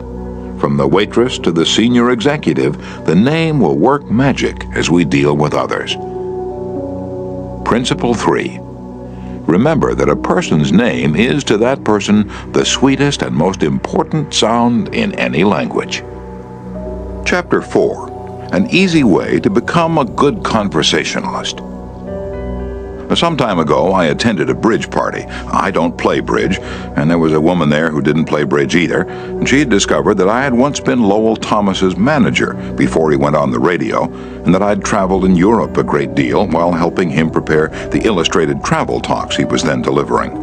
So she said, "Oh, Mr. Carnegie, I do want you to tell me about all the wonderful places you visited and the sights you've seen." As we sat down on the sofa, she remarked that she and her husband had recently returned from a trip to Africa. "Africa?" I exclaimed. "How interesting. I've always wanted to see Africa, but I never got there except for a 24-hour stay once in Algiers. Tell me, did you visit the big game country, yes? How fortunate. I envy you. Do tell me about Africa." And that kept her talking for 45 minutes. She never again asked me where I had been or what I'd seen. She didn't want to hear me talk about my travels. All she wanted was an interested listener, so she could expand her ego and tell about where she had been. Was she unusual? No, many people are like that. For example, I met a distinguished botanist at a dinner party given by a New York book publisher. I'd never talked with a botanist before, and I found him fascinating. I literally sat on the edge of my chair and listened while he spoke of exotic plants and experiments in developing new forms of plant life and indoor gardens, and even told me astonishing facts about the humble potato. I had a small indoor garden of my own, and he was good enough to tell me how to solve some of my problems.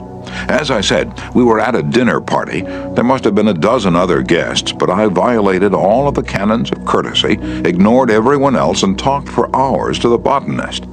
Midnight came. I said good night to everyone and departed. The botanist then turned to our host and paid me several flattering compliments.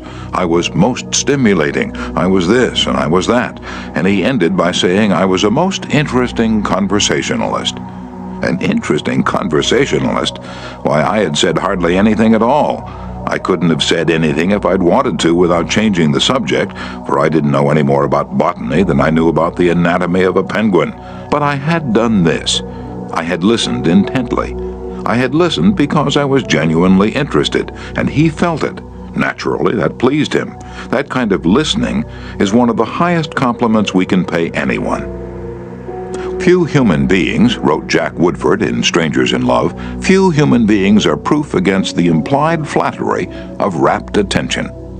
I went even further than giving him rapt attention. I was hearty in my approbation and lavish in my praise.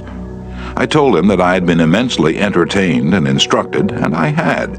I told him I wished I had his knowledge, and I did. I told him that I should love to wander the fields with him, and I have. I told him I must see him again, and I did. And so I had him thinking of me as a good conversationalist, when in reality I had been merely a good listener, and had encouraged him to talk. What is the secret, the mystery of a successful business interview? Well, according to former Harvard President Charles W. Eliot, there is no mystery about successful business intercourse. Exclusive attention to the person who is speaking to you is very important. Nothing else is so flattering as that. Eliot himself was a past master of the art of listening. Henry James, one of America's first great novelists, recalled, Dr. Eliot's listening was not mere silence, but a form of activity, sitting very erect on the end of his spine, with hands joined in his lap, making no movement except that he revolved his thumbs around each other, faster or slower. He faced his interlocutor and seemed to be hearing with his eyes as well as his ears. He listened with his mind and attentively considered what you had to say while you said it. At the end of an interview, the person who had talked to him felt that he had had his say. Self-evident, isn't it? You don't have to study for 4 years at Harvard to discover that. Yet I know, and you know, department store owners who will rent expensive space, buy their goods economically, dress their windows appealingly, spend thousands of dollars in advertising, and then hire clerks who haven't the sense to be good listeners. Clerks who interrupt customers, contradict them, irritate them, and all but drive them from the store. A department store in Chicago almost lost a regular customer who spent several $1,000s each year in that store because a sales clerk wouldn't listen. Mrs. Henrietta Douglas, who took our course in Chicago, had purchased a coat at a special sale. After she brought it home, she noticed that there was a tear in the lining. She came back the next day and asked the sales clerk to exchange it. The clerk refused even to listen to her complaint. "You bought this at a special sale," she said. She pointed to a sign on the wall. "Read that," she explained. "All sales are final. Once you bought it, you have to keep it. Sew up the lining yourself." "But this was damaged merchandise," Mrs. Douglas complained. "Makes no difference," the clerk interrupted. "Final's final." Mrs. Douglas was about to walk out indignantly, swearing never to return to that store ever, when she was greeted by the department manager, who knew her from her many years of patronage. Mrs. Douglas told her what had happened. The manager listened attentively to the whole story, examined the coat, and then said, "Special sales are final, so we can dispose of merchandise at the end of the season, but this no-return policy does not apply to damaged goods. We will certainly repair or replace the lining, or if you prefer, give you your money back." What a difference in treatment. If that manager had not come along and listened to the customer, a long-term patron of that store could have been lost forever. Listening is just as important in one's home life as in the world of business. Millie Esposito of Croton-on-Hudson, New York, made it her business to listen carefully when one of her children wanted to speak with her. One evening, she was sitting in the kitchen with her son Robert, and after a brief discussion of something that was on his mind, Robert said, "Mom, I know that you love me very much." Mrs. Esposito was touched and said, "Of course I love you very much. Did you doubt it?" And Robert responded, "No, but I really know you love me, because whenever I want to talk to you about something, you stop whatever you're doing and listen to me." the chronic kicker, even the most violent critic will frequently soften and be subdued in the presence of a patient, sympathetic listener, a listener who will be silent while the irate fault finder dilates like a king cobra and spews the poison out of his system. To illustrate, the New York Telephone Company discovered a few years ago that it had to deal with one of the most vicious customers who ever cursed a customer service representative. And he did curse. He raved. He threatened to tear the phone out by its roots. He refused to pay certain charges that he declared were false. He wrote letters to the newspapers. He filed innumerable complaints with the Public Service Commission, and he started several suits against the telephone company. At last, one of the company's most skillful troubleshooters was sent to interview this stormy petrel. This troubleshooter listened and let the cantankerous customer enjoy himself pouring out his tirade. The telephone representative listened and said yes and sympathized with his grievance. He raved on, and I listened for nearly 3 hours, the troubleshooter said, as he related his experiences before one of my classes. And then I went back and listened some more. I interviewed him 4 times, and before the 4th visit was over, I had become a charter member of an organization he was starting. He called it the Telephone Subscribers Protective Association. I'm still a member of this organization, and so far as I know, I'm the only member in the world today besides Mr. Smith. I listened and sympathized with him on every point that he'd made during these interviews. He never had a telephone representative talk with him that way before, and he became almost friendly. The point on which I went to see him was not even mentioned on the first visit, nor was it mentioned on the second or third, but upon the 4th interview, I closed the case completely. He paid all his bills in full, and for the first time in the history of his difficulties with the telephone company, voluntarily withdrew his complaints from the Public Service Commission. Doubtless Mr. Smith had considered himself a holy crusader, defending public rights against callous exploitation. But in reality, what he'd really wanted was a feeling of importance. He got this feeling of importance, at first, by kicking and complaining. But as soon as he got his feeling of importance from a representative of the company, his imagined grievances vanished into thin air. One morning years ago, an angry customer stormed into the office of Julian F. Detmer, founder of the Detmer Woolen Company, which later became the world's largest distributor of woolens to the tailoring trade. This man owed us a small sum of money, Mr. Detmer explained to me. The customer denied it, but we knew he was wrong, so our credit department had insisted that he pay. After getting a number of letters from our credit department, he packed his grip, made a trip to Chicago, and hurried into my office to inform me not only that he was not going to pay that bill, but that he was never going to buy another dollar's worth of goods from the Detmer Woolen Company. I listened patiently to all he had to say. I was tempted to interrupt, but I realized that would be bad policy, so I let him talk himself out. When he finally simmered down and got in a receptive mood, I said quietly, "I want to thank you for coming to Chicago to tell me about this. You've done me a great favor, for if our credit department has annoyed you, it may annoy other good customers, and that would be just too bad. Believe me, I'm far more eager to hear this than you are to tell it." That was the last thing in the world he expected me to say. I think he was a trifle disappointed, because he'd come to Chicago to tell me a thing or two. Here I was, thanking him instead of scrapping with him. I assured him we would wipe the charge off the books and forget it, because he was a very careful man with only one account to look after, while our clerks had to look after thousands. Therefore, he was less likely to be wrong than we were. I told him that I understood exactly how he felt, and if I were in his shoes, I should undoubtedly feel precisely as he did. Since he wasn't going to buy from us anymore, I recommended some other woolen houses. In the past, we'd usually lunched together when he came to Chicago, so I invited him to have lunch with me this day. He accepted reluctantly, but when we came back to the office, he placed a larger order than ever before. He returned home in a softened mood, and wanting to be just as fair with us as we'd been with him, looked over his bills, found one that had been mislaid, and sent us a check with his apologies. Later, when his wife presented him with a baby boy, he gave his son the middle name of Detmer, and he remained a friend and customer of the house until his death 22 years afterward. Years ago, a poor Dutch immigrant boy washed the windows of a bakery shop after school to help support his family. His people were so poor that in addition he used to go out in the street with a basket every day and collect stray bits of coal that had fallen in the gutter where the coal wagons had delivered fuel. That boy, Edward Bach, never got more than 6 years of schooling in his life, yet eventually he made himself one of the most successful magazine editors in the history of American journalism. How did he do it? That is a long story, but how he got his start can be told briefly. He got his start by using the principles advocated in this chapter. He left school when he was 13 and became an office boy for Western Union, but he didn't for one moment give up the idea of an education. Instead, he started to educate himself.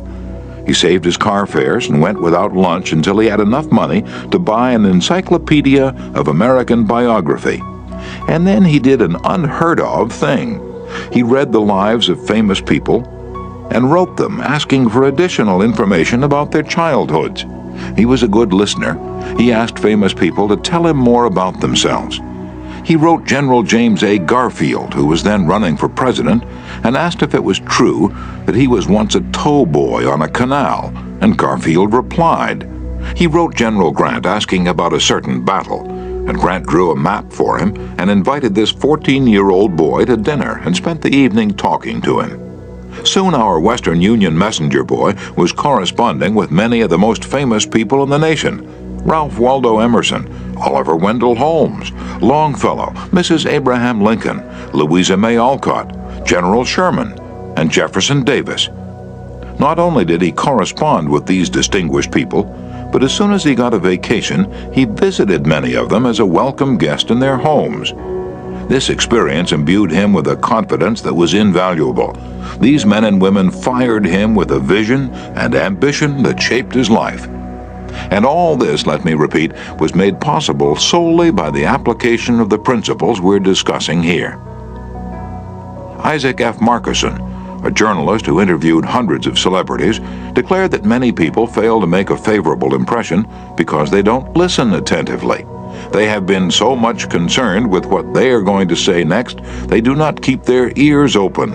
Very important people have told me they prefer good listeners to good talkers, but the ability to listen seems rarer than almost any other good trait. And not only important personages crave a good listener, but ordinary folks do too. As the Reader's Digest once said, many persons call a doctor when all they want is an audience. During the darkest hours of the Civil War, Lincoln wrote to an old friend in Springfield, Illinois, asking him to come to Washington. Lincoln said he had some problems he wanted to discuss with him. The old neighbor called at the White House, and Lincoln talked to him for hours about the advisability of issuing a proclamation freeing the slaves. Lincoln went over all the arguments for and against such a move, and then read letters and newspaper articles, some denouncing him for not freeing the slaves, others denouncing him for fear he was going to free them. After talking for hours, Lincoln shook hands with his old neighbor, said goodnight, and sent him back to Illinois without even asking for his opinion. Lincoln had done all the talking himself. That seemed to clarify his mind. He seemed to feel easier after that talk, the old friend said. Lincoln hadn't wanted advice. He had wanted merely a friendly, sympathetic listener to whom he could unburden himself. That's what we all want when we're in trouble. That is frequently all the irritated customer wants, and the dissatisfied employee, or the hurt friend. One of the great listeners of modern times was Sigmund Freud. A man who met Freud described his manner of listening. It struck me so forcibly that I shall never forget him. He had qualities which I had never seen in any other man. Never had I seen such concentrated attention. There was none of that piercing, soul-penetrating gaze business. His eyes were mild and genial. His voice was low and kind. His gestures were few, but the attention he gave me, his appreciation of what I said, even when I said it badly, was extraordinary. You have no idea what it meant to be listened to like that. If you want to know how to make people shun you and laugh at you behind your back and even despise you, here's the recipe. Never listen to anyone for long. Talk incessantly about yourself. If you have an idea while the other person is talking, don't wait for him or her to finish. Burst right in and interrupt in the middle of a sentence. Do you know people like that? I do, unfortunately, and the astonishing part of it is that some of them are prominent. Bores, that is all they are. Bores, intoxicated with their own egos, drunk with the sense of their own importance. People who talk only of themselves think only of themselves. And those people who think only of themselves, Dr. Nicholas Murray Butler, longtime president of Columbia University, said, are hopelessly uneducated. They are not educated, said Dr. Butler, no matter how instructed they may be. So, if you aspire to be a good conversationalist, be an attentive listener. To be interesting, be interested. Ask questions that other persons will enjoy answering. Encourage them to talk about themselves and their accomplishments. Remember that the people you're talking to are 100 times more interested in themselves and their wants and problems than they are in you and your problems. A person's toothache means more to that person than a famine in China which kills 1 million people. A boil on one's neck interests one more than 40 earthquakes in Africa. Now think of that the next time you start a conversation. Principle 4. Be a good listener. Encourage others to talk about themselves. Chapter 5. How to Interest People. Everyone who was ever a guest of Theodore Roosevelt was astonished at the range and diversity of his knowledge. Whether his visitor was a cowboy or a rough rider, a New York politician or a diplomat, Roosevelt knew what to say. And how was it done? The answer was simple. Whenever Roosevelt expected a visitor, he sat up late the night before, reading up on the subject in which he knew his guest was particularly interested. For Roosevelt knew, as all leaders know, that the royal road to a person's heart is to talk about the things he or she treasures most. The genial William Lyon Phelps, essayist and professor of literature at Yale, learned this lesson early in life. When I was 8 years old and was spending a weekend visiting my Aunt Libby Lindsley at her home in Stratford on the Housatonic, he wrote in his essay on human nature, a middle-aged man called one evening, and after a polite skirmish with my aunt, he devoted his attention to me. At that time, I happened to be excited about boats, and the visitor discussed the subject in a way that seemed to me particularly interesting. After he left, I spoke of him with enthusiasm. What a man! My aunt informed me he was a New York lawyer, that he cared nothing whatever about boats, that he took not the slightest interest in the subject. But why then did he talk all the time about boats? Because he is a gentleman. He saw you were interested in boats, and he talked about the things he knew would interest and please you. He made himself agreeable. And William Lyon Phelps added, I never forgot my aunt's remark.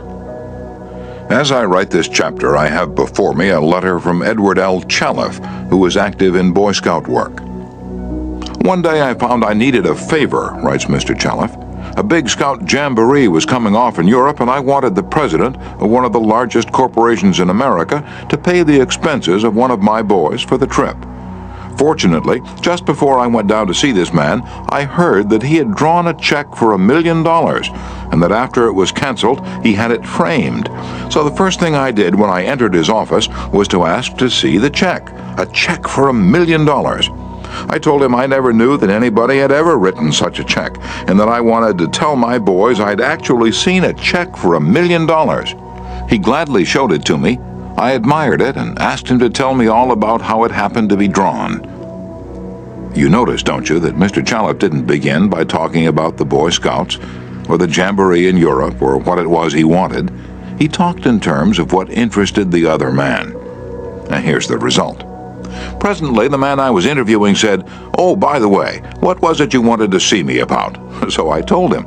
To my vast surprise, Mr. Chalif continues, he not only granted immediately what I asked for, but much more.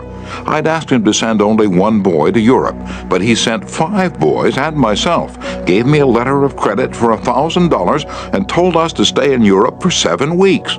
He also gave me letters of introduction to his branch presidents, putting them at our service, and he himself met us in Paris and showed us the town. Since then, he's given jobs to some of the boys whose parents were in want, and he's still active in our group.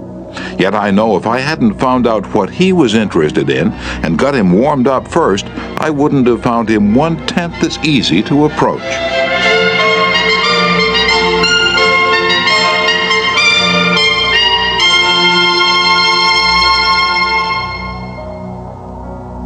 Is this a valuable technique to use in business? Is it? Let's see. Take Henry G. Duvernoy of Duvernoy & Sons, a wholesale baking firm in New York. Mr. Duvernoy had been trying to sell bread to a certain New York hotel. He'd called on the manager every week for 4 years. He went to the same social affairs the manager attended. He even took rooms in the hotel and lived there in order to get the business. But he failed. Then, said Mr. Duvernoy, after studying human relations, I resolved to change my tactics. I decided to find out what interested this man, what caught his enthusiasm. I discovered he belonged to a society of hotel executives called the Hotel Greeters of America. He not only belonged, but his bubbling enthusiasm had made him president of the organization and president of the International Greeters. No matter where its conventions were held, he would be there. So when I saw him the next day, I began talking about the greeters. What a response I got! What a response! He talked to me for half an hour about the greeters, his tones vibrant with enthusiasm. I could plainly see that this society was not only his hobby, it was the passion of his life. Before I left his office, he had sold me a membership in his organization. In the meantime, I'd said nothing about bread, but a few days later, a steward of his hotel phoned me to come over with samples and prices. "I don't know what you did to the old boy," the steward greeted me, "but he sure is sold on you." Think of it. I'd been drumming at that man for 4 years trying to get his business, and I'd still be drumming at him if I hadn't finally taken the trouble to find out what he was interested in and what he enjoyed talking about. Edward E. Harriman of Hagerstown, Maryland, chose to live in the beautiful Cumberland Valley of Maryland after he completed his military service. Unfortunately, at that time there were few jobs available in the area. A little research uncovered the fact that a number of companies in the area were either owned or controlled by an unusual business maverick, R.J. Funkhauser, whose rise from poverty to riches intrigued Mr. Harriman. However, he was known for being inaccessible to job seekers. Mr. Harriman wrote, "I interviewed a number of people and found out that his major interest was anchored in his drive for power and money. Since he protected himself from people like me by use of a dedicated and stern secretary, I studied her interests and goals, and only then I paid an unannounced visit at her office. She had been Mr. Funkhauser's orbiting satellite for about 15 years. When I told her I had a proposition for him, which might translate itself into financial and political success for him, she became enthused. I also conversed with her about her constructive participation in his success. After this conversation, she arranged for me to meet Mr. Funkhauser. I entered his huge and impressive office, determined not to ask directly for a job. He was seated behind a large carved desk and thundered at me, "How about it, young man?" I said, "Mr. Funkhauser, I believe I can make money for you." He immediately rose and invited me to sit in one of the large upholstered chairs. I enumerated my ideas and the qualifications I had to realize these ideas, as well as how they would contribute to his personal success and that of his businesses. R.J., as he has become known to me, hired me at once, and for over 20 years I have grown in his enterprises, and we both have prospered. Talking in terms of the other person's interests pays off for both parties. Howard Z. Herzig, a leader in the field of employee communications, has always followed this principle. When asked what reward he got from it, Mr. Herzig responded that he not only received a different reward from each person, but that in general, the reward had been an enlargement of his life each time he spoke to someone. Principle 5. Talk in terms of the other person's interests. Chapter 6. How to make people like you instantly. I was waiting in line to register a letter at the post office at 33rd Street and 8th Avenue in New York. I noticed that the clerk appeared to be bored with the job, weighing envelopes, handing out stamps, making change, issuing receipts, the same monotonous grind year after year. So I said to myself, I'm going to try to make that clerk like me. Obviously, to make him like me, I must say something nice, and not about myself, but about him. So I asked myself, what is there about him that I can honestly admire? That is sometimes a hard question to answer, especially with strangers, but in this case it happened to be easy. I instantly saw something I admired no end. So while he was weighing my envelope, I remarked with enthusiasm, I certainly wish I had your head of hair. He looked up, half startled, his face beaming with smiles.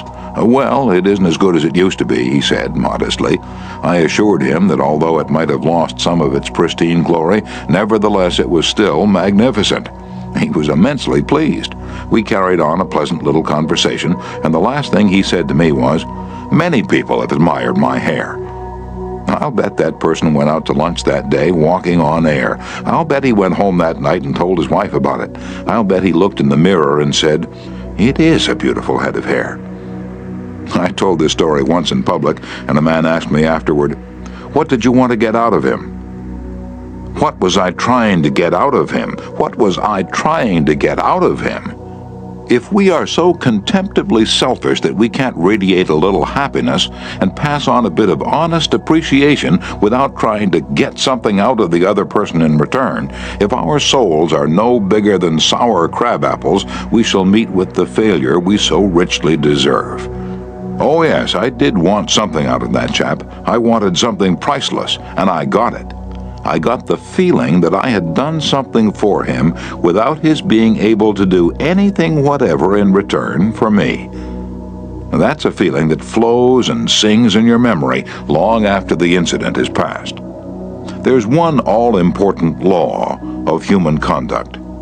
If we obey that law, we shall almost never get into trouble. In fact, that law, if obeyed, will bring us countless friends and constant happiness. But the very instant we break the law, we shall get into endless trouble. The law is this: always make the other person feel important. John Dewey, as we have already noted, said that the desire to be important is the deepest urge in human nature. And William James said, the deepest principle in human nature is the craving to be appreciated. As I have already pointed out, it is this urge that differentiates us from the animals. It is this urge that has been responsible for civilization itself. Philosophers have been speculating on the rules of human relationships for thousands of years, and out of all that speculation, there has evolved only one important precept. It is not new. It is as old as history. Zoroaster taught it to his followers in Persia 2,500 years ago. Confucius preached it in China 24 centuries ago. Lao Tse, the founder of Taoism, taught it to his disciples in the valley of the Han. Buddha preached it on the bank of the holy Ganges 500 years before Christ. The sacred books of Hinduism taught it 1,000 years before that. Jesus taught it among the stony hills of Judea 19 centuries ago.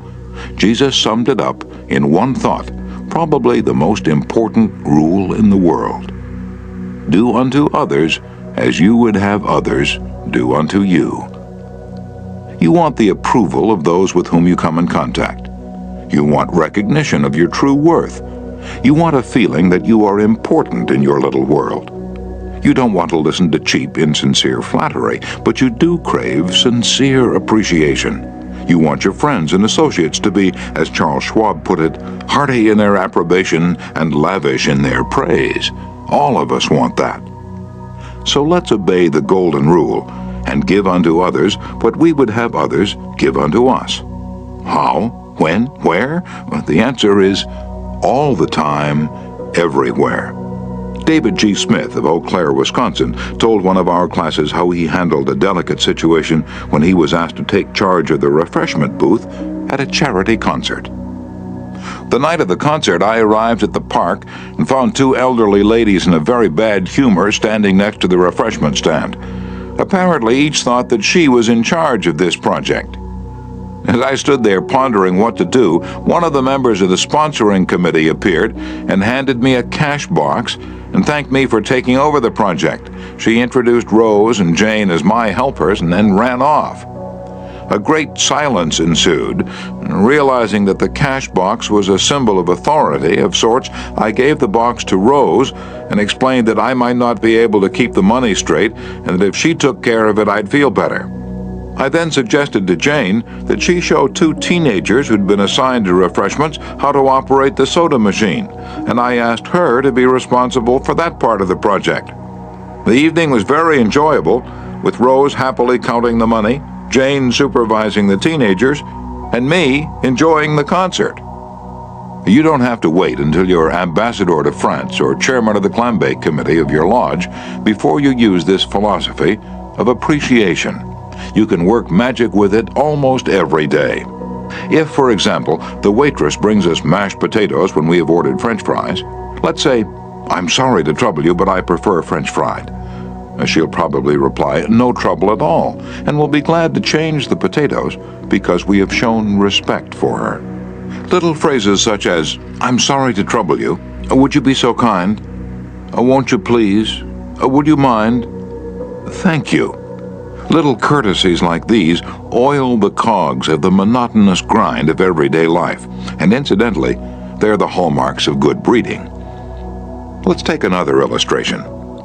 Hall Caine's novels, The Christian, The Deemster, The Manxman among them, were all bestsellers in the early part of this century.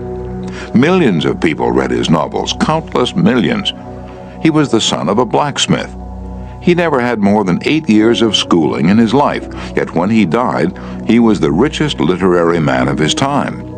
The story goes like this. Hall Caine loved sonnets and ballads, so he devoured all of Dante Gabriel Rossetti's poetry. He even wrote a lecture chanting the praises of Rossetti's artistic achievement and sent a copy to Rossetti himself. Rossetti was delighted. "Any young man who has such an exalted opinion of my ability," Rossetti probably said to himself, "must be brilliant." So Rossetti invited this blacksmith's son to come to London and act as his secretary.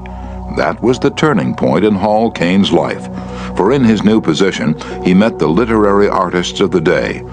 Profiting by their advice and inspired by their encouragement, he launched upon a career that emblazoned his name across the sky. His home, Greeba Castle on the Isle of Man, became a mecca for tourists from the far corners of the world, and he left a multi-million-dollar estate. Yet who knows, he might have died poor and unknown had he not written an essay expressing his admiration for a famous man.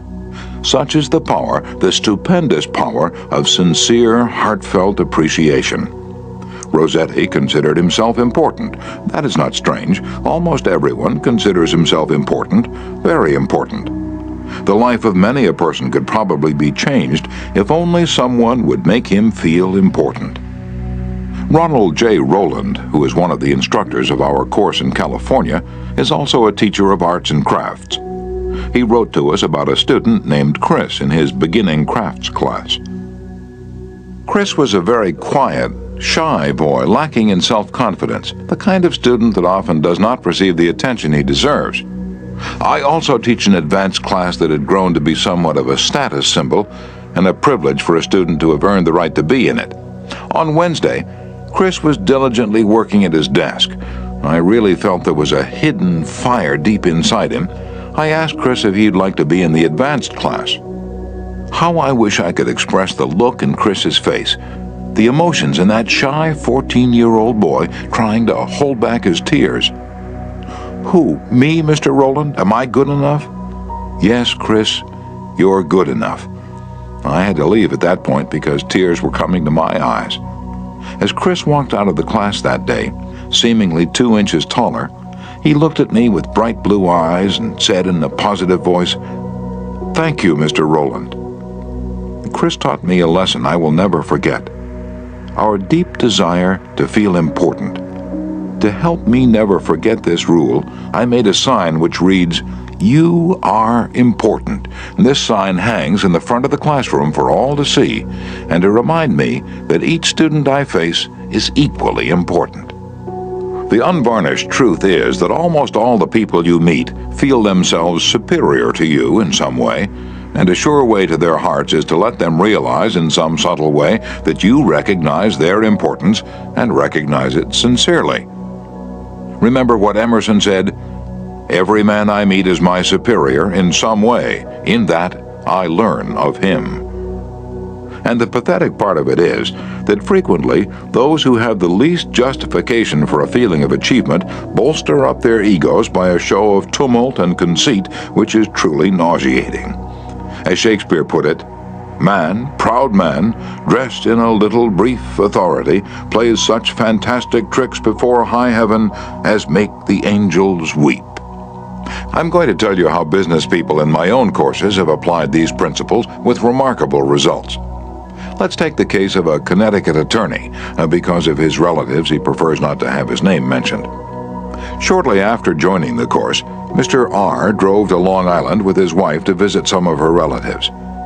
She left him to chat with an old aunt of hers, and then rushed off by herself to visit some of the younger relatives. Since he soon had to give a speech professionally on how he applied the principles of appreciation, he thought he would gain some worthwhile experience talking with the elderly lady. So he looked around the house to see what he could honestly admire. "This house was built about 1890, wasn't it?" he inquired. "Yes," she replied. "That's precisely the year it was built." "It reminds me of the house I was born in," he said. "It's beautiful, well built, roomy. You know, they don't build houses like this anymore." "You're right," the old lady agreed. "The young folks nowadays don't care for beautiful homes. All they want is a small apartment, and then they go off gadding about in their automobiles. This is a dream house," she said, in a voice vibrating with tender memories. "This house was built with love. My husband and I dreamed about it for years before we built it. We didn't have an architect, we planned it all ourselves." She showed Mr. R. about the house, and he expressed his hearty admiration for the beautiful treasures she'd picked up in her travels and cherished over a lifetime. Paisley shawls, an old English tea set, Wedgwood china, French beds and chairs, Italian paintings, and silk draperies that had once hung in a French chateau. After showing Mr. R. through the house, she took him out to the garage. There, jacked up on blocks, was a Packard car in mint condition. "My husband bought that car for me shortly before he passed on," she said softly. "I have never ridden in it since his death. You appreciate nice things, and I'm going to give this car to you." "Why, Auntie," he said, "you overwhelm me. I appreciate your generosity, of course, but I couldn't possibly accept it. I'm not even a relative of yours. I have a new car, and you have many relatives that would like to have that Packard." "Relatives?" she exclaimed. "Yes, I had relatives who are just waiting till I die so they can get that car, but they are not going to get it." "If you don't want to give it to them, you could very easily sell it to a second-hand dealer," he told her. "Sell it?" she cried. "Do you think I would sell this car? Do you think I could stand to see strangers riding up and down the street in that car? That car that my husband bought for me? I wouldn't dream of selling it. I'm going to give it to you. You appreciate beautiful things." He tried to get out of accepting the car, but he couldn't without hurting her feelings. This lady, left all alone in the big house with her Paisley shawls, her French antiques, and her memories, was starving for a little recognition. She had once been young and beautiful and sought after. She had once built a house warm with love and had collected things from all over Europe to make it beautiful. Now, in the isolated loneliness of old age, she craved a little human warmth, a little genuine appreciation, and no one gave it to her. And when she found it, like a spring in a desert, her gratitude couldn't adequately express itself with anything less than the gift of her cherished Packard. Let's take another case.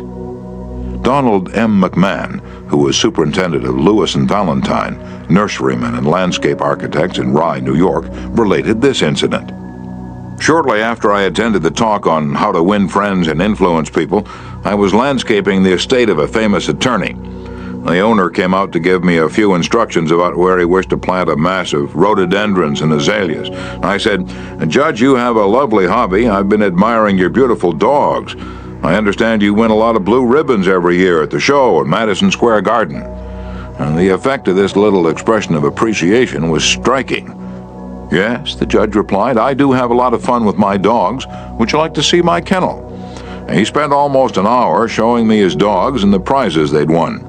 He even brought out their pedigrees and explained about the bloodlines responsible for such beauty and intelligence. Finally, turning to me, he asked, "Do you have any small children?" "Well, yes, I do," I replied. "I have a son." "Well, wouldn't he like a puppy?" the judge inquired. "Well, yes, he'd be tickled pink." "All right, I'm going to give him one," the judge announced. He started to tell me how to feed the puppy, and then he paused. "You'll forget if I tell you, I'll write it out." So the judge went in the house, typed out the pedigree and feeding instructions, and gave me a puppy worth several $100 and an hour and 15 minutes of his valuable time, largely because I'd expressed my honest admiration for his hobby and achievements.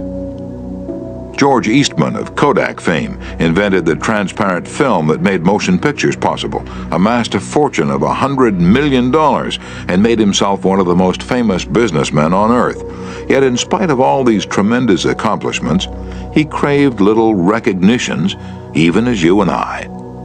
To illustrate, when Eastman was building the Eastman School of Music and also Kilbourne Hall in Rochester, James Adamson, then president of the Superior Seating Company of New York, wanted to get the order to supply the theater chairs for these buildings.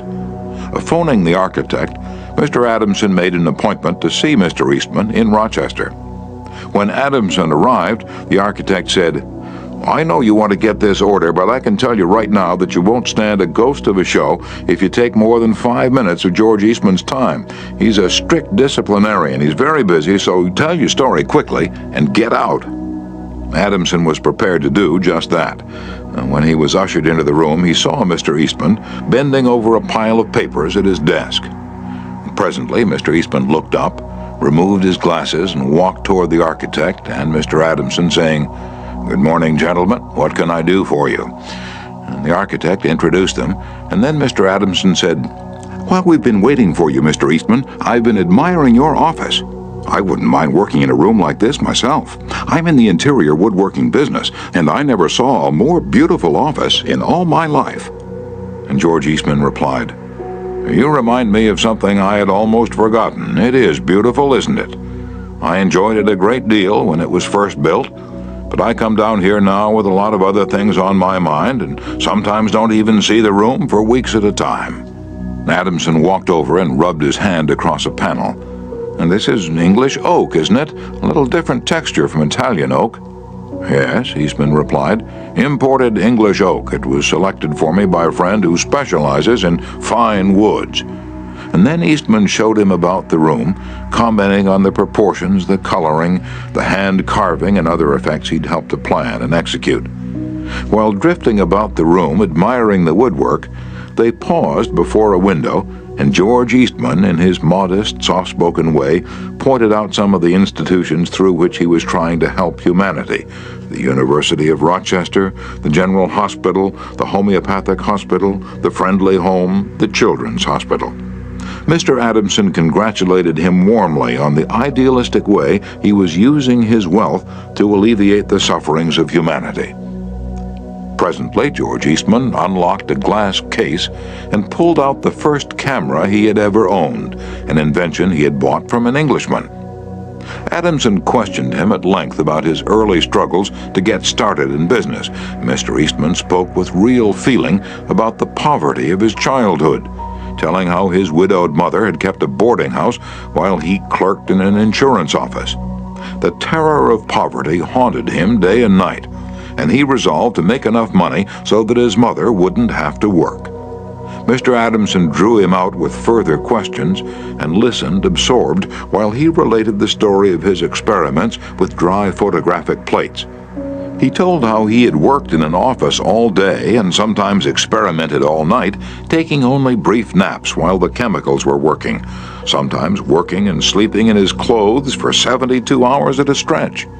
James Adamson had been ushered into Eastman's office at 10:15 and had been warned that he must not take more than 5 minutes, but an hour had passed, and then 2 hours passed, and they were still talking.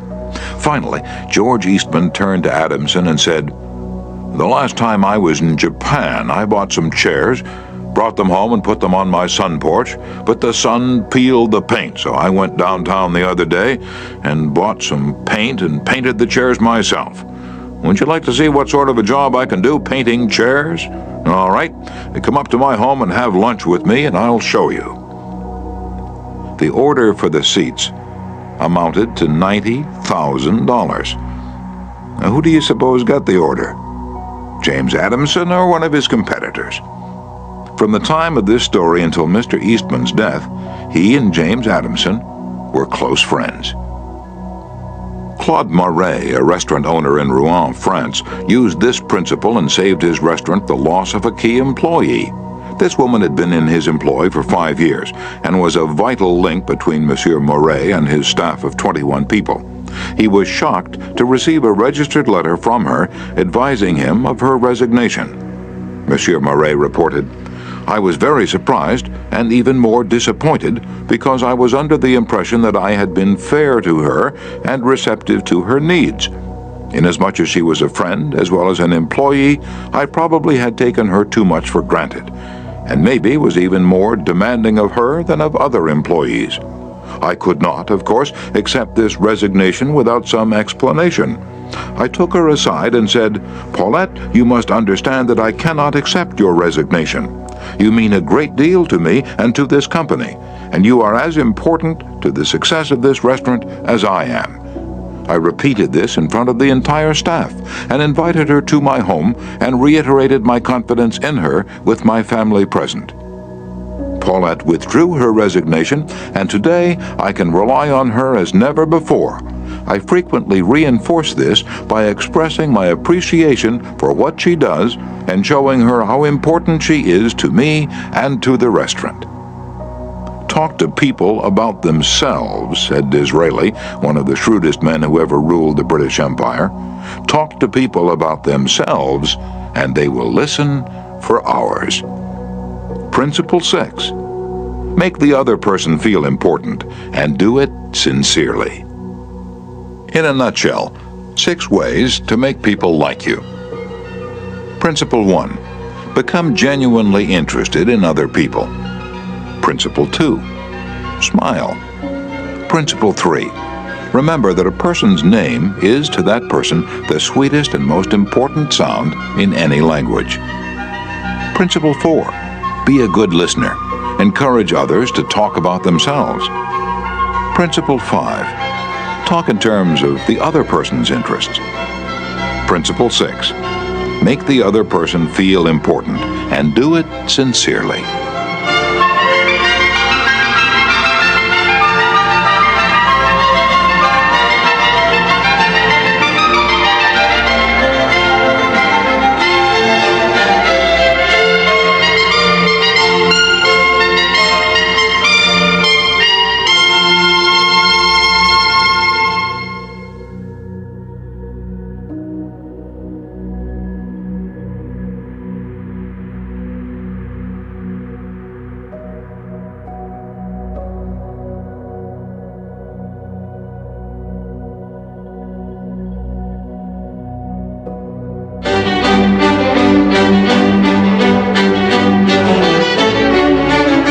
Part 3.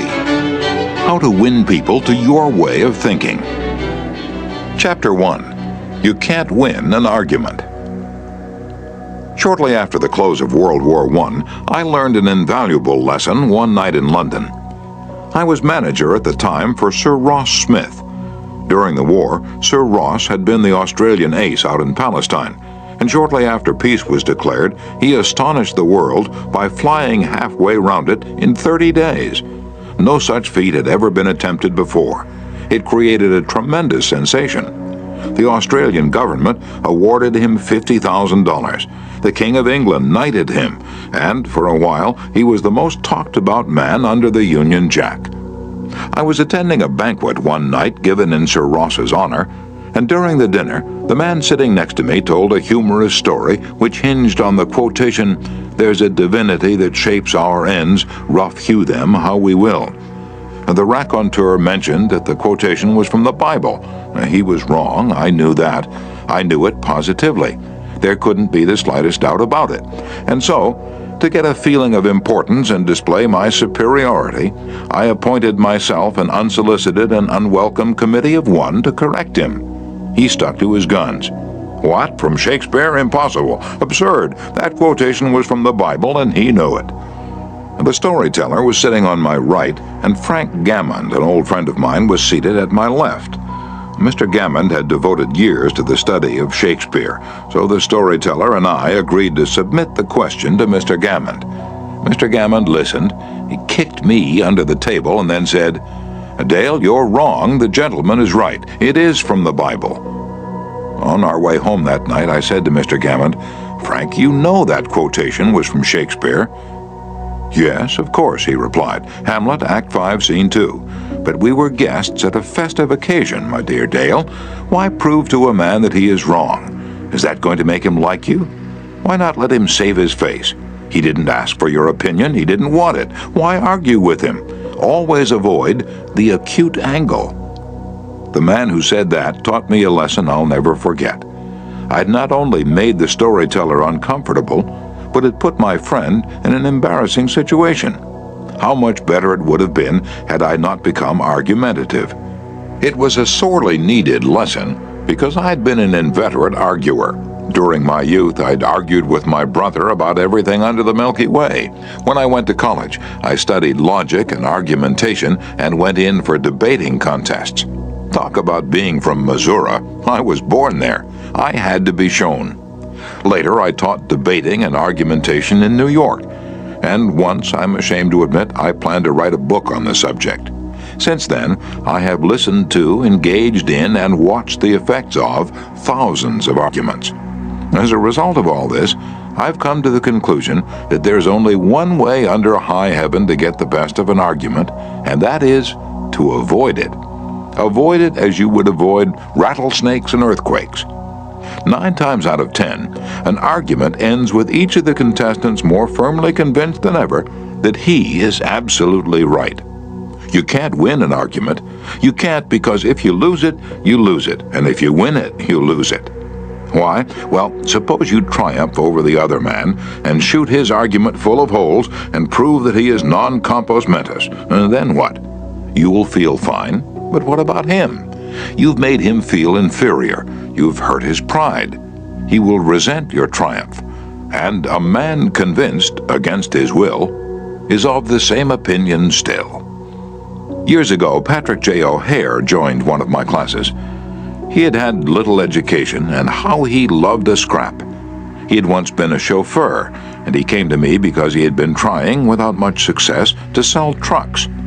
A little questioning brought out the fact that he was continually scrapping with and antagonizing the very people he was trying to do business with. If a prospect said anything derogatory about the trucks he was selling, Pat saw red and was right at the customer's throat. Pat won a lot of arguments in those days. As he said to me afterward, "I often walked out of an office saying, 'I told that bird something.' Sure, I'd told him something, but I hadn't sold him anything." My first problem was not to teach Patrick J. O'Hare to talk. My immediate task was to train him to refrain from talking and to avoid verbal fights. Mr. O'Hare became one of the star salesmen for the White Motor Company in New York. How did he do it? Here's his story in his own words. If I walk into a buyer's office now and he says, "What, a white truck? They're no good. I wouldn't take one if you gave it to me. I'm going to buy the Who's It truck." I say, "The Who's It's a good truck. If you buy the Who's It, you'll never make a mistake. The Who's It's are made by a fine company and sold by good people." He's speechless then. There's no room for argument. If he says the who's it's the best, and I say sure it is, he has to stop. He can't keep on all afternoon saying it's the best when I'm agreeing with him. We then get off the subject of the who's it, and I begin to talk about the good points of the white trunk. There was a time when a remark like his first one would have made me see scarlet and red and orange. I'd start arguing against the who's it, and the more I argued against it, the more my prospect argued in favor of it. And the more he argued, the more he sold himself on my competitor's product. As I look back now, I wonder how I was ever able to sell anything. I lost years of my life in scrapping and arguing. I keep my mouth shut now. It pays. As wise old Ben Franklin used to say, if you argue and rankle and contradict, you may achieve a victory sometimes, but it will be an empty victory because you will never get your opponent's goodwill. So figure it out for yourself. Which would you rather have, an academic, theatrical victory or a person's goodwill? You can seldom have both. The Boston Transcript once printed this bit of significant doggerel. Here lies the body of William J., who died maintaining his right-of-way. He was right, dead right as he sped along, but he's just as dead as if he were wrong. You may be right, dead right as you speed along in your argument, but as far as changing another's mind is concerned, you will probably be just as futile as if you were wrong. Frederick S. Parsons, an income tax consultant, had been disputing and wrangling for an hour with a government tax inspector. An item of $9,000 was at stake. Mr. Parsons claimed that this $9,000 was in reality a bad debt, that it would never be collected, that it ought not to be taxed. "Bad debt, my eye," retorted the inspector. "It must be taxed." This inspector was cold, arrogant, and stubborn, Mr. Parsons said as he told the story of the class. Reason was wasted, and so were facts. The longer we argued, the more stubborn he became, so I decided to avoid argument, change the subject, and give him appreciation. I said, "I suppose this is a very petty matter in comparison with the really important and difficult decisions you're required to make. I've made a study of taxation myself, but I've had to get my knowledge from books. You're getting yours from the firing line of experience. I sometimes wish I had a job like yours. It would teach me a lot." And I meant every word I said. Well, the inspector straightened up in his chair, leaned back, and talked for a long time about his work, telling me of the clever frauds he had uncovered. His tone gradually became friendly, and presently he was telling me about his children. As he left, he advised me that he would consider my problem further and give me his decision in a few days. He called at my office 3 days later and informed me that he had decided to leave the tax return exactly as it was filed. Now, this tax inspector was demonstrating one of the most common of human frailties. He wanted a feeling of importance. And as long as Mr. Parsons argued with him, he got his feeling of importance by loudly asserting his authority. But as soon as his importance was admitted, and the argument stopped, and he was permitted to expand his ego, he became a sympathetic and kindly human being. Buddha said, "Hatred is never ended by hatred, but by love. And a misunderstanding is never ended by an argument, but by tact, diplomacy, conciliation, and a sympathetic desire to see the other person's viewpoint." Lincoln once reprimanded a young Army officer for indulging in a violent controversy with an associate. "No man who is resolved to make the most of himself," said Lincoln, "can spare time for personal contention. Still less can he afford to take the consequences, including the vitiation of his temper and the loss of self-control. Yield larger things to which you show no more than equal rights, and yield lesser ones, though clearly your own. Better give our path to a dog than be bitten by him in contesting for the right. Even killing the dog would not cure the bite." In an article in Bits and Pieces, some suggestions are made on how to keep a disagreement from becoming an argument. Welcome the disagreement. Remember the slogan, "When two partners always agree, one of them is not necessary." If there's some point you haven't thought about, be thankful if it is brought to your attention. Perhaps this disagreement is your opportunity to be corrected before you make a serious mistake. Distrust your first instinctive impression. Our first natural reaction in a disagreeable situation is to be defensive. Be careful. Keep calm and watch out for your first reaction. It may be you at your worst, not your best. Control your temper. Remember, you can measure the size of a person by what makes him or her angry. Listen first. Give your opponents a chance to talk. Let them finish. Do not resist, defend, or debate. This only raises barriers. Try to build bridges of understanding. Don't build higher barriers of misunderstanding. Look for areas of agreement. When you have heard your opponents out, dwell first on the points and areas on which you agree. Be honest. Look for areas where you can admit error and say so. Apologize for your mistakes. It will help disarm your opponents and reduce defensiveness. Promise to think over your opponent's ideas and study them carefully, and mean it. Your opponents may be right. It is a lot easier at this stage to agree to think about their points than to move rapidly ahead and find yourself in a position where your opponents can say, "We tried to tell you, but you wouldn't listen." Thank your opponents sincerely for their interest. Anyone who takes the time to disagree with you is interested in the same things you are. Think of them as people who really want to help you, and you may turn your opponents into friends. Postpone action to give both sides time to think through the problem. Suggest that a new meeting be held later that day or the next day when all the facts may be brought to bear. In preparation for this meeting, ask yourself some hard questions. Could my opponents be right? Partly right? Is there truth or merit in their position or argument? Is my reaction one that will relieve the problem, or will it just relieve any frustration? Will my reaction drive my opponents further away or draw them closer to me? Will my reaction elevate the estimation good people have of me? Will I win or lose? What price will I have to pay if I win? If I am quiet about it, will the disagreement blow over? Is this difficult situation an opportunity for me?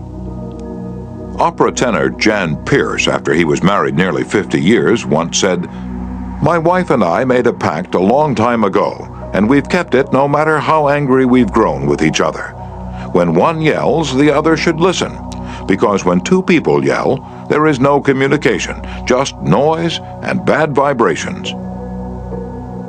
Principle 1. The only way to get the best of an argument is to avoid it. Chapter 2. A sure way of making enemies and how to avoid it. When Theodore Roosevelt was in the White House, he confessed that if he could be right 75% of the time, he would reach the highest measure of his expectation. If that was the highest rating that one of the most distinguished men of the 20th century could hope to obtain, what about you and me? If you can be sure of being right only 55% of the time, you can go down to Wall Street and make $1 million a day. If you can't be sure of being right even 55% of the time, why should you tell other people they are wrong?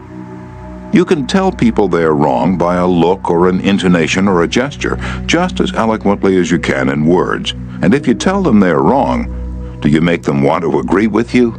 Never. For you've struck a direct blow at their intelligence, judgment, pride, and self-respect. That will make them want to strike back, but it will never make them want to change their minds. You may hurl at them all the logic of a Plato or an Immanuel Kant, but you will not alter their opinions, for you have hurt their feelings. Never begin by announcing, "I am going to prove so-and-so to you." Now, that's bad. That's tantamount to saying, "I'm smarter than you are. I'm going to tell you a thing or two and make you change your mind." That is a challenge. It arouses opposition and makes the listener want to battle with you before you even start. It is difficult, under even the most benign conditions, to change people's minds, so why make it harder? Why handicap yourself? If you're going to prove anything, don't let anybody know it. Do it so subtly, so adroitly, that no one will feel that you are doing it. This was expressed succinctly by Alexander Pope. Men must be taught as if you taught them not. and things unknown proposed as things forgot. Over 300 years ago, Galileo said, "You cannot teach a man anything. You can only help him to find it within himself." As Lord Chesterfield said to his son, "Be wiser than other people if you can, but do not tell them so." Socrates said repeatedly to his followers in Athens, "One thing only I know, and that is that I know nothing." Well, I can't hope to be any smarter than Socrates, so I have quit telling people they are wrong, and I find that it pays. If a person makes a statement that you think is wrong, yes, even that you know is wrong, isn't it better to begin by saying, "Well, now look, I thought otherwise, but I may be wrong. I frequently am. And if I am wrong, I want to be put right. Let's examine the facts." There's magic, positive magic in such phrases as, "I may be wrong, I frequently am. Let's examine the facts." Nobody in the heavens above, or on the earth beneath, or in the waters under the earth will ever object to your saying, "I may be wrong. Let's examine the facts." One of our class members who used this approach in dealing with customers was Harold Renke, a Dodge dealer in Billings, Montana. He reported that because of the pressures of the automobile business, he was often hard-boiled and callous when dealing with customers' complaints. This caused flared tempers, loss of business, and general unpleasantness. He told his class, "Recognizing that this was getting me nowhere fast, I tried a new tack. I'd say something like this. Our dealership has made so many mistakes that I'm frequently ashamed. We may have erred in your case, so tell me about it." This approach becomes quite disarming, and by the time the customer releases his feelings, he's usually much more reasonable when it comes to settling the matter. In fact, several customers have thanked me for having such an understanding attitude, and 2 of them have even brought in friends to buy new cars. In this highly competitive market, we need more of this type of customer, and I believe that showing respect for all customers' opinions and treating them diplomatically and courteously will help beat the competition. You will never get into trouble by admitting that you may be wrong. That will stop all argument and inspire your opponent to be just as fair and open and broad-minded as you are. It will make him want to admit that he, too, may be wrong. If you know positively that a person is wrong, and you bluntly tell him or her so, what happens? Let me illustrate. Mr. S., a young New York attorney, once argued a rather important case before the United States Supreme Court. Lunchgarden versus Fleet Corporation, 280 U.S. 320. The case involved a considerable sum of money and an important question of law. During the argument, one of the Supreme Court justices said to him, "The statute of limitations in admiralty law is 6 years, is it not?" Mr. S. stopped, stared at the justice for a moment, and then he said bluntly, "Your Honor, there is no statute of limitations in admiralty." A hush fell on the court, said Mr. S., as he related his experience to one of my classes, and the temperature in the room seemed to drop to 0. I was right, the justice was wrong, and I had told him so. But did that make him friendly? No. I still believe that I had the law on my side, and I know that I spoke better than I ever spoke before, but I didn't persuade. I made the enormous blunder of telling a very learned and famous man that he was wrong. A few people are logical. Most of us are prejudiced and biased. Most of us are blighted with preconceived notions, with jealousy, suspicion, fear, envy, and pride. And most citizens don't want to change their minds about their religion, or their haircut, or communism, or their favorite movie star. So if you're inclined to tell people they're wrong, please review the following paragraph every morning before breakfast. It's from James Harvey Robinson's enlightening book, The Mind in the Making. We sometimes find ourselves changing our minds without any resistance or heavy emotion. But if we are told we are wrong, we resent the imputation and harden our hearts. We are incredibly heedless in the formation of our beliefs, but find ourselves filled with an illicit passion for them when anyone proposes to rob us of their companionship. It is obviously not the ideas themselves that are dear to us, but our self-esteem which is threatened.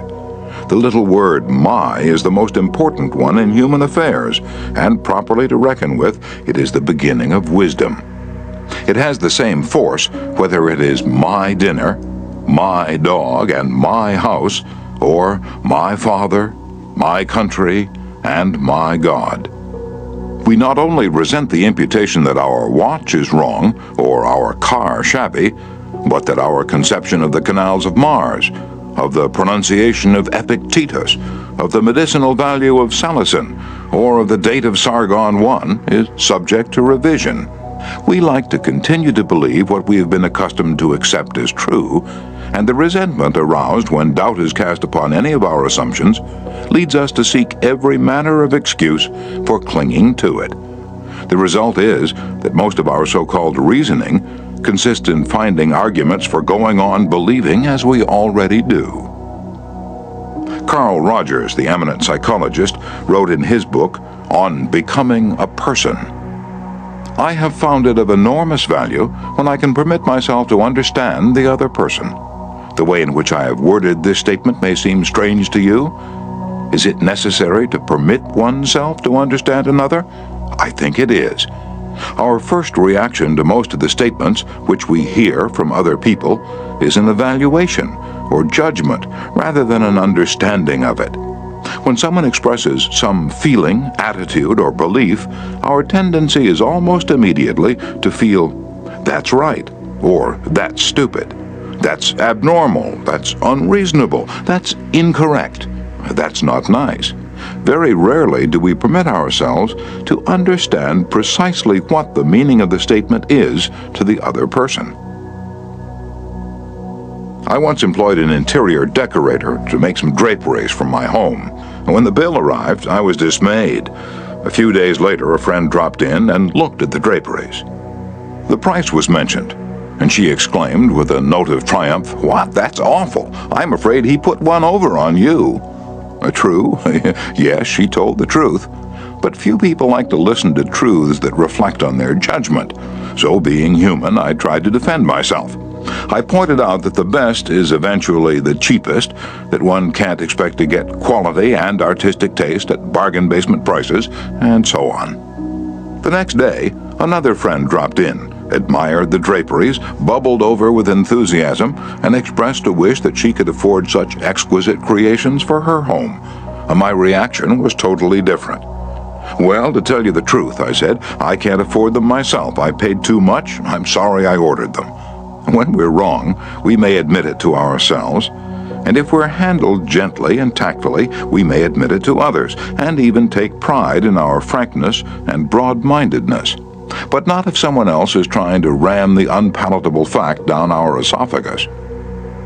Horace Greeley, the most famous editor in America during the time of the Civil War, disagreed violently with Lincoln's policies. He believed that he could drive Lincoln into agreeing with him by a campaign of argument, ridicule, and abuse. He waged this bitter campaign month after month, year after year. In fact, he wrote a brutal, bitter, sarcastic, and personal attack on President Lincoln the night Booth shot him. But did all this bitterness make Lincoln agree with Greeley? Not at all. Ridicule and abuse never do.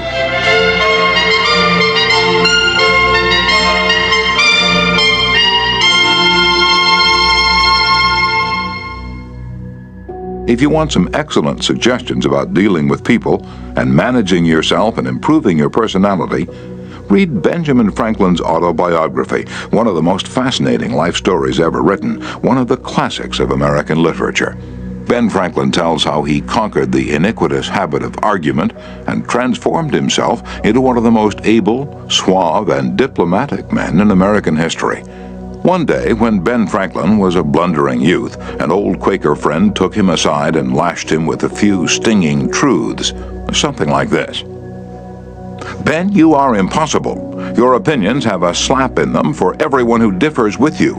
They have become so offensive that nobody cares for them. Your friends find they enjoy themselves better when you are not around. You know so much that no man can tell you anything. Indeed, no man is going to try, for the effort would lead only to discomfort and hard work. So you are not likely ever to know any more than you do now, which is very little." One of the finest things I know about Ben Franklin is the way he accepted that smarting rebuke. He was big enough, and wise enough to realize that it was true, to sense that he was headed for failure and social disaster. So he made a right-about face. He began immediately to change his insolent, opinionated ways. "I made it a rule," said Franklin, "to forbear all direct contradiction to the sentiment of others, and all positive assertion of my own. I even forbade myself the use of every word or expression in the language that imported a fixed opinion, such as certainly, undoubtedly, etc., and I adopted instead of them, I conceive, I apprehend, or I imagine a thing to be so, or it so appears to me at present. When another asserted something that I thought an error, I denied myself the pleasure of contradicting him abruptly, and of showing immediately some absurdity in his proposition, and in answering, I began by observing that in certain cases of circumstances his opinion would be right, but in the present case there appeared or seemed to me some difference, etc. I soon found the advantage of this change in my manner. The conversations I engaged in went on more pleasantly. The modest way in which I proposed my opinions procured them a readier reception and less contradiction. I had less mortification when I was found to be in the wrong, and I more easily prevailed with others to give up their mistakes and join with me when I happened to be in the right.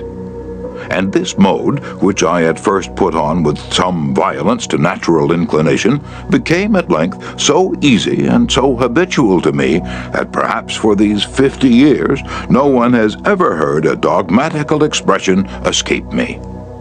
And to this habit, after my character of integrity, I think it principally owing that I had earned so much weight with my fellow citizens when I proposed new institutions or alterations in the old, and so much influence in public councils when I became a member. For I was but a bad speaker, never eloquent, subject to much hesitation in my choice of words, hardly correct in language, and yet I generally carried my points. How do Ben Franklin's methods work in business? Let's take two examples. Catherine A. Allred of Kings Mountain, North Carolina, is an industrial engineering supervisor for a yarn processing plant. She told one of our classes how she handled a sensitive problem before and after taking our training. Part of my responsibility, she reported, deals with setting up and maintaining incentive systems and standards for our operators so they can make more money by producing more yarn. The system we were using had worked fine when we had only 2 or 3 different types of yarn, but recently we had expanded our inventory and capabilities to enable us to run more than 12 different varieties. The present system was no longer adequate to pay the operators fairly for the work being performed and give them an incentive to increase production. I had worked up a new system which would enable us to pay the operator by the class of yarn she was running at any one particular time. With my new system in hand, I entered the meeting, determined to prove to the management that my system was the right approach. I told them in detail how they were wrong and showed where they were being unfair and how I had all the answers they needed. To say the least, I failed miserably. I had become so busy defending my position on the new system that I had left them no opening to graciously admit their problems on the old one. The issue was dead. After several sessions of this course, I realized all too well where I had made my mistakes. I called another meeting, and this time I asked where they felt their problems were. We discussed each point, and I asked them their opinion on which was the best way to proceed. With a few low-keyed suggestions at proper intervals, I let them develop my system by themselves. At the end of the meeting, when I actually presented my system, they enthusiastically accepted it. I'm convinced now that nothing good is accomplished and a lot of damage can be done if you tell a person straight out that he or she is wrong. You only succeed in stripping that person of self-dignity and making yourself an unwelcome part of any discussion. Let's take another example, and remember, these cases I'm citing are typical of the experiences of thousands of other people. R.V. Crowley was a salesman for a lumber company in New York. Crowley admitted that he had been telling hard-boiled lumber inspectors for years that they were wrong, and he'd won the arguments too, but it hadn't done any good. For these lumber inspectors, said Mr. Crowley, are like baseball umpires. Once they make a decision, they never change it. Mr. Crowley saw that his firm was losing thousands of dollars through the arguments he won. So while taking my course, he resolved to change tactics and abandon arguments. With what results? Here's the story as he told it to fellow members of his class. One morning the phone rang in my office. A hot and bothered person at the other end proceeded to inform me that a car of lumber we had shipped into his plant was entirely unsatisfactory. His firm had stopped unloading and requested that we make immediate arrangements to remove the stock from their yard. After about 1/4 of the car had been unloaded, their lumber inspector reported that the lumber was running 55% below grade. Under the circumstances, they refused to accept it. I immediately started for his plant, and on the way turned over in my mind the best way to handle the situation.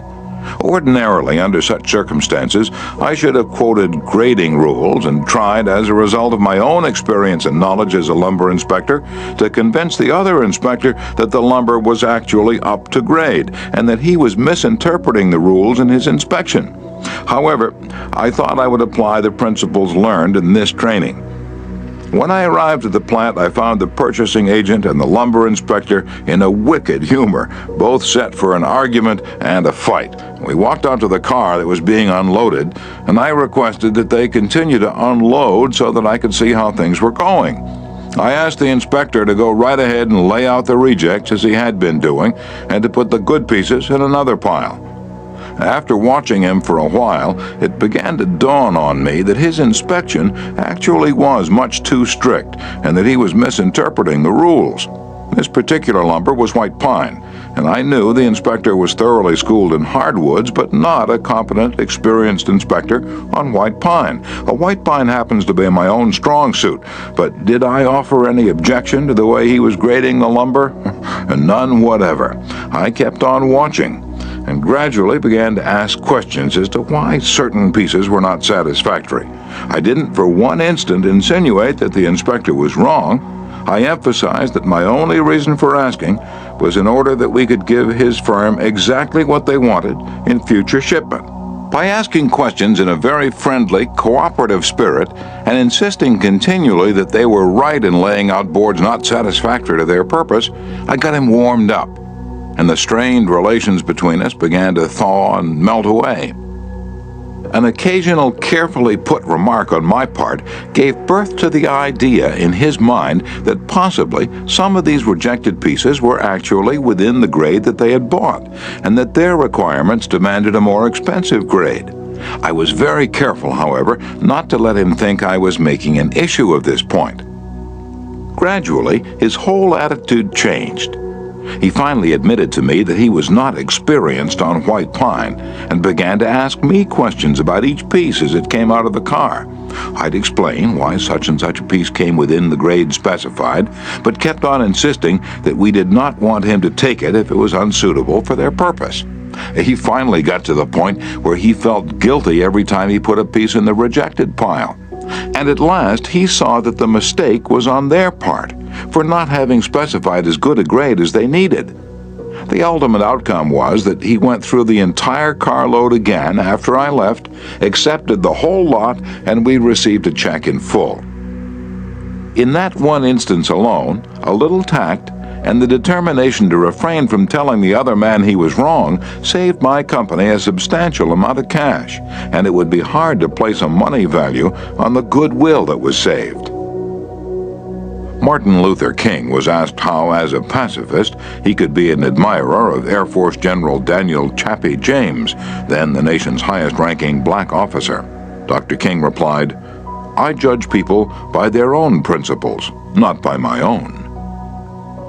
In a similar way, General Robert E. Lee once spoke to the President of the Confederacy, Jefferson Davis, in the most glowing terms about a certain officer under his command.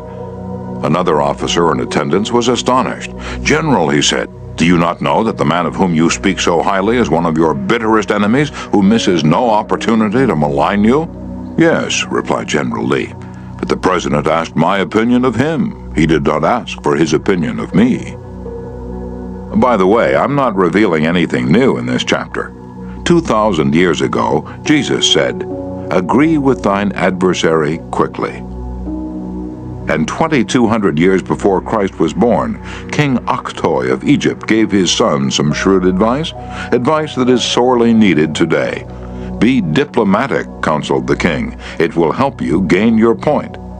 In other words, don't argue with your customer, or your spouse, or your adversary. Don't tell them they are wrong. Don't get them stirred up. Use a little diplomacy. Principle 2. Show respect for the other person's opinions. Never say, "You're wrong." Chapter 3. If you're wrong, admit it. Within a minute's walk of my house, there was a wild stretch of virgin timber where the blackberry thickets foamed white in the springtime, where the squirrels nested and reared their young, and the horseweeds grew as tall as a horse's head. This unspoiled woodland was called Forest Park, and it was a forest, probably not much different in appearance from what it was when Columbus discovered America. I frequently walked in this park with Rex, my little Boston bulldog. He was a friendly, harmless little hound, and since we rarely met anyone in the park, I took Rex along without a leash or muzzle. One day, we encountered a mounted policeman in the park, a policeman itching to show his authority. "What do you mean by letting that dog run loose in the park without a muzzle and leash?" he reprimanded me. "Don't you know it's against the law?" "Well, yes, I know it is," I replied softly, "but I didn't think he'd do any harm out there." "You didn't think? You didn't think? The law doesn't give a tinker's damn about what you think. That dog might kill a squirrel or bite a child. Oh, I'm going to let you off this time, but if I catch this dog out here again without a muzzle and leash, you'll have to tell it to the judge." I meekly promised to obey, and I did obey for a few times. But Rex didn't like the muzzle, and neither did I, so we decided to take a chance. Everything was lovely for a while, and then we struck a snag. Rex and I raced over the brow of a hill one afternoon, and there, suddenly, to my dismay, I saw the majesty of the law astride a bay horse. Rex was out in front, heading straight for the officer. I was in for it. I knew it. So I didn't wait until the policeman started talking. I beat him to it. I said, "Officer, you've caught me red-handed. I'm guilty. I have no alibis, no excuses. You warned me last week that if I brought the dog out here again without a muzzle, you'd fine me." "Well, now," the policeman responded in a soft tone, "I know it's a temptation to let a little dog like that have a run out here when nobody's around." "Sure, it's a temptation," I replied, "but it is against the law." "Well, a little dog like that isn't going to harm anybody," the policeman remonstrated. "Well, no, but he may kill squirrels," I said. "Well, now, I think you're taking this a bit too seriously," he told me. "I'll tell you what you do. You just let him run over the hill there where I can't see him, and we'll forget all about it." Now, that policeman, being human, wanted a feeling of importance. So when I began to condemn myself, the only way he could nourish his self-esteem was to take the magnanimous attitude of showing mercy. But suppose I'd tried to defend myself. Well, did you ever argue with a policeman? But instead of breaking lances with him, I admitted that he was absolutely right and I was absolutely wrong. I admitted it quickly, openly, and with enthusiasm. The affair terminated graciously in my taking his side and his taking my side. Lord Chesterfield himself could hardly have been more gracious than this mounted policeman who only a week previously had threatened to have the law on me. If we know we are going to be rebuked anyhow, isn't it far better to beat the other person to it and do it ourselves? Isn't it much easier to listen to self-criticism than to bear condemnation from alien lips? Say about yourself all the derogatory things you know the other person is thinking, or wants to say, or intends to say, and say them before that person has a chance to say them. The chances are 100 to 1 that a generous, forgiving attitude will be taken, and your mistakes will be minimized, just as the mounted policeman did with me and Rex. Ferdinand E. Warren, a commercial artist, used this technique to win the goodwill of a petulant, scolding buyer of art. It is important in making drawings for advertising and publishing purposes to be precise and very exact. Mr. Warren said as he told the story. Some art editors demand that their commissions be executed immediately, and in these cases some slight error is liable to occur. I knew one art director in particular who was always delighted to find fault with some little thing. I have often left his office in disgust, not because of the criticism, but because of his method of attack. Recently, I delivered a rush job to this editor, and he phoned me to call at his office immediately. He said something was wrong. When I arrived, I found just what I had anticipated and dreaded. He was hostile, gloating over his chance to criticize. He demanded with heat why I had done so-and-so. My opportunity had come to apply the self-criticism I'd been studying about, so I said, "Mr. So-and-so, if what you say is true, I am at fault, and there is absolutely no excuse for my blunder. I have been doing drawings for you long enough to know better. I am ashamed of myself." Immediately, he started to defend me. "Yes, you're right, but after all, this isn't a serious mistake. It's only," and I interrupted him, "any mistake," I said, "may be costly, and they're all irritating." He started to break in, but I wouldn't let him. I was having a grand time. For the first time in my life, I was criticizing myself, and I loved it. "I should have been more careful," I continued. "You give me a lot of work, and you deserve the best, so I'm going to do this drawing all over." No, he protested. "I wouldn't think of putting you to all that trouble." He praised my work, assured me he wanted only a minor change, and that my slight error hadn't cost his firm any money, and after all, it was a mere detail not worth worrying about. My eagerness to criticize myself took all the fight out of him. He ended up by taking me to lunch, and before we parted, he gave me a check and another commission. There's a certain degree of satisfaction in having the courage to admit one's errors. It not only clears the air of guilt and defensiveness, but often helps solve the problem created by the error. Bruce Harvey of Albuquerque, New Mexico, had incorrectly authorized payment of full wages to an employee on sick leave. When he discovered his error, he brought it to the attention of the employee and explained that to correct the mistake, he would have to reduce his next paycheck by the entire amount of the overpayment. The employee pleaded that as that would cause him a serious financial problem, could the money be repaid over a period of time? In order to do this, Harvey explained, he would have to obtain his supervisor's approval. And this, I knew, reported Harvey, would result in a boss-type explosion. While trying to decide how to handle the situation better, I realized that the whole mess was my fault. I would have to admit it to my boss. I walked into his office, told him that I had made a mistake, and then informed him of the complete facts. He replied, in an explosive manner, that it was the fault of their personnel department. I repeated that it was my fault. He exploded again about carelessness in the accounting department. Again, I explained it was my fault. He blamed 2 other people in the office, but each time I reiterated that it was my fault. Finally, he looked at me and said, "Okay, it was your fault. Now straighten it out." The error was corrected, and nobody got into trouble. I felt great because I was able to handle a tense situation and had the courage not to seek alibis. My boss has had more respect for me ever since. Any fool can try to defend his or her mistakes, and most fools do.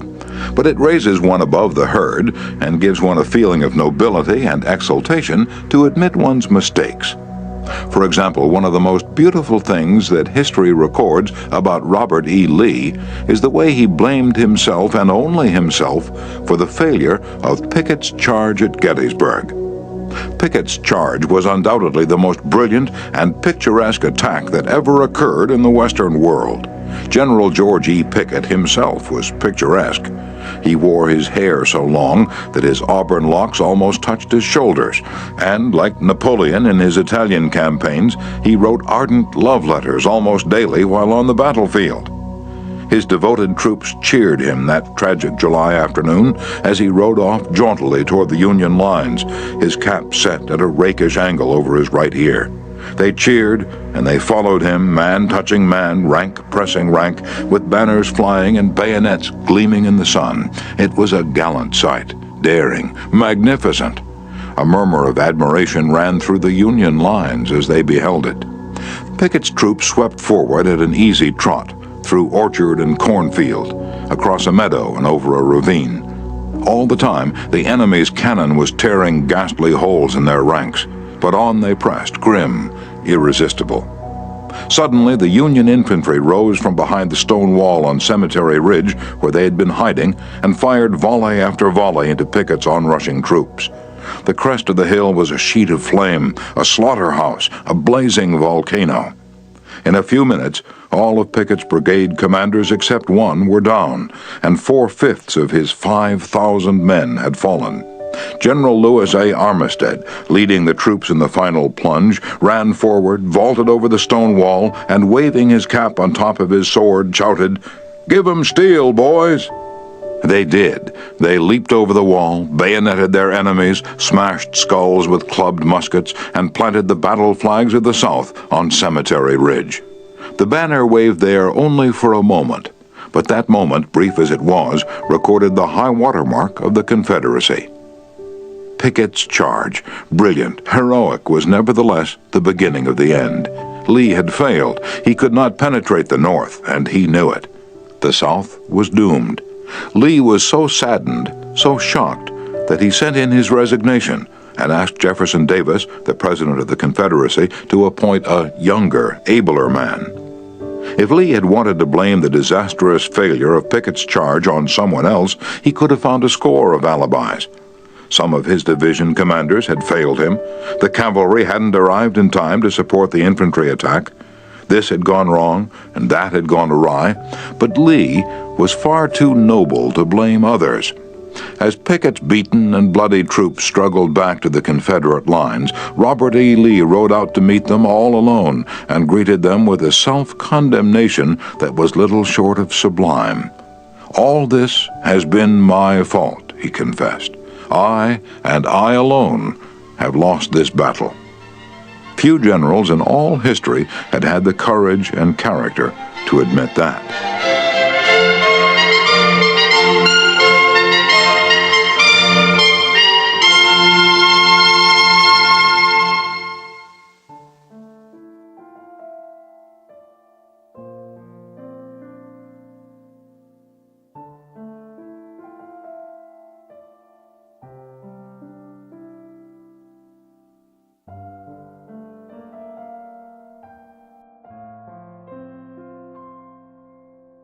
Michael Chong, who teaches our course in Hong Kong, told of how the Chinese culture presents some special problems, and how sometimes it is necessary to recognize that the benefits of applying a principle may be more advantageous than maintaining an old tradition. He had one middle-aged class member who had been estranged from his son for many years. The father had been an opium addict, but now was cured. In Chinese tradition, an older person cannot take the first step. The father felt that it was up to his son to take the initiative toward a reconciliation. In an early session, he told the class about the grandchildren he had never seen and how much he desired to be reunited with his son. His classmates, all Chinese, understood his conflict between his desire and long-established tradition. The father felt that young people should have respect for their elders, and that he was right in not giving in to his desire, but to wait for his son to come to him. Toward the end of the course, the father again addressed the class. "I have pondered this problem," he said. "Dale Carnegie says if you are wrong, admit it quickly and emphatically. It is too late for me to admit it quickly, but I can admit it emphatically. I wronged my son. He was right in not wanting to see me and to expel me from his life. I may lose face by asking a younger person's forgiveness, but I was at fault, and it is my responsibility to admit this." The class applauded and gave him their full support. At the next class, he told how he went to his son's house, asked for and received forgiveness, and was now embarked on a new relationship with his son, his daughter-in-law, and the grandchildren he had met at last. Elbert Hubbard was one of the most original authors who ever stirred up a nation. His stinging sentences often aroused fierce resentment, but Hubbard, with his rare skill for handling people, frequently turned his enemies into friends. For example, when some irritated reader wrote in to say that he didn't agree with such and such an article and ended by calling Hubbard this and that, Elbert Hubbard would answer like this: "Come to think it over, I don't entirely agree with it myself. Not everything I wrote yesterday appeals to me today. I am glad to learn what you think on the subject. The next time you're in the neighborhood, you must visit us, and we'll get this subject threshed out for all time. So here is a hand clasp over the miles, and I am yours sincerely." And what could you say to a man who treated you like that? When we're right, let's try to win people gently and tactfully to our way of thinking. And when we're wrong, and that will be surprisingly often if we're honest with ourselves, let's admit our mistakes quickly and with enthusiasm. Not only will that technique produce astonishing results, but believe it or not, it is a lot more fun under the circumstances than trying to defend oneself. Remember the old proverb, "By fighting you never get enough, but by yielding you get more than you expected." Principle 3. If you're wrong, admit it quickly and emphatically. Chapter 4. A Drop of Honey. If your temper is aroused and you tell them a thing or two, you'll have a fine time unloading your feelings. But what about the other person? Will he share your pleasure? Will your belligerent tones, your hostile attitude, make it easy for him to agree with you? "If you come at me with your fists doubled," said Woodrow Wilson, "I think I can promise you that mine will double as fast as yours. But if you come to me and say, 'Let us sit down and take counsel together, and if we differ from each other, understand why it is that we differ, just what the points at issue are,' we will presently find that we are not so far apart after all, that the points on which we differ are few, and the points on which we agree are many, and that if we only have the patience and the candor and the desire to get together, we will get together." Nobody appreciated the truth of Woodrow Wilson's statement more than John D. Rockefeller, Jr. Back in 1915, Rockefeller was the most fiercely despised man in Colorado. One of the bloodiest strikes in the history of American industry had been shocking the state for 2 terrible years. Irate, belligerent miners were demanding higher wages from the Colorado Fuel and Iron Company. Rockefeller controlled that company. Property had been destroyed, troops had been called out, blood had been shed. Strikers had been shot, their bodies riddled with bullets. At a time like that, with the air seething with hatred, Rockefeller wanted to win the strikers to his way of thinking. And he did it. How? Here's the story. After weeks spent in making friends, Rockefeller addressed the representatives of the strikers. This speech, in its entirety, is a masterpiece. It produced astonishing results. It calmed the tempestuous waves of hate that threatened to engulf Rockefeller. It won him a host of admirers. It presented facts in such a friendly manner that the strikers went back to work without saying another word about the increase in wages for which they had fought so violently. The opening of that remarkable speech follows. Note how it fairly glows with friendliness. Rockefeller, remember, was talking to men who, a few days previously, had wanted to hang him by the neck to a sour apple tree. Yet he couldn't have been more gracious, more friendly, if he had addressed a group of medical missionaries. His speech was radiant with such phrases as, "I am proud to be here, having visited in your homes, met many of your wives and children. We meet here not as strangers, but as friends. Spirit of mutual friendship, our common interests, it is only by your courtesy that I am here." "This is a red-letter day in my life," Rockefeller began. "It is the first time I have ever had the good fortune to meet the representatives of the employees of this great company, its officers and superintendents together, and I can assure you that I am proud to be here, and that I shall remember this gathering as long as I live. Had this meeting been held 2 weeks ago, I should have stood here a stranger to most of you, recognizing a few faces. Having had the opportunity last week of visiting all the camps in the southern coal field, and of talking individually with practically all of the representatives except those who were away, having visited in your homes, met many of your wives and children, we meet here not as strangers, but as friends. And it is in that spirit of mutual friendship that I am glad to have this opportunity to discuss with you our common interests. Since this is a meeting of the officers of the company and the representatives of the employees, it is only by your courtesy that I am here, for I am not so fortunate as to be either one or the other. And yet I feel that I am intimately associated with you men, for in a sense I represent both the stockholders and the directors.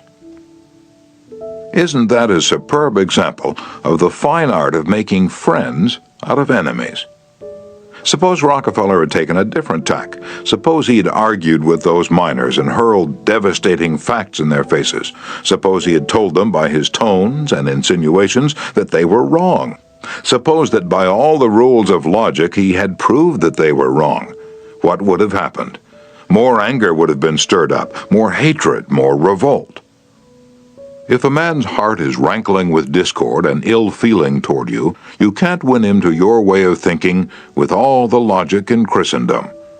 Scolding parents and domineering bosses and husbands and nagging wives ought to realize that people don't want to change their minds.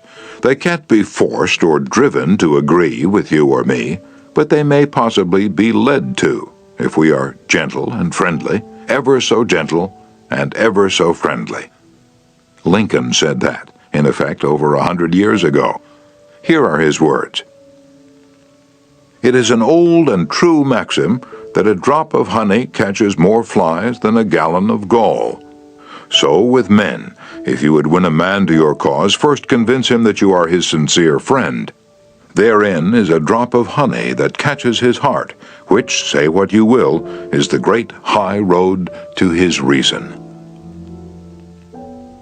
Business executives have learned that it pays to be friendly to strikers.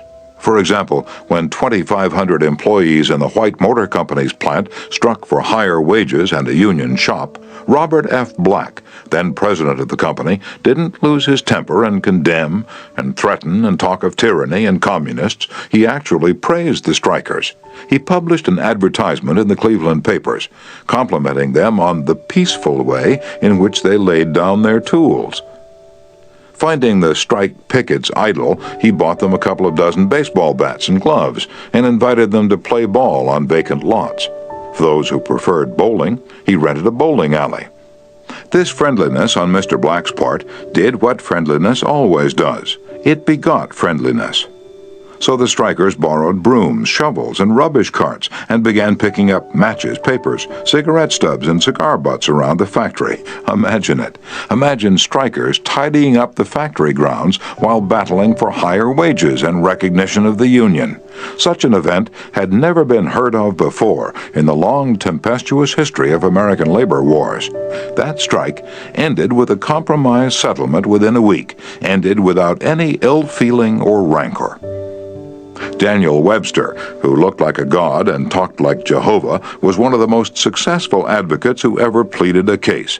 Yet he ushered in his most powerful arguments with such friendly remarks as, "It will be for the jury to consider. This may perhaps be worth thinking of.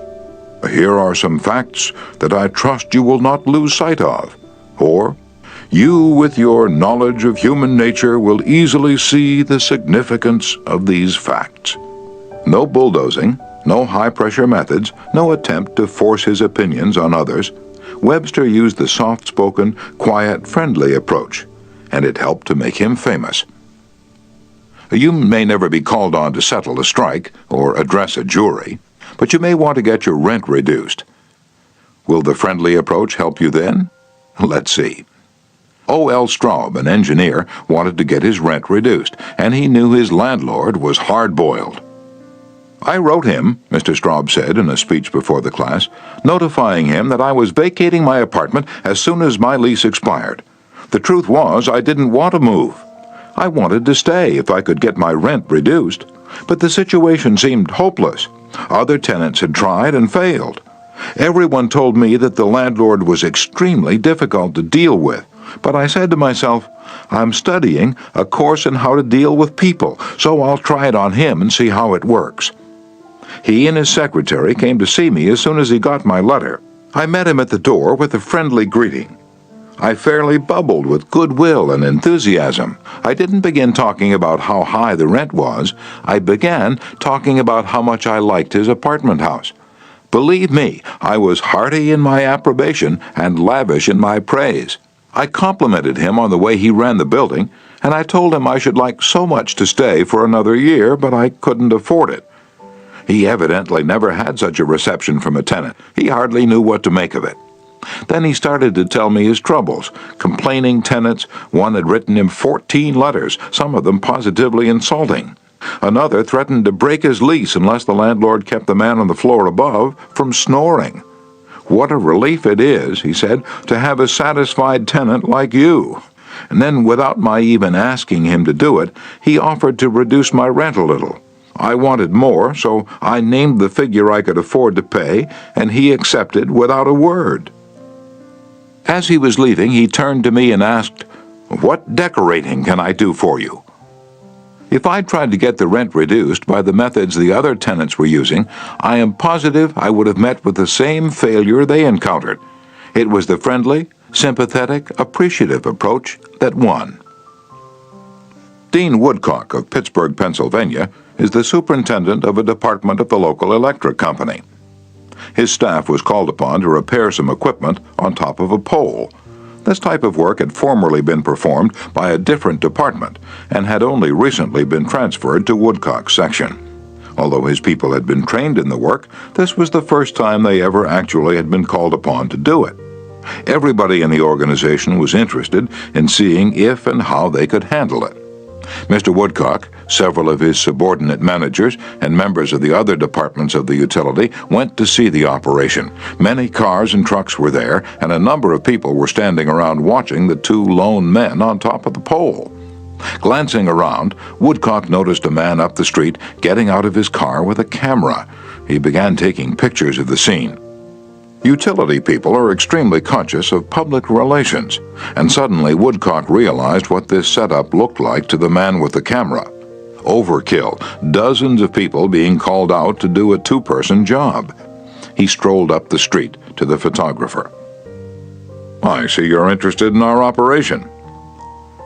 "Yes, and my mother will be more than interested. She owns stock in your company. This will be an eye-opener for her. She may even decide her investment was unwise. I've been telling her for years that there's a lot of waste motion in companies like yours. This proves it. The newspapers might like these pictures, too." "Well, it does look like it, doesn't it? I'd think the same thing in your position, but this is a unique situation." And Dean Woodcock went on to explain how this was the first job of this type for his department, and how everybody, from executives down, was interested. He assured the man that under normal conditions, two people could handle the job.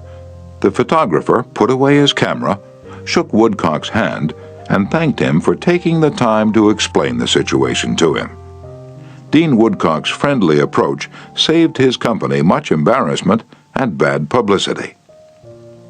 Another member of one of our classes, Gerald H. Wynn of Littleton, New Hampshire, reported how, by using a friendly approach, he obtained a very satisfactory settlement on a damage claim. "Early in the spring," he reported, "before the ground had thawed from the winter freezing, there was an unusually heavy rainstorm, and the water, which normally would have run off to nearby ditches and storm drains along the road, took a new course onto a building lot where I just built a new home. Not being able to run off, the water pressure built up around the foundation of the house. The water forced itself under the concrete basement floor, causing it to explode, and the basement filled with water. This ruined the furnace and the hot water heater. The cost to repair this damage was in excess of $2,000. I had no insurance to cover this type of damage. However, I soon found out that the owner of the subdivision had neglected to put in a storm drain near the house, which could have prevented this problem. I made an appointment to see him. During the 25-mile trip to his office, I carefully reviewed the situation and remembering the principles I learned in this course, I decided that showing my anger would not serve any worthwhile purpose. When I arrived, I kept very calm and started by talking about his recent vacation to the West Indies. And then, when I felt the timing was right, I mentioned the little problem of water damage. He quickly agreed to do his share in helping to correct the problem. A few days later, he called and said he would pay for the damage and also put in a storm drain to prevent the same thing from happening in the future. Even though it was the fault of the owner of the subdivision, if I'd not begun in a friendly way, there would have been a great deal of difficulty in getting him to agree to the total liability. Years ago, when I was a barefoot boy walking through the woods to a country school out in northwest Missouri, I read a fable about the sun and the wind. They quarreled about which was the stronger, and the wind said, "I'll prove I am. See the old man down there with a coat? I can get that coat off him quicker than you can." So the sun went behind a cloud, and the wind blew until it was almost a tornado, but the harder it blew, the tighter the old man clutched his coat to him. Finally, the wind calmed down and gave up, and then the sun came out from behind the clouds and smiled kindly on the old man. Presently, he mopped his brow and pulled off his coat. The sun then told the wind that gentleness and friendliness were always stronger than fury and force. The use of gentleness and friendliness is demonstrated day after day by people who have learned that a drop of honey catches more flies than a gallon of gall. F. Gale Connor of Lutherville, Maryland, proved this when he had to take his 4-month-old car to the service department of the car dealer for the 3rd time. He told our class, "It was apparent that talking to, reasoning with, or shouting at the service manager was not going to lead to a satisfactory resolution of my problems. I walked over to the showroom and asked to see the agency owner, Mr. White. After a short wait, I was ushered into Mr. White's office. I introduced myself and explained to him that I had bought my car from his dealership because of the recommendation of friends who had had previous dealings with him. I was told that his prices were very competitive and that his service was outstanding." He smiled with satisfaction as he listened to me. Then I explained the problem that I was having with the service department. "I thought you might want to be aware of any situation that might tarnish your fine reputation," I added. He thanked me for calling this to his attention and assured me that my problem would be taken care of. Not only did he personally get involved, but he also lent me his car to use while mine was being repaired. Aesop was a Greek slave who lived at the court of Croesus and spun immortal fables 600 years before Christ. Yet the truths he taught about human nature are just as true in Boston and Birmingham now as they were 26 centuries ago in Athens. The sun can make you take off your coat more quickly than the wind, and kindliness, the friendly approach, and appreciation can make people change their minds more readily than all the bluster and storming in the world. Remember what Lincoln said, "A drop of honey catches more flies than a gallon of gall." Principle 4. Begin in a friendly way. Chapter 5. The Secret of Socrates. In talking with people, don't begin by discussing the things on which you differ. Begin by emphasizing and keep on emphasizing the things on which you agree. Keep emphasizing, if possible, that you are both striving for the same end, and that your only difference is one of method and not of purpose. Get the other person saying yes, yes at the outset. Keep your opponent, if possible, from saying no. A no response, according to Professor Overstreet, is a most difficult handicap to overcome. When you have said no, all your pride of personality demands that you remain consistent with yourself. You may later feel that the no was ill-advised. Nevertheless, there is your precious pride to consider. Once having said a thing, you feel you must stick to it. Hence it is of the very greatest importance that a person be started in the affirmative direction. The skillful speaker gets at the outset a number of yes responses. This sets the psychological process of the listeners moving in the affirmative direction. It's like the movement of a billiard ball. Propel in one direction, and it takes some force to deflect it, far more force to send it back in the opposite direction. The psychological patterns here are quite clear. When a person says no and really means it, he or she is doing far more than saying a word of 2 letters. The entire organism, glandular, nervous, muscular, gathers itself together into a condition of rejection. There is, usually in minutes, but sometimes in observable degree, a physical withdrawal or readiness for withdrawal. The whole neuromuscular system, in short, sets itself on guard against acceptance. When, to the contrary, a person says yes, none of the withdrawal activities takes place. The organism is in a forward-moving, accepting, open attitude. Hence, the more yeses we can at the very outset induce, the more likely we are to succeed in capturing the attention for our ultimate proposal. It is a very simple technique, this yes response, and yet how much it is neglected.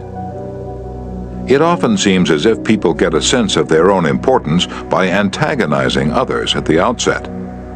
Get a student to say no at the beginning, or a customer, child, husband, or wife, and it takes the wisdom and the patience of angels to transform that bristling negative into an affirmative. The use of this yes technique enabled James Eberson, who was a teller at the Greenwich Savings Bank in New York City, to secure a prospective customer who might otherwise have been lost. "This man came in to open an account," said Mr. Eberson, "and I gave him our usual form to fill out. Some of the questions he answered willingly, but there were others he flatly refused to answer. Before I began the study of human relations, I would have told this prospective depositor that if he refused to give the bank this information, we should have to refuse to accept this account. I'm ashamed that I've been guilty of doing that very thing in the past. Naturally, an ultimatum like that made me feel good. I had shown who was boss, that the bank's rules and regulations couldn't be flouted. But that sort of attitude certainly didn't give a feeling of welcome and importance to the man who'd walked in to give us his patronage. I resolved this morning to use a little horse sense. I resolved not to talk about what the bank wanted, but about what the customer wanted. And above all else, I was determined to get him saying yes from the very start. So I agreed with him. I told him the information he refused to give was not absolutely necessary. However, I said, suppose you have money in this bank at your death. Wouldn't you like to have the bank transfer it to your next of kin, who's entitled to it according to law? Yes, of course, he replied. Don't you think, I continued, that it would be a good idea to give us the name of your next of kin, so that in the event of your death, we could carry out your wishes without error or delay? Again, he said yes. The young man's attitude softened and changed when he realized that we weren't asking for this information for our sake, but for his sake. Before leaving the bank, this young man not only gave me complete information about himself, but he opened, at my suggestion, a trust account, naming his mother as the beneficiary for his account, and he gladly answered all the questions concerning his mother also. I found that by getting him to say yes from the outset, he forgot the issue at stake and was happy to do all the things that I suggested. Joseph Allison, a sales representative for Westinghouse Electric Company, had this story to tell. There was a man in my territory that our company was most eager to sell to. My predecessor had called on him for 10 years without selling anything. When I took over the territory, I called steadily for 3 years without getting an order. Finally, after 13 years of calls and sales talk, we sold him a few motors. If these proved to be all right, an order for several hundred more would follow. Such was my expectation. Right? I knew they'd be all right. So when I called 3 weeks later, I was in high spirits. The chief engineer greeted me with this shocking announcement. Allison, I can't buy the remainder of the motors from you. Why? I asked in amazement. Why? Because your motors are too hot. I can't put my hand on them. I knew it wouldn't do any good to argue. I'd tried that sort of thing too long. So I thought of getting the yes response.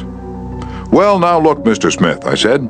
"I agree with you 100%. If those motors are running too hot, you ought not to buy any more of them. You must have motors that won't run any hotter than standards set by the National Electrical Manufacturers Association. Isn't that so?" He agreed it was. I'd gotten my first yes. The Electrical Manufacturers Association regulations say that a properly designed motor may have a temperature of 72 degrees Fahrenheit above room temperature. Is that correct? "Yes," he agreed, "that's quite correct. But your motors are much hotter." I didn't argue with him. I merely asked, "How hot is the mill room?" "Oh," he said, "about 75 degrees Fahrenheit." "Well," I replied, "if the mill room is 75 degrees, and you add 72 to that, that makes a total of 147 degrees Fahrenheit. Wouldn't you scald your hand if you held it under a spigot of hot water at a temperature of 147 degrees Fahrenheit?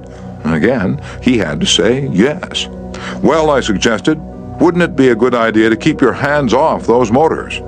"Oh, well, I guess you're right," he admitted. We continued to chat for a while. Then he called his secretary and lined up approximately $35,000 worth of business for the ensuing month. It took me years and cost me countless thousands of dollars in lost business before I finally learned that it doesn't pay to argue, that it is much more profitable and much more interesting to look at things from the other person's viewpoint, and to try to get that person saying yes, yes.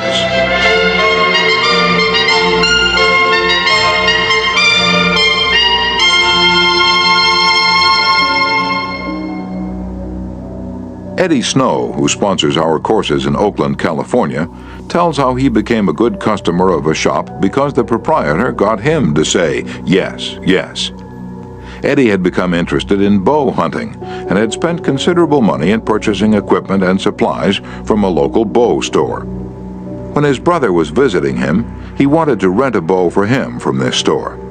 The sales clerk told him they didn't rent bows, so Eddie phoned another bow store. Eddie described what happened. A very pleasant gentleman answered the phone. His response to my question for a rental was completely different from the other place. He said he was sorry, but they no longer rented bows because they couldn't afford to do so. He asked me if I'd rented before. I replied yes several years ago. He reminded me that I probably paid $25 to $30 for the rental. I said yes again. Then he asked if I was the kind of person who liked to save money. Naturally, I answered yes. He went on to explain that they had bow sets with all the necessary equipment on sale for $34.95. I could buy a complete set for only $4.95 more than I could rent one. He explained that is why they had discontinued renting them. Did I think that was reasonable? My yes response led to a purchase of the set, and when I picked it up, I purchased several more items at this shop and have since become a regular customer. Socrates, the gadfly of Athens, was one of the greatest philosophers the world has ever known. He did something that only a handful of men in all history have been able to do. He sharply changed the whole course of human thought. And now, 24 centuries after his death, he is honored as one of the wisest persuaders who ever influenced this wrangling world. His method? Did he tell people they were wrong? Oh no, not Socrates. He was far too adroit for that. His whole technique, now called the Socratic method, was based upon getting a yes, yes response. He asked questions with which his opponent would have to agree. He kept on winning one admission after another until he had an armful of yeses. He kept on asking questions until finally, without realizing it, his opponents found themselves embracing a conclusion they would have bitterly denied a few minutes previously. The next time we're tempted to tell someone he or she is wrong, let's remember old Socrates and ask a gentle question, a question that will get the yes, yes response. The Chinese have a proverb pregnant with the age-old wisdom of the Orient. He who treads softly goes far.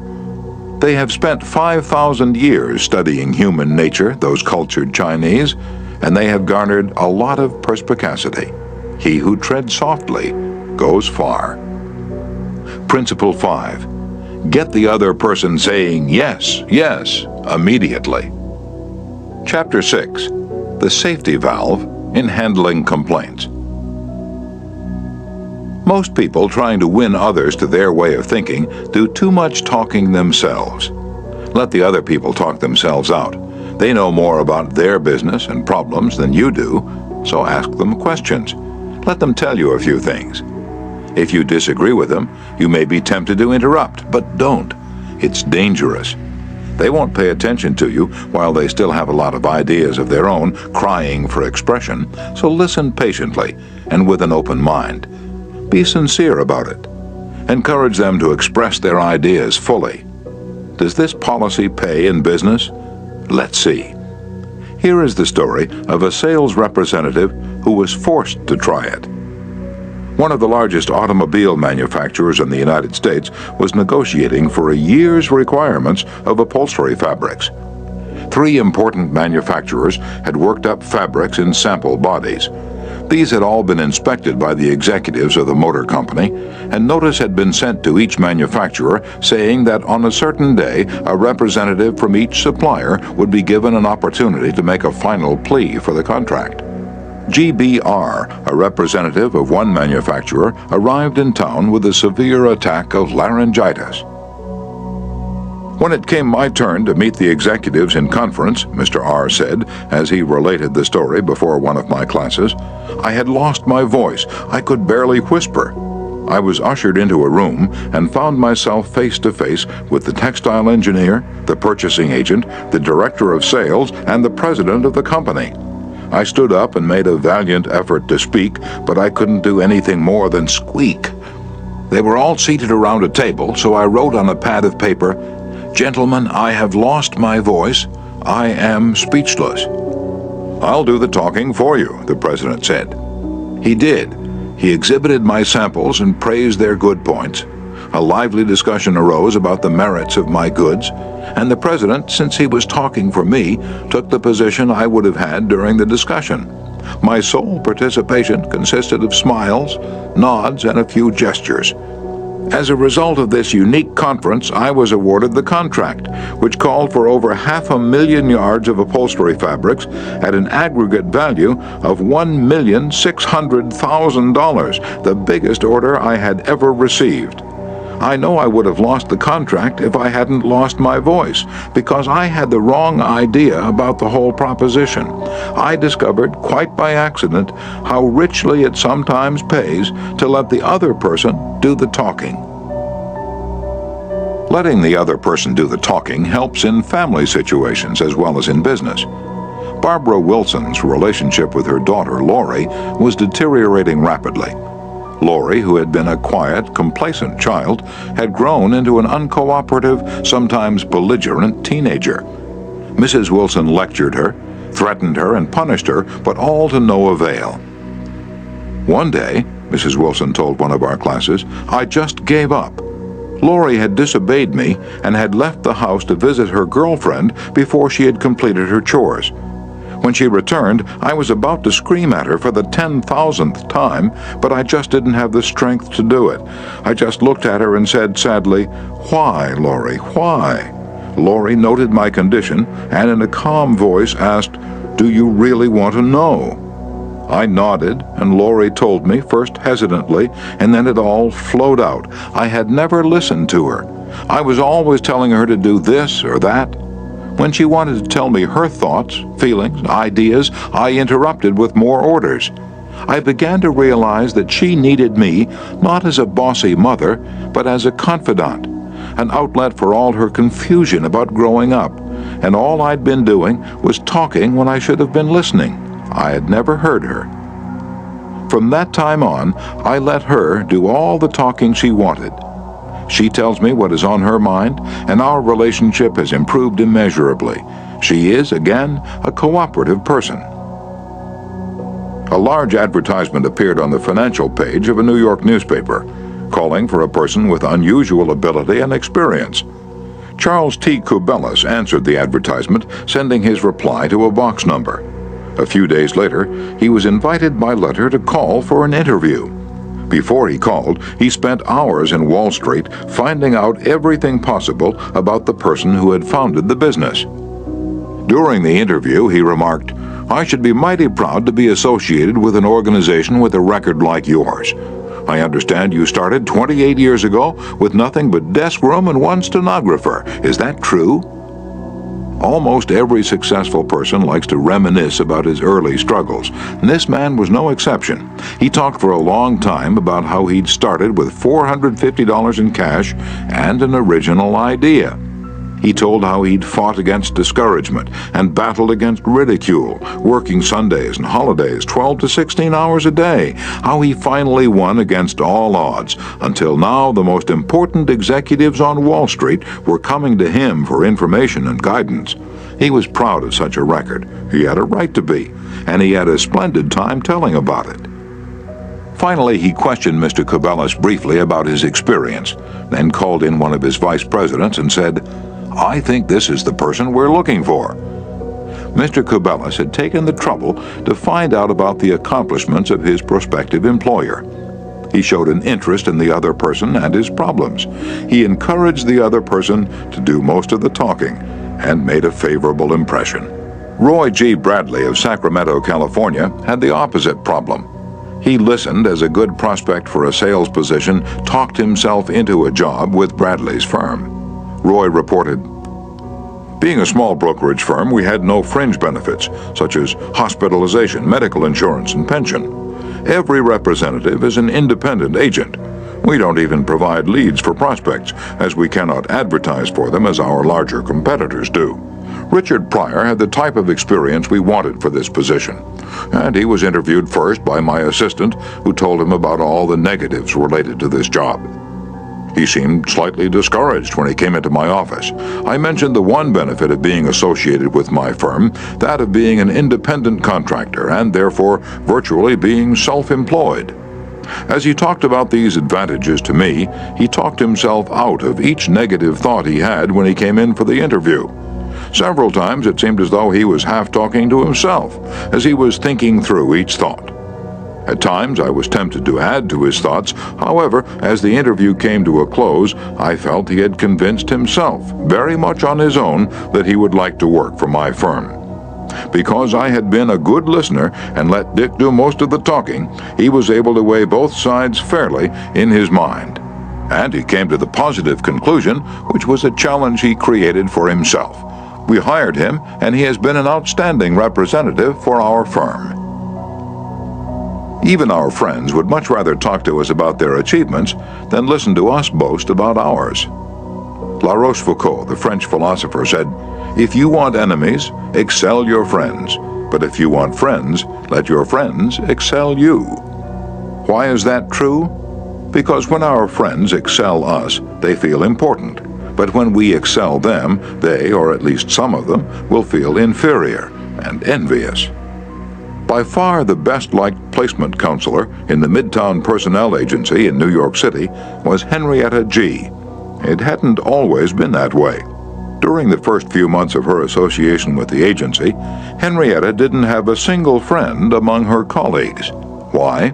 Because every day she would brag about the placement she had made, the new account she had opened, and anything else she had accomplished. "I was good at my work and proud of it," Henrietta told one of our classes. "But instead of my colleagues sharing my triumphs, they seemed to resent them. I wanted to be liked by these people. I really wanted them to be my friends. After listening to some of the suggestions made in this course, I started to talk about myself less and listen more to my associates. They also had things to boast about and were more excited about telling me about their accomplishments than about listening to my boasting. Now, when we have some time to chat, I ask them to share their joys with me, and I only mention my achievements when they ask." Principle 6. Let the other person do a great deal of the talking. Chapter 7. How to get cooperation. Don't you have much more faith in ideas that you discover for yourself than in ideas that are handed to you on a silver platter? If so, isn't it bad judgment to try to ram your opinions down the throats of other people? Isn't it wiser to make suggestions and let the other person think out the conclusion? Adolph Seltz of Philadelphia sales manager in an automobile showroom and a student in one of my courses, suddenly found himself confronted with the necessity of injecting enthusiasm into a discouraged and disorganized group of automobile salespeople. Calling a sales meeting, he urged his people to tell him exactly what they expected from him. As they talked, he wrote their ideas on the blackboard. Then he said, "I'll give you all these qualities you expect from me. Now I want you to tell me what I have a right to expect from you." The replies came quick and fast. Loyalty, honesty, initiative, optimism, teamwork, 8 hours a day of enthusiastic work. The meeting ended with a new courage, a new inspiration. One salesperson volunteered to work 14 hours a day, and Mr. Seltz reported to me that the increase of sales was phenomenal. The people had made sort of a moral bargain with me, Mr. Seltz said, and as long as I lived up to my part in it, they were determined to live up to theirs. Consulting them about their wishes and desires was just the shot in the arm they needed. No one likes to feel he or she is being sold something or told to do a thing. We much prefer to feel that we're buying of our own accord or acting on our own ideas. We like to be consulted about our wishes, our wants, our thoughts. Take the case of Eugene Wesson. He lost countless thousands of dollars in commissions before he learned this truth. Mr. Wesson sold sketches for a studio that created designs for stylists and textile manufacturers. Mr. Wesson had called on one of the leading stylists in New York once a week, every week, for 3 years. "He never refused to see me," said Mr. Wesson, "but he never bought. He always looked over my sketches very carefully and then said, 'No, Wesson, I guess we don't get together today.'" After 150 failures, Wesson realized he must be in a mental rut, so he resolved to devote one evening a week to the study of influencing human behavior to help him develop new ideas and generate new enthusiasm. He decided on this new approach. With half a dozen unfinished artist sketches under his arm, he rushed over to the buyer's office. "Here's some uncompleted sketches. Won't you please tell me how we could finish them up in such a way that you could use them?" The buyer looked at the sketches for a while without uttering a word. Finally, he said, "Leave these with me for a few days, Wesson, and then come back and see me." Wesson returned 3 days later, got his suggestions, took the sketches back to the studio, and had them finished according to the buyer's ideas. The result? All accepted. After that, this buyer ordered scores of other sketches from Wesson, all drawn according to the buyer's ideas. "I realized why I had failed for years to sell him," said Mr. Wesson. "I had urged him to buy what I thought he ought to have. Then I changed my approach completely. I urged him to give me his ideas. This made him feel that he was creating the designs, and he was. I didn't have to sell him. He bought." Letting the other person feel that the idea is his or hers not only works in business and politics, it works in family life as well. Paul M. Davis of Tulsa, Oklahoma, told his class how he applied this principle.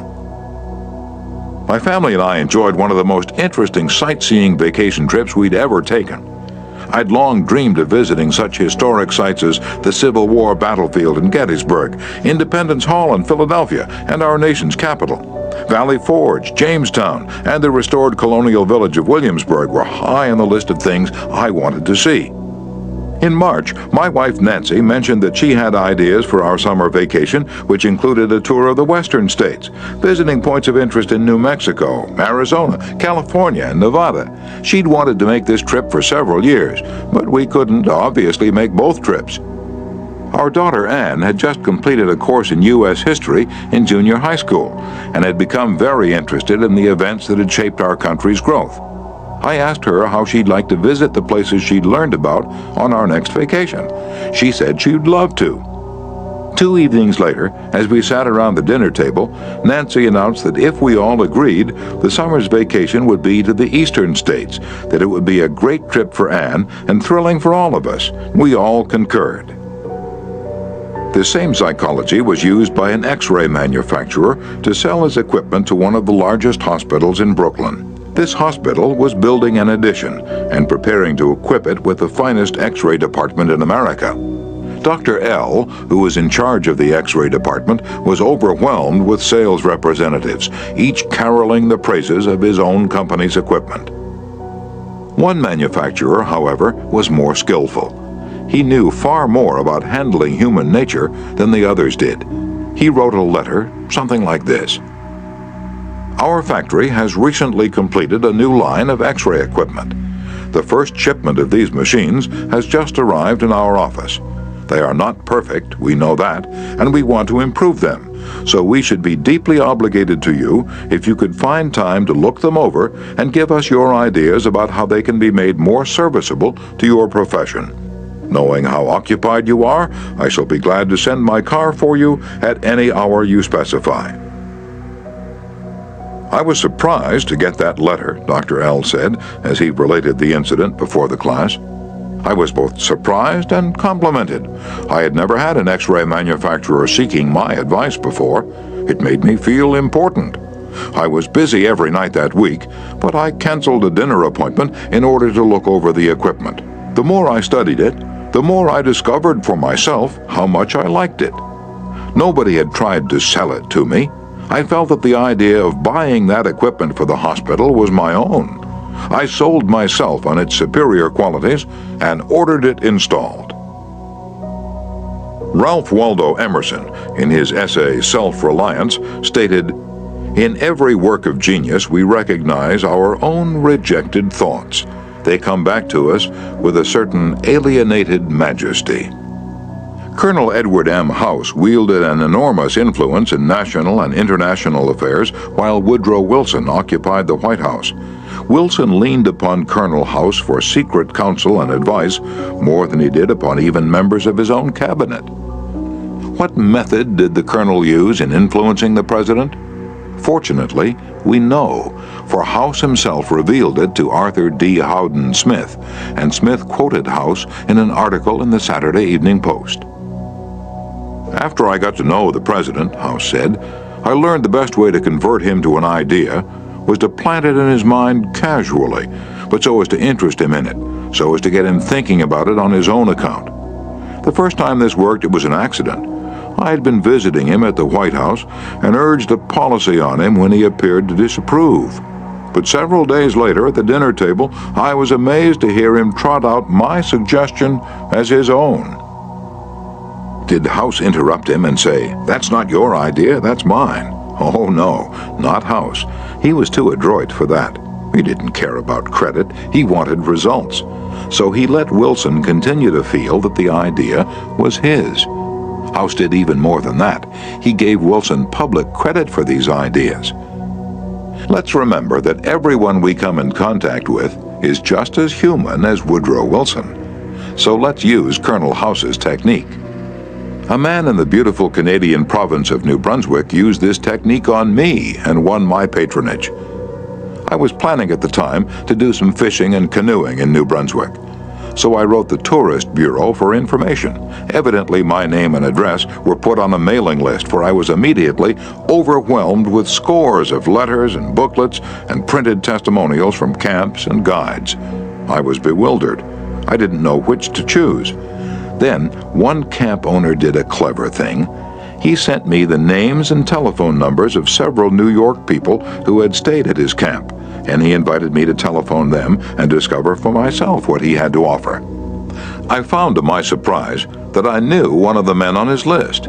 I telephoned him, found out what his experience had been, and then wired the camp the date of my arrival. The others had been trying to sell me on their service, but one let me sell myself. That organization won. 25 centuries ago, Lao Tse, a Chinese sage, said some things that readers of this book might use today. The reason why rivers and seas receive the homage of 100 mountain streams is that they keep below them. Thus they are able to reign over all the mountain streams.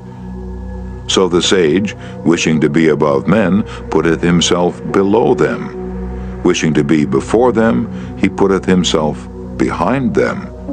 Thus, though his place be above men, they do not feel his weight. Though his place be before them, they do not count it an injury. Principle 7. Let the other person feel that the idea is his or hers. Chapter 8. A formula that will work wonders for you. Remember that other people may be totally wrong, but they don't think so. Don't condemn them. Any fool can do that. Try to understand them. Only wise, tolerant, exceptional people even try to do that. There's a reason why the other man thinks and acts as he does. Ferret out that reason, and you have the key to his actions, perhaps to his personality. Try honestly to put yourself in his place. If you say to yourself, "How would I feel? How would I react if I were in his shoes?" you will save yourself time and irritation, for by becoming interested in the cause, we are less likely to dislike the effect. And in addition, you will sharply increase your skill in human relationships. Stop a minute, says Kenneth M. Good in his book, How to Turn People into Gold. Stop a minute to contrast your keen interest in your own affairs with your mild concern about anything else. Realize then that everybody else in the world feels exactly the same way. Then, along with Lincoln and Roosevelt, you will have grasped the only solid foundation for interpersonal relationships. Namely, that success in dealing with people depends on a sympathetic grasp of the other person's viewpoint. Sam Douglas of Hempstead, New York, used to tell his wife that she spent too much time working on their lawn, pulling weeds, fertilizing, cutting the grass twice a week when the lawn didn't look any better than it had when they moved into their home 4 years earlier. Naturally, she was distressed by his remarks, and each time he made such remarks, the balance of the evening was ruined. After taking our course, Mr. Douglas realized how foolish he'd been all those years. It never occurred to him that she enjoyed doing that work, and she might really appreciate a compliment on her diligence. One evening after dinner, his wife said she wanted to pull some weeds and invited him to keep her company. He first declined, but then thought better of it and went out after her and began to help her pull weeds. She was visibly pleased, and together they spent an hour in hard work and pleasant conversation. After that, he often helped her with the gardening and complimented her on how fine the lawn looked. What a fantastic job she was doing with the yard where the soil was like concrete. Result? A happier life for both, because he had learned to look at things from her point of view, even if the subject was only weeds.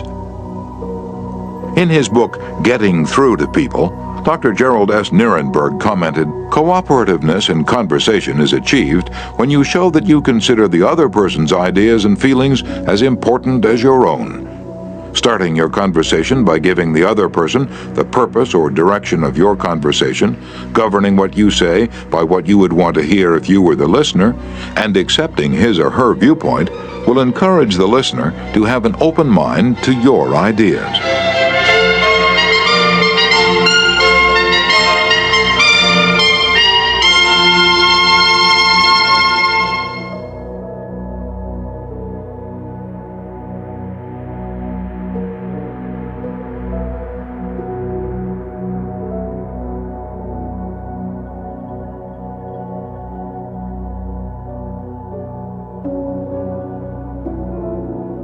I have always enjoyed walking and riding in a park near my home. Like the Druids of ancient Gaul, I all but worship an oak tree, so I was distressed season after season to see the young trees and shrubs killed off by needless fires.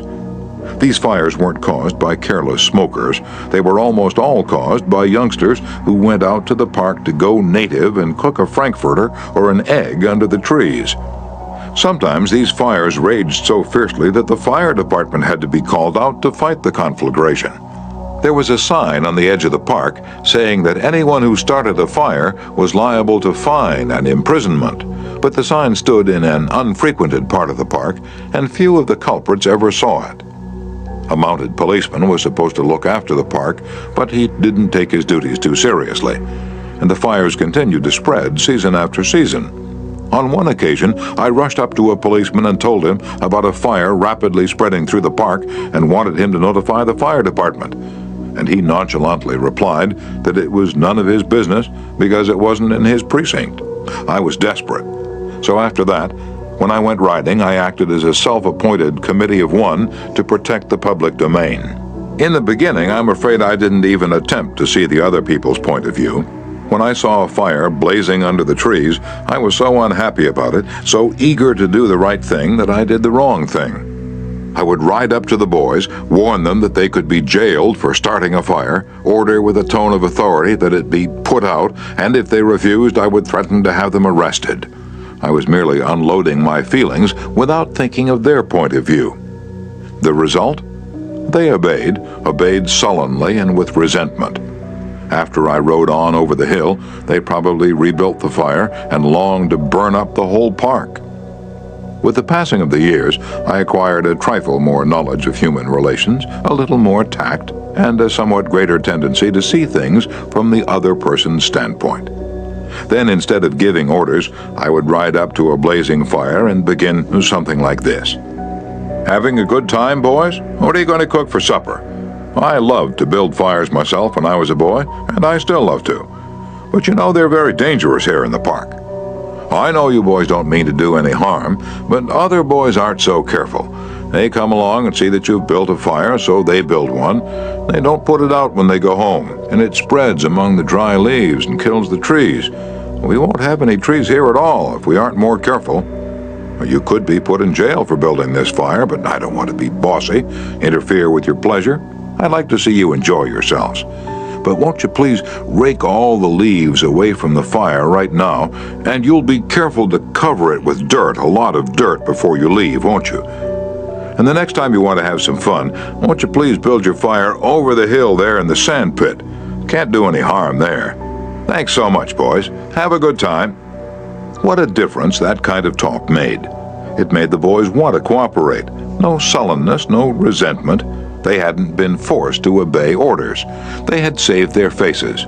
They felt better, and I felt better, because I'd handled the situation with consideration for their point of view. Seeing things through another person's eyes may ease tensions when personal problems become overwhelming. Elizabeth Novak of New South Wales, Australia, was 6 weeks late with her car payment.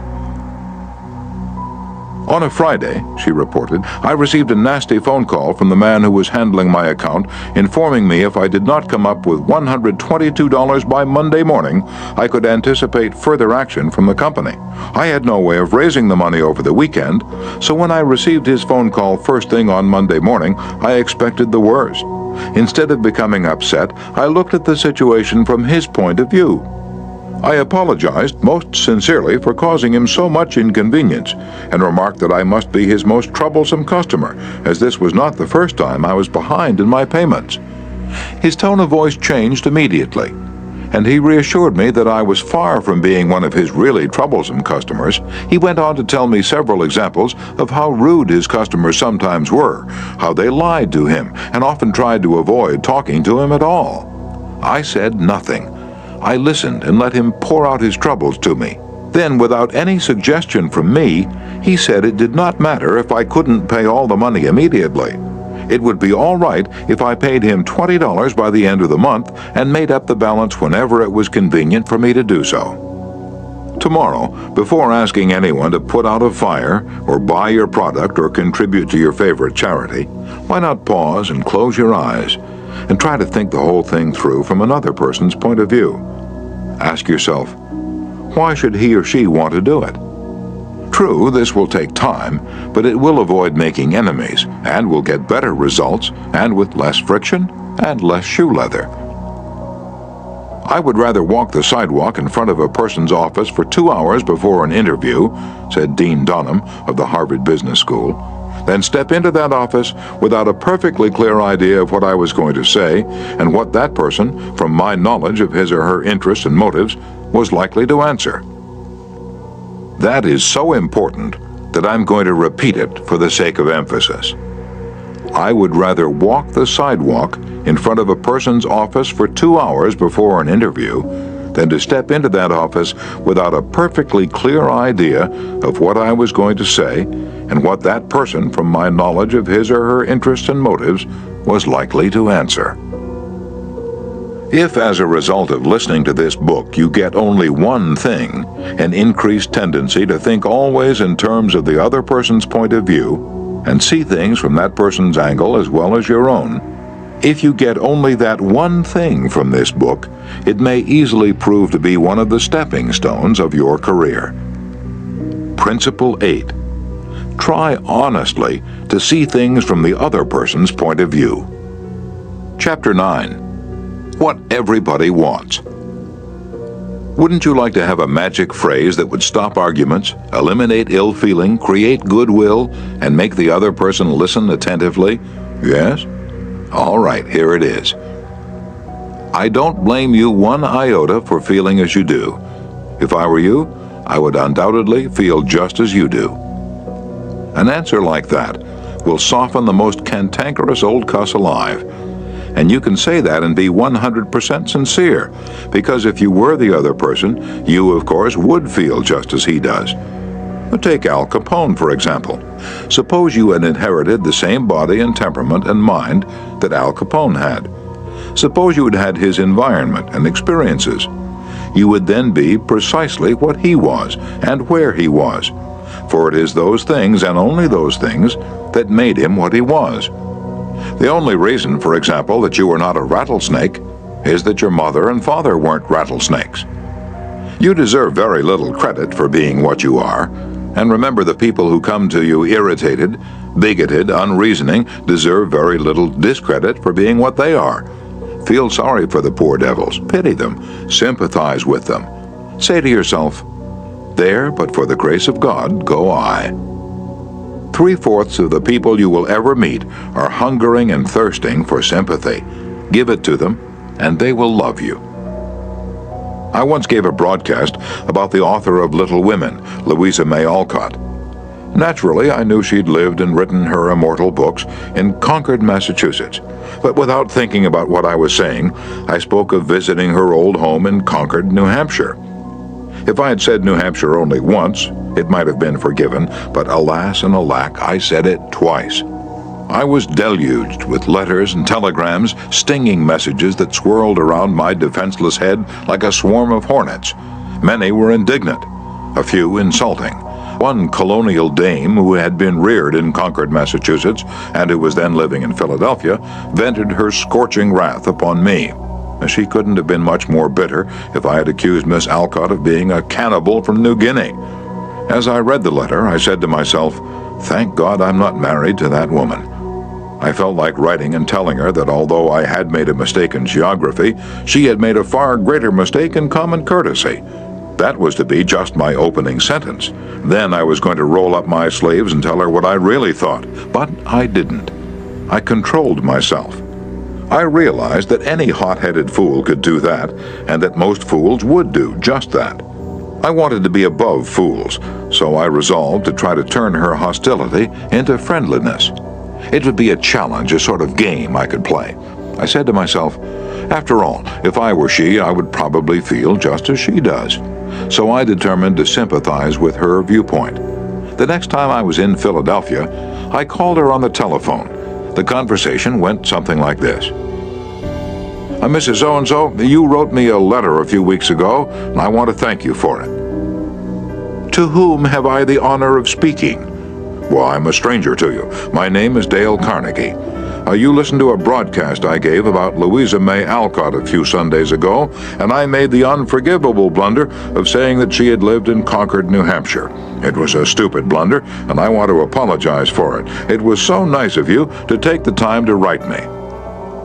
I am sorry, Mr. Carnegie, that I wrote as I did. I lost my temper. I must apologize. Oh, no, you're not the one to apologize. I am. Any schoolchild would have known better than to have said what I said. I apologized over the air the following Sunday, and I want to apologize to you personally now. I was born in Concord, Massachusetts.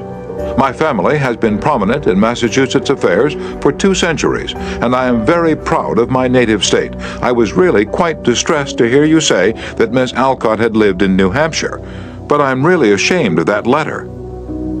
I assure you that you were not 1/10 as distressed as I am. My error didn't hurt Massachusetts, but it did hurt me. It's so seldom that people of your standing and culture take the time to write people who speak on the radio. I do hope you'll write me again if you detect an error in my talks. You know, I really like very much the way you have accepted my criticism. You must be a very nice person. I should like to know you better.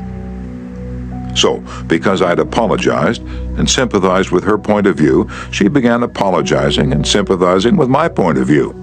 I had the satisfaction of controlling my temper, the satisfaction of returning kindness for an insult. I got infinitely more real fun out of making her like me than I could ever have gotten out of telling her to go and take a jump in the Schuylkill River. Every man who occupies the White House is faced almost daily with thorny problems in human relations. President Taft was no exception, and he learned from experience the enormous chemical value of sympathy in neutralizing the acid of hard feelings. In his book, Ethics in Service, Taft gives rather an amusing illustration of how he softened the ire of a disappointed and ambitious mother. "A lady in Washington," wrote Taft, "whose husband had some political influence, came and labored with me for 6 weeks or more to appoint her son to a position. She secured the aid of senators and congressmen in formidable number, and came with them to see that they spoke with emphasis. The place was one requiring technical qualification, and following the recommendation of the head of the Bureau, I appointed someone else. I then received a letter from the mother, saying that I was most ungrateful, since I declined to make her a happy woman as I could have done by a turn of my hand. She complained further that she had labored with her state delegation and got all the votes for an administration bill in which I was especially interested, and this was the way I had rewarded her." When you get a letter like that, the first thing you do is to think how you can be severe with a person who has committed an impropriety or even been a little impertinent. Then you may compose an answer. Then, if you are wise, you will put the letter in a drawer and lock the drawer. Take it out in the course of 2 days. Such communication will always bear 2 days' delay in answering.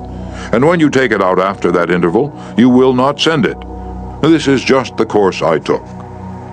After that, I sat down and wrote her just as polite a letter as I could, telling her I realized a mother's disappointment under such circumstances, but that really the appointment was not left to my mere personal preference, that I had to select a man with technical qualifications, and had therefore to follow the recommendations of the head of the Bureau. I expressed the hope that her son would go on to accomplish what she had hoped for him in the position which he then had. That mollified her, and she wrote me a note saying she was sorry she had written as she had. But the appointment I sent in was not confirmed at once, and after an interval, I received a letter which purported to come from her husband, although it was in the same handwriting as all the others. I was therein advised that, due to the nervous prostration that had followed her disappointment in this case, she had had to take to her bed and had developed a most serious case of cancer of the stomach. Would I not restore her to health by withdrawing the first name and replacing it by her son's?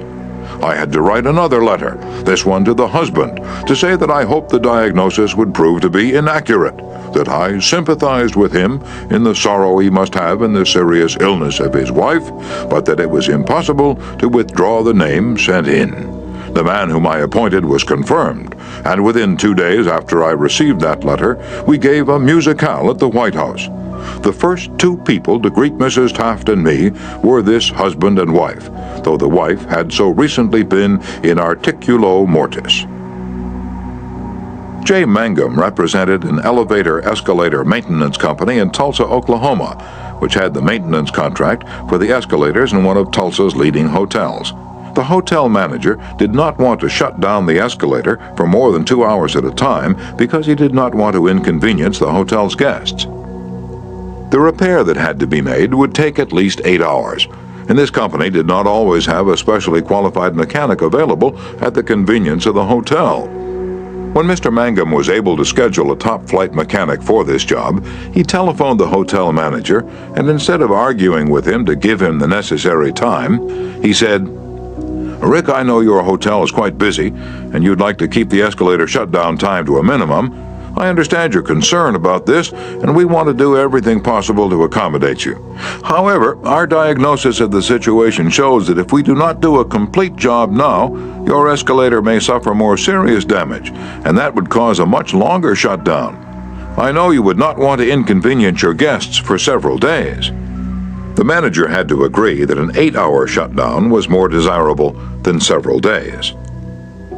By sympathizing with the manager's desire to keep his patrons happy, Mr. Mangum was able to win the hotel manager to his way of thinking easily and without rancor. Joyce Norris, a piano teacher in St. Louis, Missouri, told of how she had handled the problem piano teachers often have with teenage girls. Babette had exceptionally long fingernails. This is a serious handicap to anyone who wants to develop proper piano playing habits. Mrs. Norris reported, "I knew her long fingernails would be a barrier for her in her desire to play well. During our discussions, prior to her starting her lessons with me, I did not mention anything to her about her nails. I didn't want to discourage her from taking lessons, and I also knew she would not want to lose that which she took so much pride in and such great care to make attractive. After her first lesson, when I felt the time was right, I said, 'Babette, you have attractive hands and beautiful fingernails. If you want to play the piano as well as you are capable of, and as well as you would like to, you would be surprised how much quicker and easier it would be for you if you would trim your nails shorter. Just think about it, okay?' She made a face which was definitely negative. I also talked to her mother about this situation, again mentioning how lovely her nails were. Another negative reaction. It was obvious that Babette's beautifully manicured nails were important to her. The following week, Babette returned for her second lesson. Much to my surprise, the fingernails had been trimmed. I complimented her and praised her for making such a sacrifice. I also thanked her mother for influencing Babette to cut her nails. Her reply was, "Oh, I had nothing to do with it. Babette decided to do it on her own, and this is the first time she has ever trimmed her nails for anyone." Did Mrs. Norris threaten Babette? Did she say she would refuse to teach a student with long fingernails? No, she did not. She let Babette know that her fingernails were a thing of beauty, and it would be a sacrifice to cut them. She implied, "I sympathize with you. I know it won't be easy, but it will pay off in your better musical development." Saul Hurok was probably America's #1 impresario. For almost half a century, he handled artists, such world-famous artists as Chaliapin, Isadora Duncan, and Pavlova. Mr. Hurok told me that one of the first lessons he had learned in dealing with his temperamental stars was the necessity for sympathy, and more sympathy with their idiosyncrasies. For 3 years, he was impresario for Fyodor Chaliapin, one of the greatest bassos who ever thrilled the ritzy boxholders at the Metropolitan. Yet Chaliapin was a constant problem. He carried on like a spoiled child. To put it in Mr. Hurok's own inimitable phrase, he was a hell of a fellow in every way. For example, Chaliapin would call up Mr. Hurok about noon of the day he was going to sing and say, "Saul, I feel terrible. My throat is like raw hamburger. It's impossible for me to sing tonight." Did Mr. Hurok argue with him? Oh, no. He knew that an entrepreneur wouldn't handle artists that way. So he would rush over to Chaliapin's hotel, dripping with sympathy. "Oh, what a pity," he would mourn. "What a pity, my poor fellow. Of course you cannot sing. I will cancel the engagement at once. It will only cost you a couple of $1,000, but that's nothing in comparison to your reputation."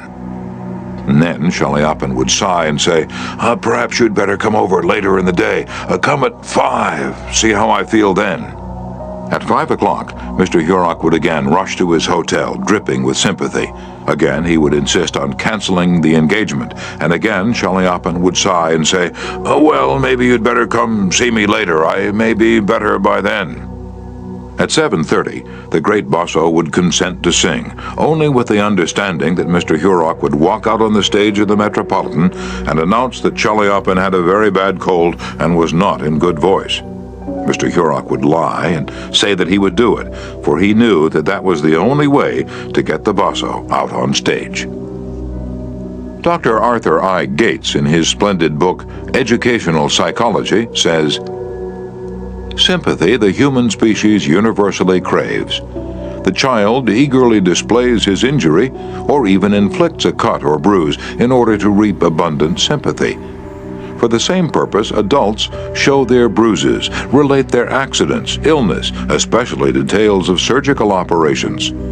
Self-pity for misfortunes, real or imaginary, is in some measure practically a universal practice.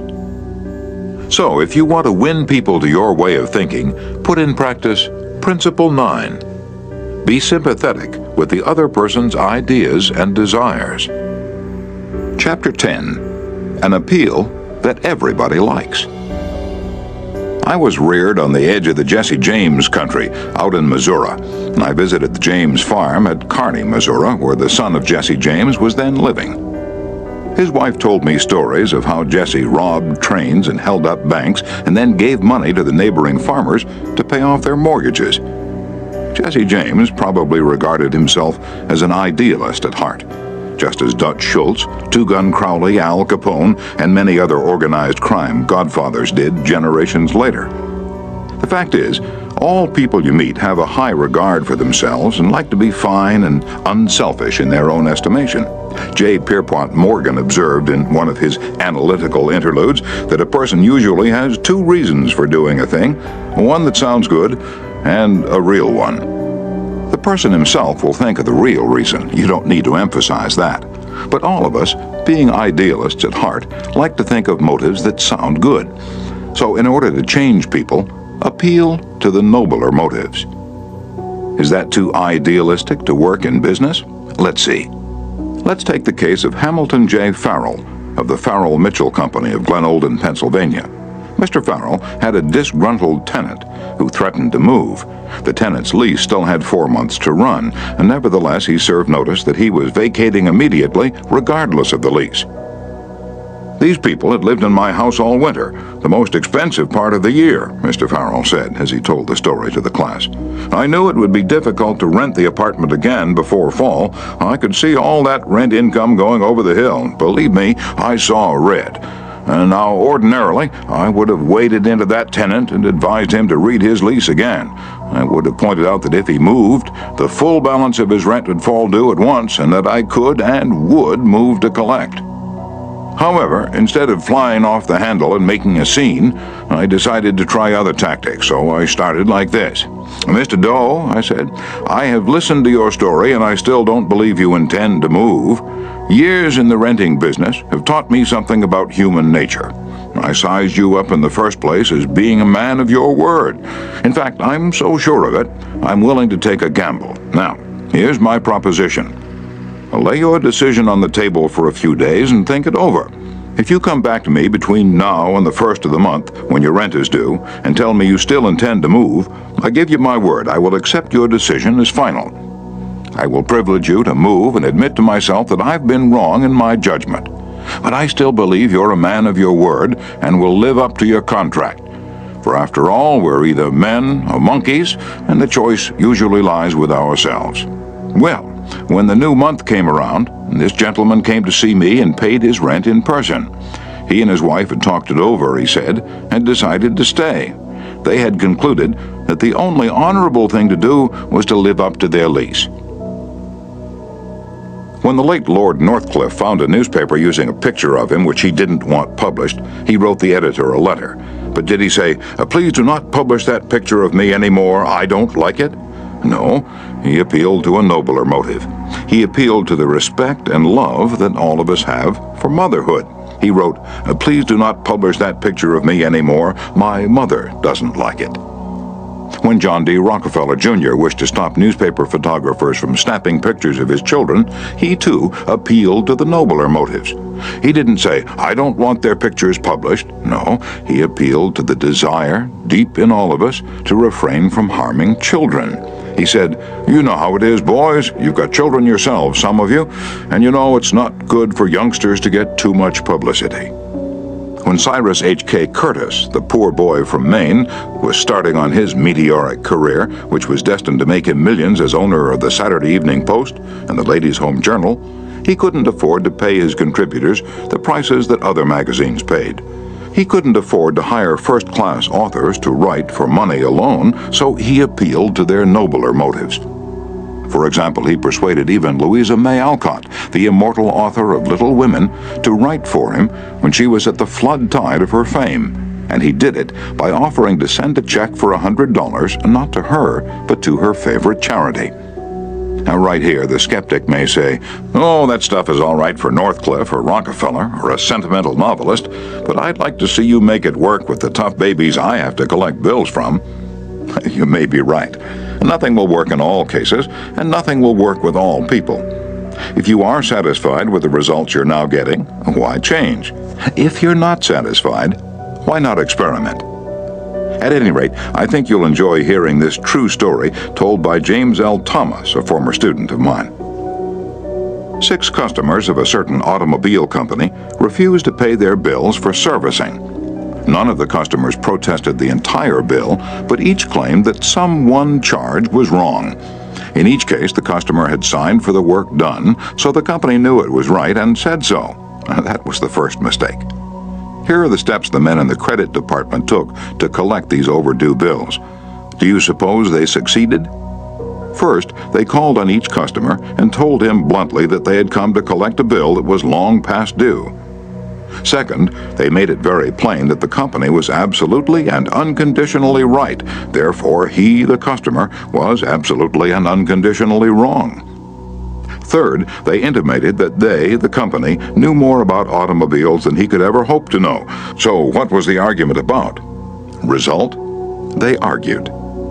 Did any of these methods reconcile the customer and settle the account? You can answer that one yourself. At this stage of affairs, the credit manager was about to open fire with a battery of legal talent when, fortunately, the matter came to the attention of the general manager. The manager investigated these defaulting clients and discovered that they all had the reputation of paying their bills promptly. Something was wrong here. Something was drastically wrong about the method of collection. So he called in James L. Thomas and told him to collect these uncollectible accounts. Here, in his words, are the steps Mr. Thomas took. First, my visit to each customer was likewise to collect a bill long past due. A bill that we knew was absolutely right, but I didn't say a word about that. I explained I had called to find out what it was the company had done or failed to do. Second, I made it clear that until I had heard the customer's story, I had no opinion to offer. I told him the company made no claims to being infallible. Third, I told him I was interested only in his car, and that he knew more about his car than anyone else in the world, that he was the authority on the subject. Fourth, I let him talk, and I listened to him with all the interest and sympathy that he wanted and had expected. And finally, when the customer was in a reasonable mood, I put the whole thing up to his sense of fair play. I appealed to the nobler motives. First, I said, I want you to know I also feel this matter has been badly mishandled. You have been inconvenienced and annoyed and irritated by one of our representatives. That should never have happened. I'm sorry, and as a representative of the company, I apologize. As I sat here and listened to your side of the story, I could not help being impressed by your fairness and patience. And now, because you are fair-minded and patient, I'm going to ask you to do something for me. It's something that you can do better than anyone else, something you know more about than anyone else. Here's your bill. I know it's safe for me to ask you to adjust it, just as you would do if you were the president of my company. I'm going to leave it all up to you. Whatever you say goes. Did he adjust the bill? He certainly did, and got quite a kick out of it. The bills ranged from $150 to $400, but did the customer give himself the best of it? Yes, one of them did. One of them refused to pay a penny of the disputed charge, but the other 5 all gave the company the best of it. And here's the cream of the whole thing. We delivered new cars to all 6 of these customers within the next 2 years. Experience has taught me, says Mr. Thomas, that when no information can be secured about the customer, the only sound basis on which to proceed is to assume that he or she is sincere, honest, truthful, and willing and anxious to pay the charges once convinced they're correct. To put it differently, and perhaps more clearly, people are honest and want to discharge their obligations. The exceptions to that rule are comparatively few, and I'm convinced that the individuals who are inclined to chisel will in most cases react favorably if you make them feel that you consider them honest, upright, and fair. Principle 10. Appeal to the nobler motives.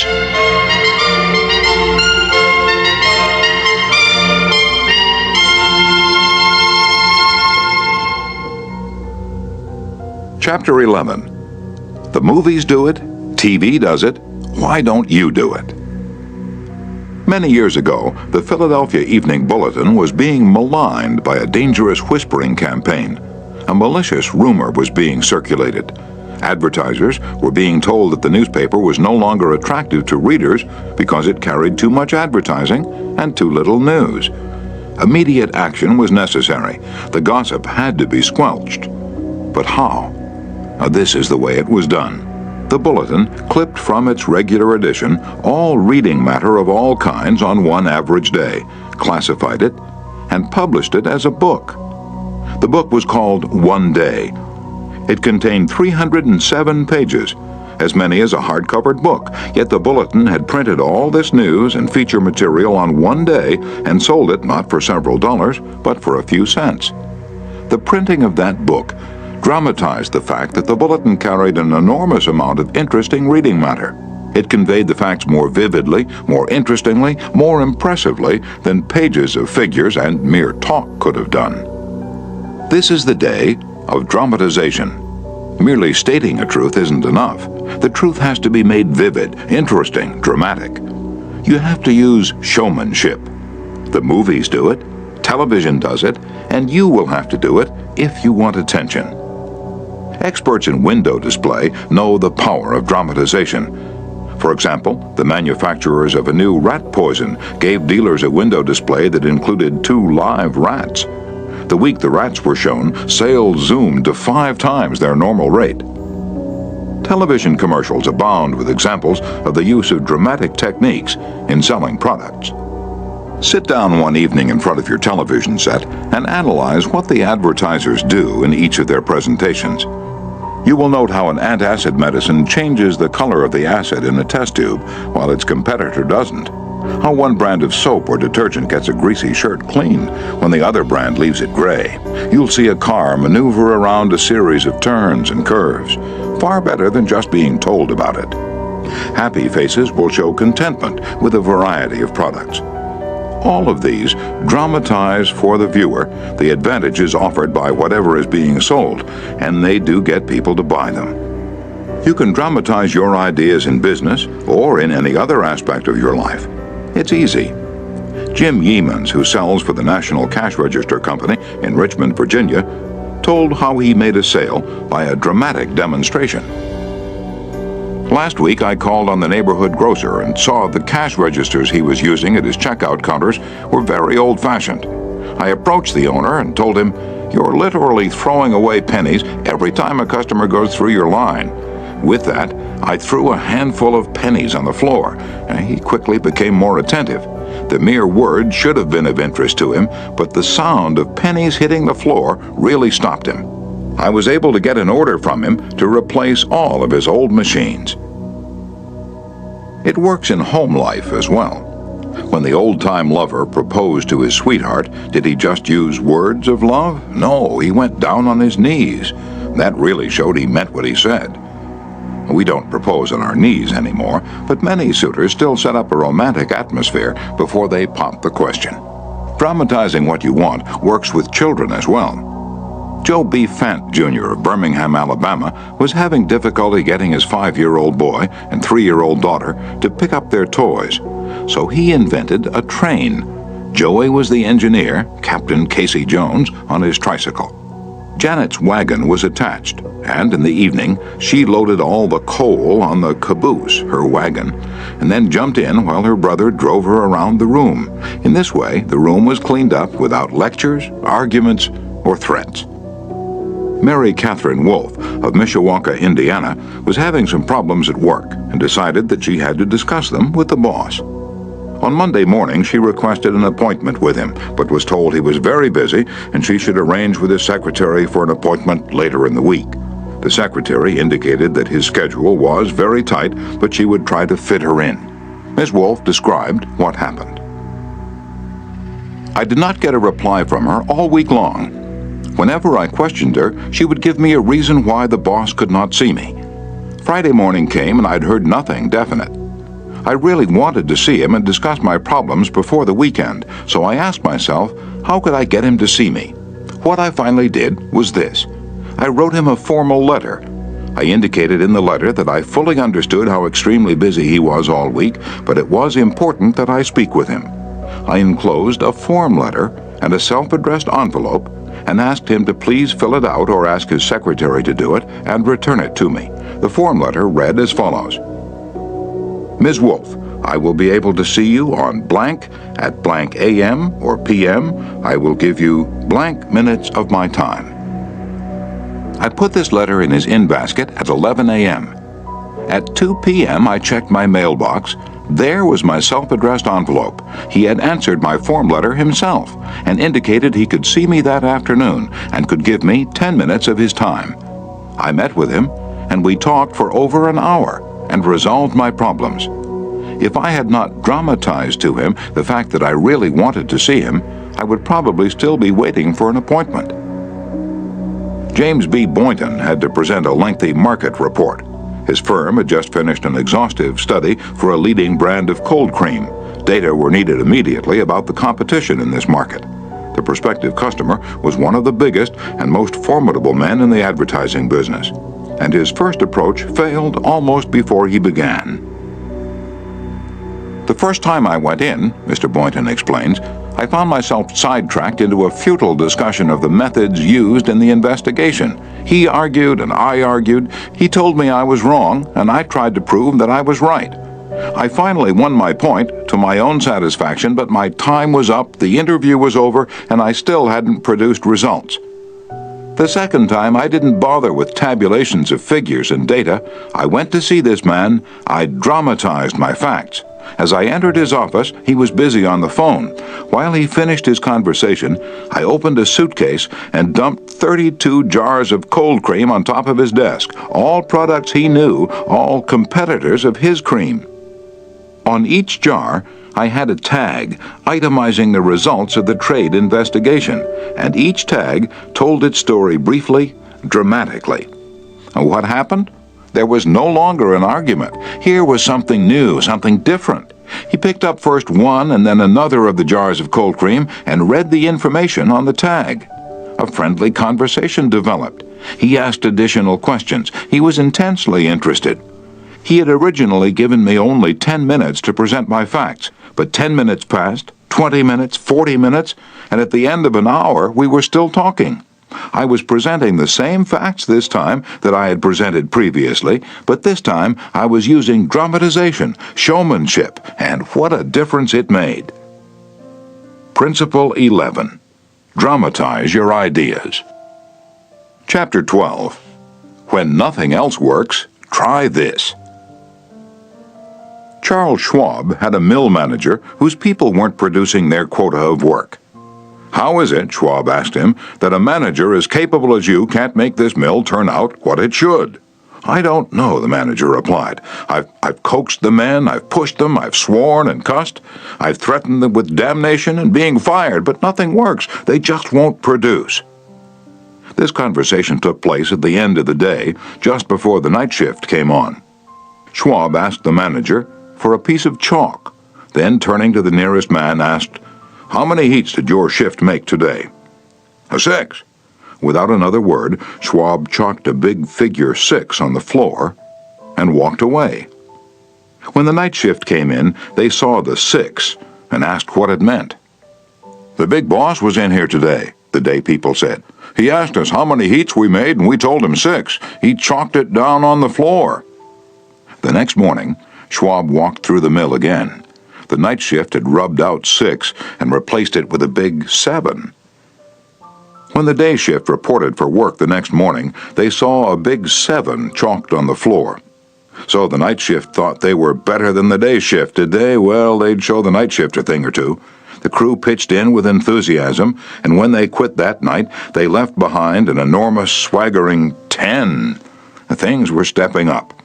Shortly, this mill, which had been lagging way behind in production, was turning out more work than any other mill in the plant. The principle? Let Charles Schwab say it in his own words. "The way to get things done," says Schwab, "is to stimulate competition. I do not mean in a sordid, money-getting way, but in the desire to excel." The desire to excel, the challenge, throwing down the gauntlet, an infallible way of appealing to people of spirit. Without a challenge, Theodore Roosevelt would never have been President of the United States. The Rough Rider, just back from Cuba, was picked for governor of New York State. The opposition discovered he was no longer a legal resident of the state, and Roosevelt, frightened, wished to withdraw. Then Thomas Collier Platt, the U.S. Senator from New York, threw down the challenge. Turning suddenly on Theodore Roosevelt, he cried in a ringing voice, "Is the hero of San Juan Hill a coward?" Roosevelt stayed in the fight, and the rest is history. A challenge not only changed his life, it had a real effect upon the future of his nation. All men have fears, but the brave put down their fears and go forward, sometimes to death, but always to victory, was the motto of the King's Guard in ancient Greece. What greater challenge can be offered than the opportunity to overcome those fears? When Al Smith was governor of New York, he was up against it. Sing Sing, at the time the most notorious penitentiary west of Devil's Island, was without a warden. Scandals had been sweeping through the prison walls, scandals and ugly rumors. Smith needed a strong man to rule Sing Sing, an Iron Man. But who? He sent for Louis E. Laws of New Hampton. "How about going up to take charge of Sing Sing?" he said jovially when Laws stood before him. "They need a man up there with experience." Laws was flabbergasted. He knew the dangers of Sing Sing. It was a political appointment, subject to the vagaries of political whims. Wardens had come and gone. One had lasted only 3 weeks. He had a career to consider. Was it worth the risk? Then Smith, who saw his hesitation, leaned back in his chair and smiled. "Young fella," he said, "I don't blame you for being scared. It's a tough spot. It'll take a big person to go up there and stay." So Smith was throwing down a challenge, was he? Laws liked the idea of attempting a job that called for someone big. So he went, and he stayed. He stayed to become the most famous warden of his time. His book, 20,000 Years in Sing Sing, sold into the hundreds of thousands of copies. His broadcasts on the air and his stories of prison life have inspired dozens of movies. His humanizing of criminals wrought miracles in the way of prison reform. "I have never found," said Harvey S. Firestone, founder of the great Firestone Tire and Rubber Company, "that pay and pay alone would either bring together or hold good people. I think it was the game itself." Frederick Hertzberg, one of the great behavioral scientists, concurred. He studied in depth the work attitudes of thousands of people, ranging from factory workers to senior executives. What do you think he found to be the most motivating factor? The one facet of the jobs that was most stimulating? Money? Good working conditions? Fringe benefits? No, not any of those. The one major factor that motivated people was the work itself. If the work was exciting and interesting, the worker looked forward to doing it and was motivated to do a good job. That is what every successful person loves, the game, the chance for self-expression, the chance to prove his or her worth, to excel, to win. That is what makes foot races and hog-calling and pie-eating contests, the desire to excel, the desire for a feeling of importance. Principle 12. Throw down a challenge. In a nutshell, win people to your way of thinking. Principle 1. The only way to get the best of an argument is to avoid it. Principle 2. Show respect for the other person's opinions. Never say, "You're wrong." Principle 3. If you are wrong, admit it quickly and emphatically. Principle 4. Begin in a friendly way. Principle 5. Get the other person saying yes, yes, immediately. Principle 6. Let the other person do a great deal of the talking. Principle 7. Let the other person feel that the idea is his or hers. Principle 8. Try honestly to see things from the other person's point of view. Principle 9. Be sympathetic with the other person's ideas and desires. Principle 10. Appeal to the nobler motives. Principle 11. Dramatize your ideas. Principle 12. Throw down a challenge.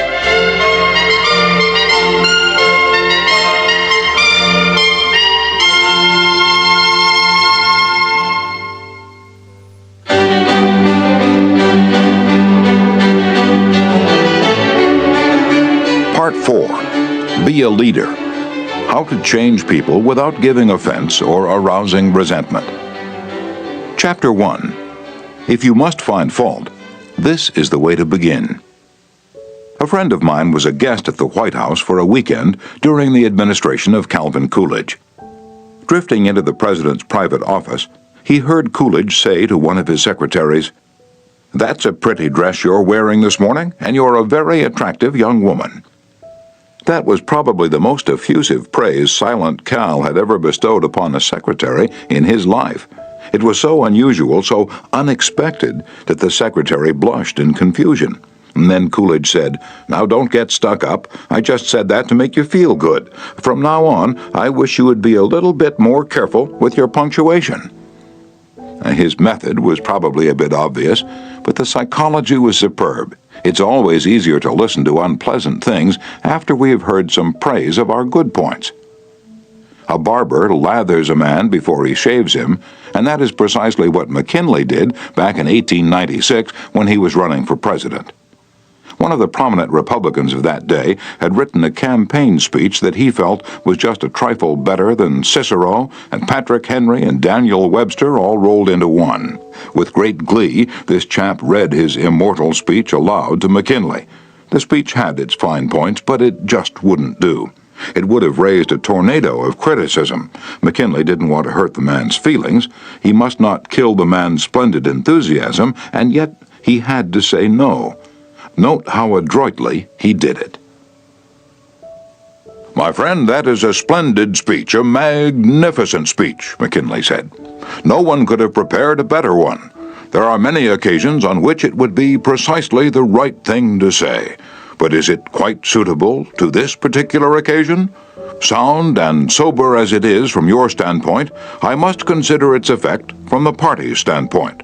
Now, you go home and write a speech along the lines I indicate, and send me a copy of it." He did just that.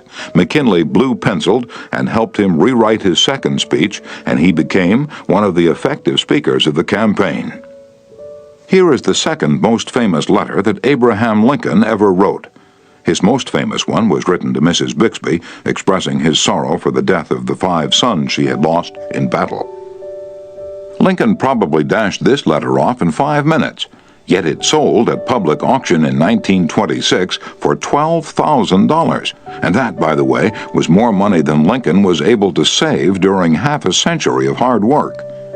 The letter was written to General Joseph Hooker on April 26, 1863, during the darkest period of the Civil War. For 18 months, Lincoln's generals had been leading the Union Army from one tragic defeat to another. Nothing but futile, stupid human butchery. The nation was appalled.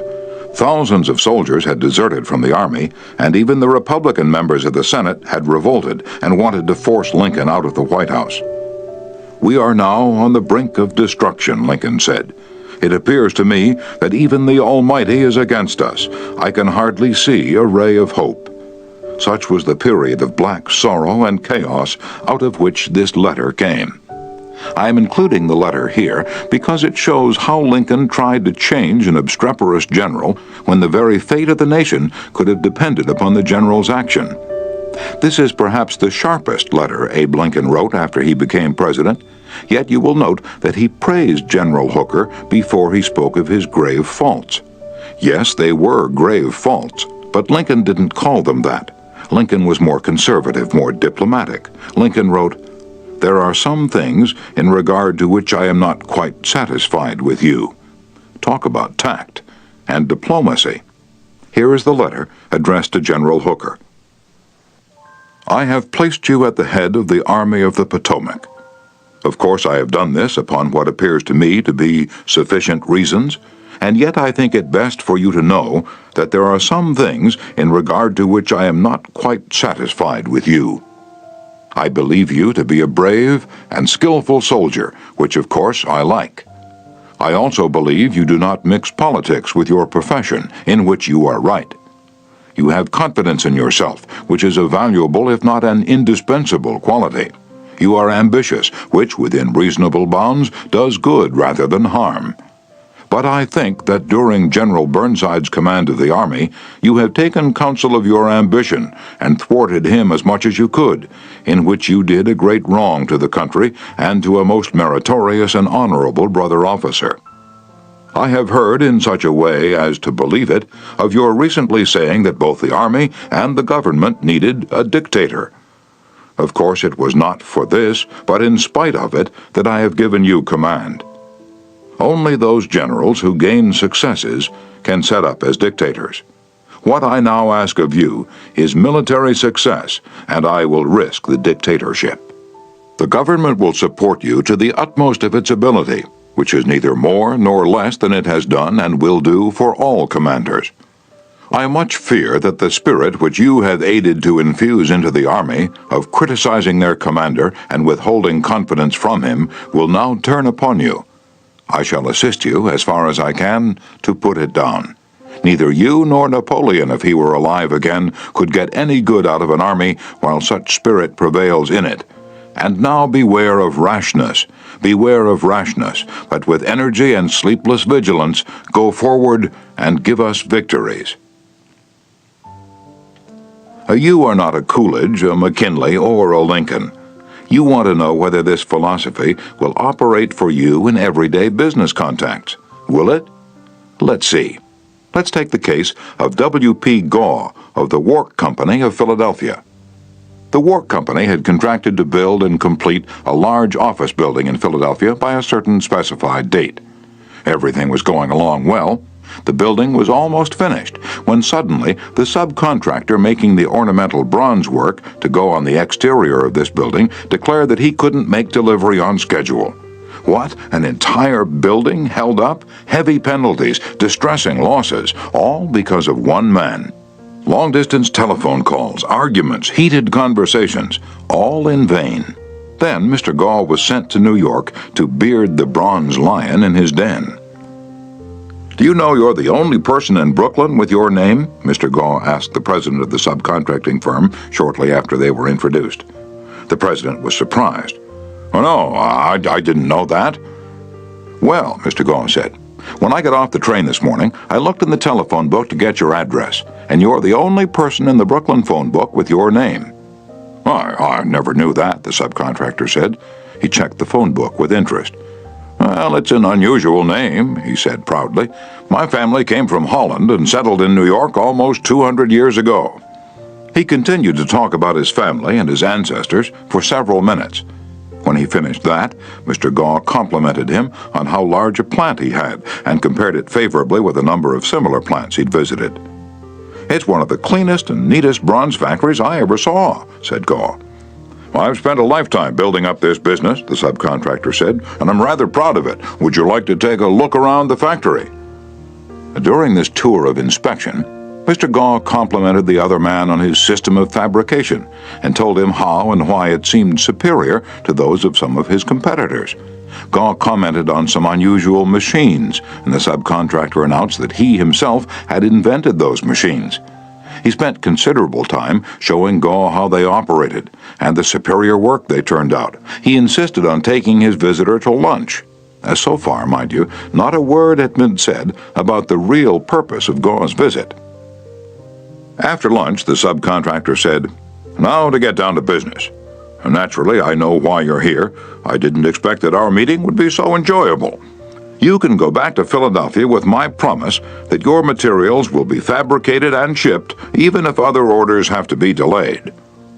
Mr. Gaw got everything that he wanted without even asking for it. The materials arrived on time, and the building was completed on the day the completion contract specified. Would this have happened had Mr. Gaw used the hammer and dynamite method generally employed on such occasions? Dorothy Wroblewski, a branch manager of the Fort Monmouth, New Jersey Federal Credit Union, reported to one of our classes how she was able to help one of her employees become more productive. We recently hired a young lady as a teller trainee. Her contact with our customers was very good. She was accurate and efficient in handling individual transactions. The problem developed at the end of the day when it was time to balance out. The head teller came to me and strongly suggested that I fire this woman. She's holding up everyone else because she's so slow in balancing out. I've shown her over and over, but she can't get it. She's got to go. The next day, I observed her working quickly and accurately when handling the normal everyday transactions, and she was very pleasant to our customers. It didn't take long to discover why she had trouble balancing out. After the office closed, I went over to talk with her. She was obviously nervous and upset. I praised her for being so friendly and outgoing with the customers, and complimented her for the accuracy and speed used in that work. I then suggested we review the procedure we use in balancing the cash drawer. Once she realized I had confidence in her, she easily followed my suggestions and soon mastered this function. We've had no problems with her since then. Beginning with praise is like the dentist who begins his work with Novocaine. The patient still gets a drilling, but the Novocaine is pain-killing. A leader will use Principle 1. Begin with praise and honest appreciation. Chapter 2. How to criticize and not be hated for it. Charles Schwab was passing through one of his steel mills one day at noon when he came across some of his employees smoking. Immediately above their heads was a sign that said, "No smoking." Did Schwab point to the sign and say, "Can't you read?" Oh no, not Schwab. He walked over to the men, handed each one a cigar, and said, "I'll appreciate it, boys, if you'll smoke these on the outside." They knew that he knew that they had broken a rule, and they admired him because he said nothing about it and gave them a little present and made them feel important. Couldn't keep from loving a man like that, could you? John Wanamaker used the same technique. Wanamaker used to make a tour of his great store in Philadelphia every day. Once he saw a customer waiting at a counter. No one was paying the slightest attention to her. The salespeople, they were in a huddle at the far end of the counter, laughing and talking among themselves. Wanamaker didn't say a word. Quietly slipping behind the counter, he waited on the woman himself, and then handed the purchase to the salespeople to be wrapped as he went on his way. Public officials are often criticized for not being accessible to their constituents. They are busy people, and the fault sometimes lies in overprotective assistants who don't want to overburden their bosses with too many visitors. Carl Langford, who has been mayor of Orlando, Florida, the home of Disney World, for many years, frequently admonished his staff to allow people to see him. He claimed he had an open-door policy. Yet the citizens of his community were blocked by secretaries and administrators when they called. Finally, the mayor found the solution. He removed the door from his office. His aides got the message, and the mayor has had a truly open administration since the day his door was symbolically thrown away. Simply changing one three-letter word can often spell the difference between failure and success in changing people without giving offense or arousing resentment. Many people begin their criticism with sincere praise, followed by the word "but," and ending with a critical statement. For example, in trying to change a child's careless attitude toward studies, we might say, "We're really proud of you, Johnny, for raising your grades this term, but if you had worked harder on your algebra, the results would have been better." In this case, Johnny might feel encouraged until he heard the word "but." He might then question the sincerity of the original praise. To him, the praise seemed only to be a contrived lead-in to a critical inference of failure.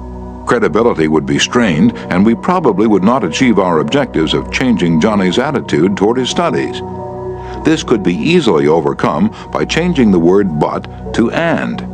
We're really proud of you, Johnny, for raising your grades this term, and by continuing the same conscientious efforts next term, your algebra grade can be up with all the others.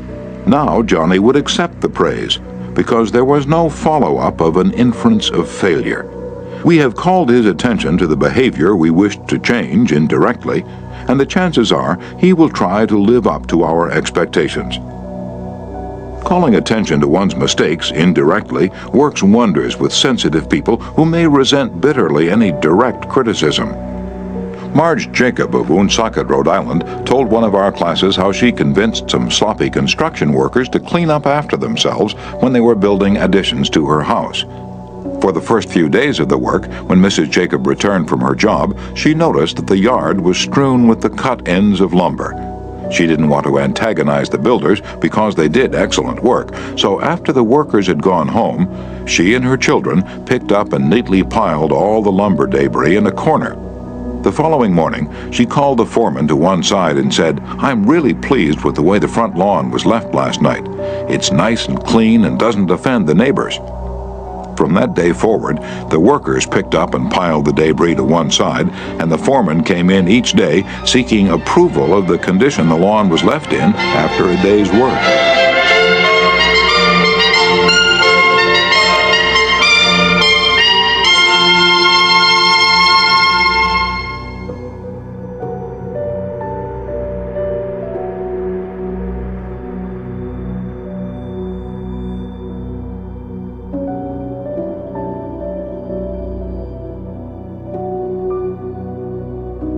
One of the major areas of controversy between members of the Army Reserves and their regular Army trainers is haircuts. The reservists consider themselves civilians, which they are most of the time, and resent having to cut their hair short. Master Sergeant Harley Kaiser of the 542nd USAR School addressed himself to this problem when he was working with a group of reserved non-commissioned officers. As an old-time regular Army Master Sergeant, he might have been expected to yell at his troops and threaten them. Instead, he chose to make his point indirectly. "Gentlemen," he started, "you are leaders. You will be most effective when you lead by example. You must be the example for your men to follow. You know what the Army regulations say about haircuts? I'm going to get my haircut today, although it's still much shorter than some of yours. You look at yourselves in the mirror. If you feel you need a haircut to be a good example, we'll arrange a time for you to visit the post barber shop." And the result was predictable. Several of the candidates did look in the mirror and went to the barber shop that afternoon and received regulation haircuts. Sergeant Kaiser commented the next morning that he already could see the development of leadership qualities in some of the members of the squad. On March 8, 1887, the eloquent Henry Ward Beecher died. The following Sunday, Lyman Abbott was invited to speak in the pulpit left silent by Beecher's passing. Eager to do his best, he wrote, rewrote, and polished his sermon with the meticulous care of a Flaubert. Then he read it to his wife. It was poor, as most written speeches are. She might have said, if she had less judgment, "Lyman, that's terrible, that will never do. You'll put people to sleep. It reads like an encyclopedia. You ought to know better than that, after all the years you've been preaching.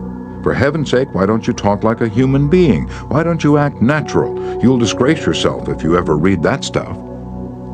That's what she might have said. And if she had, you know what would have happened. And she knew too. So she merely remarked that it would make an excellent article for the North American Review. In other words, she praised it and at the same time subtly suggested that it wouldn't do as a speech. Lyman Abbott saw the point, tore up his carefully prepared manuscript, and preached without even using notes. An effective way to correct others' mistakes is Principle 2. Call attention to people's mistakes indirectly. Chapter 3. Talk about your own mistakes first. My niece, Josephine Carnegie, had come to New York to be my secretary. She was 19, had graduated from high school 3 years previously, and her business experience was a trifle more than zero. She became one of the most proficient secretaries west of Suez, but in the beginning she was, susceptible to improvement. One day I started to criticize her. I said to myself, "Just a minute, Dale Carnegie, just a minute. You are twice as old as Josephine. You have had 10,000 times as much business experience. How can you possibly expect her to have your viewpoint, your judgment, your initiative, mediocre though they may be? And just a minute, Dale, what were you doing at 19? Remember the asinine mistakes and blunders you made? Remember the time you did this and that? After thinking the matter over, honestly and impartially, I concluded that Josephine's batting average at 19 was better than mine had been. And that, I'm sorry to confess, isn't paying Josephine much of a compliment. So after that, when I wanted to call Josephine's attention to a mistake, I used to begin by saying, "You've made a mistake, Josephine, but the Lord knows it's no worse than many I have made.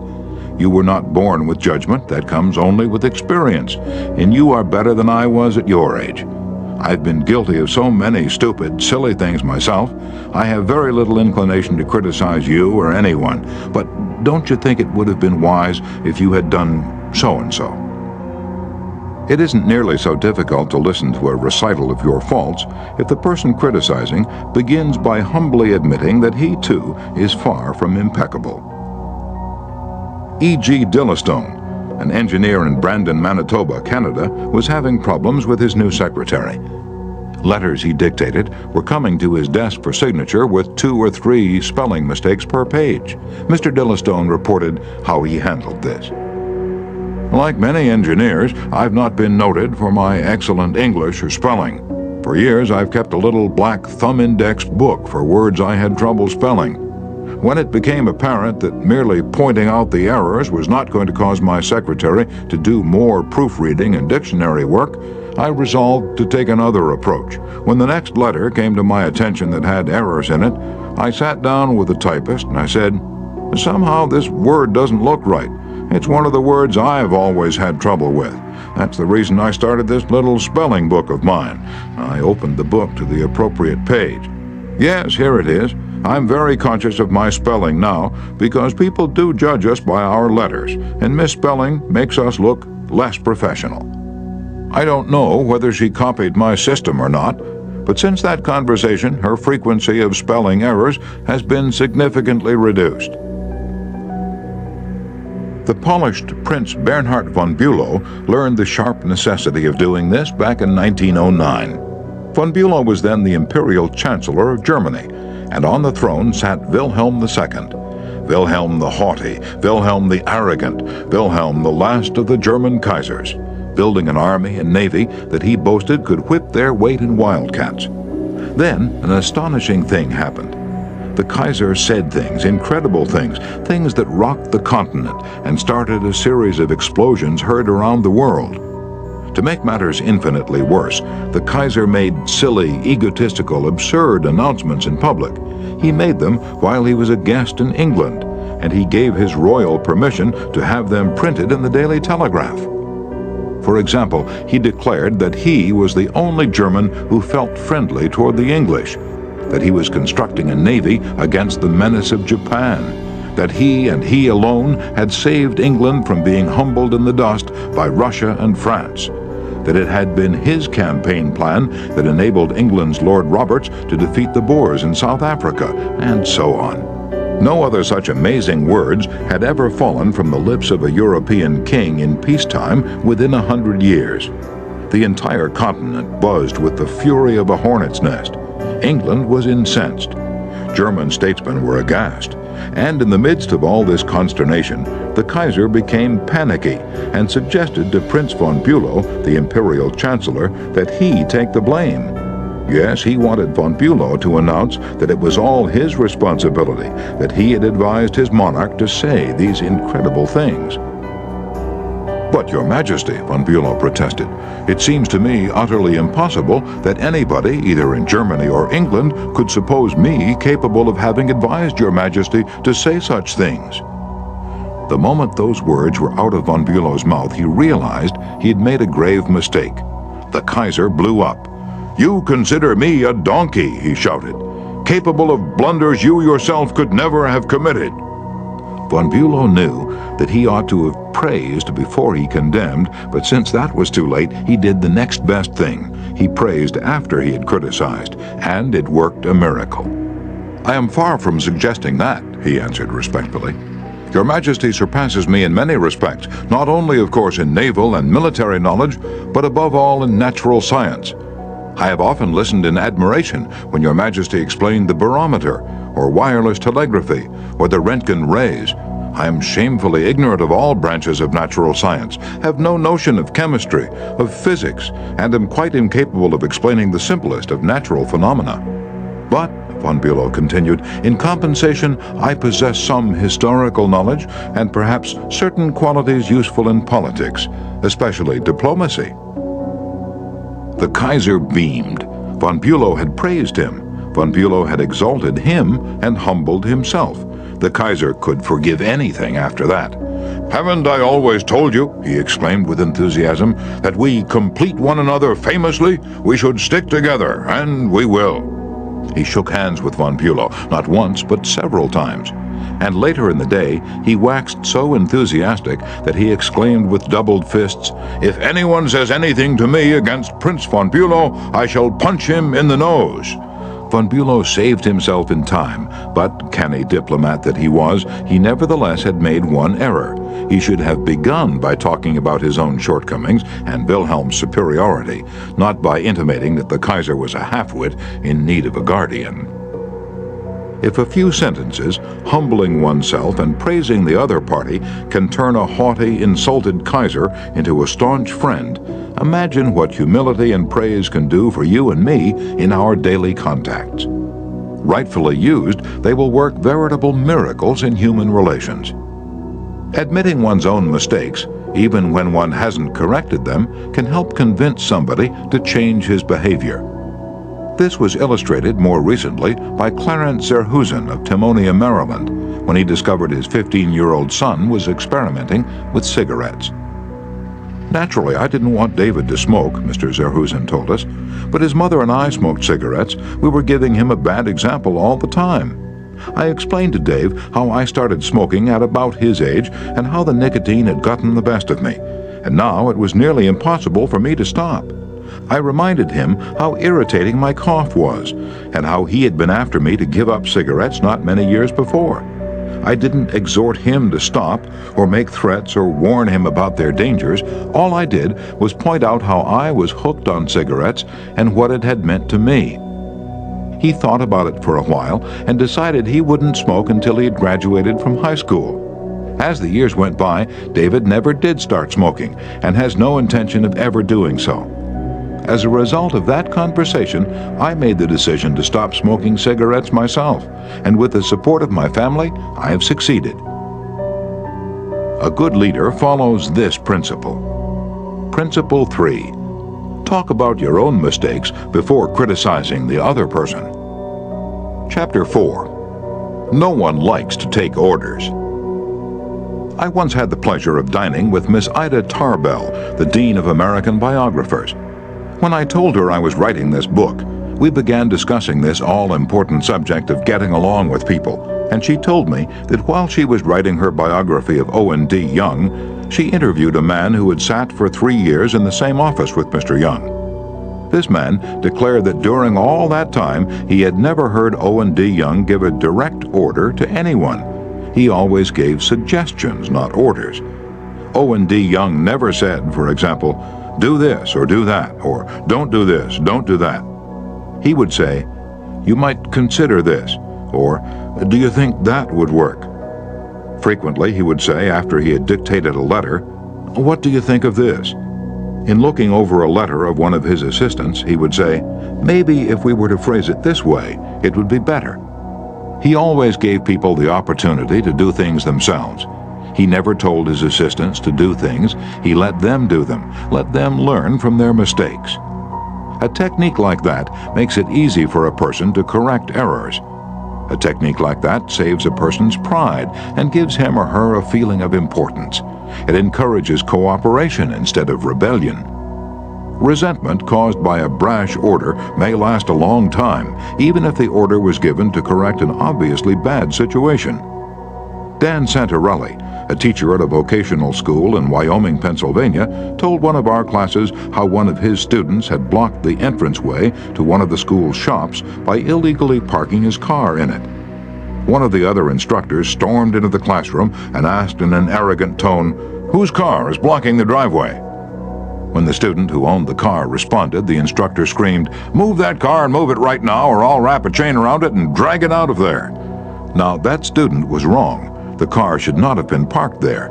But from that day on, not only did that student resent the instructor's action, but all the students in the class did everything they could to give the instructor a hard time and make his job unpleasant. How could he have handled it differently if he had asked in a friendly way, "Whose car's in the driveway?" and then suggested that if it were moved, other cars could get in and out? The student would have gladly moved it, and neither he nor his classmates would have been upset and resentful. Asking questions not only makes an order more palatable, it often stimulates the creativity of the persons who you ask. People are more likely to accept an order if they have had a part in the decision that caused the order to be issued. When Ian MacDonald of Johannesburg, South Africa, the general manager of a small manufacturing plant specializing in precision machine parts, had the opportunity to accept a very large order, he was convinced that he would not meet the promised delivery date.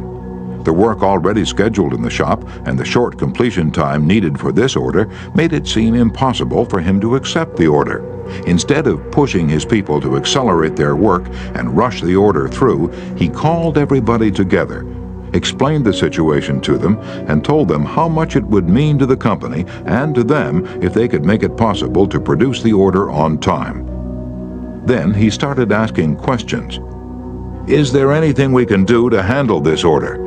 Can anyone think of different ways to process it through the shop that will make it possible to take the order? Is there any way to adjust our hours or personnel assignments that would help?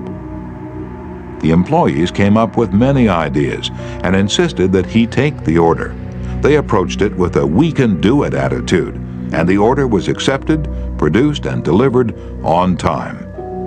An effective leader will use Principle 4. Ask questions instead of giving direct orders. Chapter 5. Let the other person save face. Years ago, the General Electric Company was faced with the delicate task of removing Charles Steinmetz from the head of a department. Steinmetz, a genius of the first magnitude when it came to electricity, was a failure as the head of the calculating department. Yet the company didn't dare offend the man. He was indispensable and highly sensitive, so they gave him a new title. They made him Consulting Engineer of the General Electric Company, a new title for work he was already doing, and let someone else head up the department. Steinmetz was happy. So were the officers of GE. They had gently maneuvered their most temperamental star, and they had done it without a storm by letting him save face. Letting one save face, how important, how vitally important that is, and how few of us ever stop to think of it. We ride roughshod over the feelings of others, getting our own way, finding fault, issuing threats, criticizing a child or an employee in front of others without even considering the hurt to the other person's pride. Whereas a few minutes' thought, a considerate word or two, a genuine understanding of the other person's attitude would go so far toward alleviating the sting. Let's remember that the next time we're faced with the distasteful necessity of discharging or reprimanding an employee. Firing employees is not much fun. Getting fired is even less fun. I'm quoting now from a letter written me by Marshall A. Granger, a certified public accountant. Our business is mostly seasonal. Therefore, we have to let a lot of people go after the income tax rush is over. It's a byword in our profession that no one enjoys wielding the axe. Consequently, the custom is developed of getting it over as soon as possible, and usually in the following way. Sit down, Mr. Smith. The season's over. We don't seem to see any more assignments for you. Of course, you understand you were only employed for the busy season anyhow, etc., etc. The effect on these people is one of disappointment and a feeling of being let down. Most of them are in the accounting field for life, and they retain no particular love for the firm that drops them so casually. I recently decided to let our seasonal personnel go with a little more tact and consideration, so I call each one in only after carefully thinking over his or her work during the winter.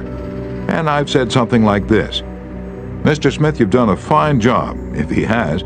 "At that time, we sent you to Newark. You had a tough assignment. You were on the spot, but you came through with flying colors, and we want you to know the firm is proud of you. You've got the stuff. You're going a long way, wherever you're working. This firm believes in you and is rooting for you, and we don't want you to forget it." Effect? The people go away feeling a lot better about being fired. They don't feel let down. They know if we had work for them, we'd keep them on, and when we need them again, they come to us with a keen personal affection. At one session of our course, 2 class members discussed the negative effects of fault-finding versus the positive effects of letting the other person save face. Fred Clark of Harrisburg, Pennsylvania, told of an incident that occurred in his company. At one of our production meetings, a vice president was asking very pointed questions of one of our production supervisors regarding a production process. His tone of voice was aggressive and aimed at pointing out faulty performance on the part of the supervisor. Not wanting to be embarrassed in front of his peers, the supervisor was evasive in his responses. This caused the vice president to lose his temper, berate the supervisor, and accuse him of lying. Any working relationship that might have existed prior to this encounter was destroyed in a few brief moments. This supervisor, who was basically a good worker, was useless to our company from that time on. A few months later, he left our firm and went to work for a competitor, where I understand he's doing a fine job. Another class member, Anna Mazzone, related how a similar incident had occurred at her job, but what a difference in approach and results. Ms. Mazzone, a marketing specialist for a food packer, was given her first major assignment, the test marketing of a new product. She told the class, "When the results of the test came in, I was devastated. I'd made a serious error in my planning, and the entire test had to be done all over again. To make this worse, I had no time to discuss it with my boss before the meeting in which I was to make my report on the project. When I was called on to give the report, I was shaking with fright. I had all I could do to keep from breaking down, but I resolved I would not cry and have all those men make remarks about women not being able to handle a management job because they're too emotional. I made my report briefly and stated that due to an error, I would repeat the study before the next meeting. I sat down, expecting my boss to blow up. Instead, he thanked me for my work and remarked that it was not unusual for a person to make an error on a new project, and that he had confidence that the repeat survey would be accurate and meaningful to the company. He assured me in front of all my colleagues that he had faith in me and knew I had done my best, and that my lack of experience, not my lack of ability, was the reason for the failure. I left that meeting with my head up in the air and with the determination that I would never let that boss of mine down again." Even if we are right and the other person is definitely wrong, we only destroy ego by causing someone to lose face. The legendary French aviation pioneer and author Antoine de Saint-Exupéry wrote, "I have no right to say or do anything that diminishes a man in his own eyes. What matters is not what I think of him, but what he thinks of himself. Hurting a man in his dignity is a crime." A real leader will always follow Principle 5. Let the other person save face. Chapter 6. How to Spur People On to Success. Pete Barlow was an old friend of mine. He had a dog and pony act and spent his life traveling with circuses and vaudeville shows. I love to watch Pete train new dogs for his act. I noticed that the moment a dog showed the slightest improvement, Pete patted and praised him and gave him meat and made a great to-do about it. But that's nothing new. Animal trainers have been using that same technique for centuries. Why, I wonder, don't we use the same common sense when trying to change people that we use when trying to change dogs? Why don't we use meat instead of a whip? Why don't we use praise instead of condemnation? Let us praise even the slightest improvement. That inspires the other person to keep on improving. In his book, I Ain't Much, Baby, But I'm All I Got, the psychologist Jess Lair comments, "Praise is like sunlight to the warm human spirit. We cannot flower and grow without it, and yet while most of us are only too ready to apply to others the cold wind of criticism, we are somehow reluctant to give our fellow the warm sunshine of praise. I can look back at my own life and see where a few words of praise have sharply changed my entire future. Can't you say the same thing about your life? History is replete with striking illustrations of the sheer witchery of praise. For example, many years ago, a boy of 10 was working in a factory in Naples. He longed to be a singer, but his first teacher discouraged him. "You can't sing," he said. "You haven't any voice at all. It sounds like the wind in the shutters." But his mother, a poor peasant woman, put her arms about him and praised him and told him she knew he could sing. She could already see an improvement, and she went barefoot in order to save money to pay for his music lessons. That peasant mother's praise and encouragement changed that boy's life. His name was Enrico Caruso, and he became the greatest and most famous opera singer of his age. In the early 19th century, a young man in London aspired to be a writer, but everything seemed to be against him. He had never been able to attend school more than 4 years. His father had been flung in jail because he couldn't pay his debts, and this young man often knew the pangs of hunger. Finally, he got a job pasting labels on bottles of blacking in a rat-infested warehouse, and he slept at night in a dismal attic room with 2 other boys, gutter snipes from the slums of London. He had so little confidence in his ability to write that he sneaked out and mailed his first manuscript in the dead of night so nobody would laugh at him. Story after story was refused. Finally, the great day came when one was accepted. True, he wasn't paid a shilling for it, but one editor had praised him. One editor had given him recognition. He was so thrilled that he wandered aimlessly around the streets with tears rolling down his cheeks.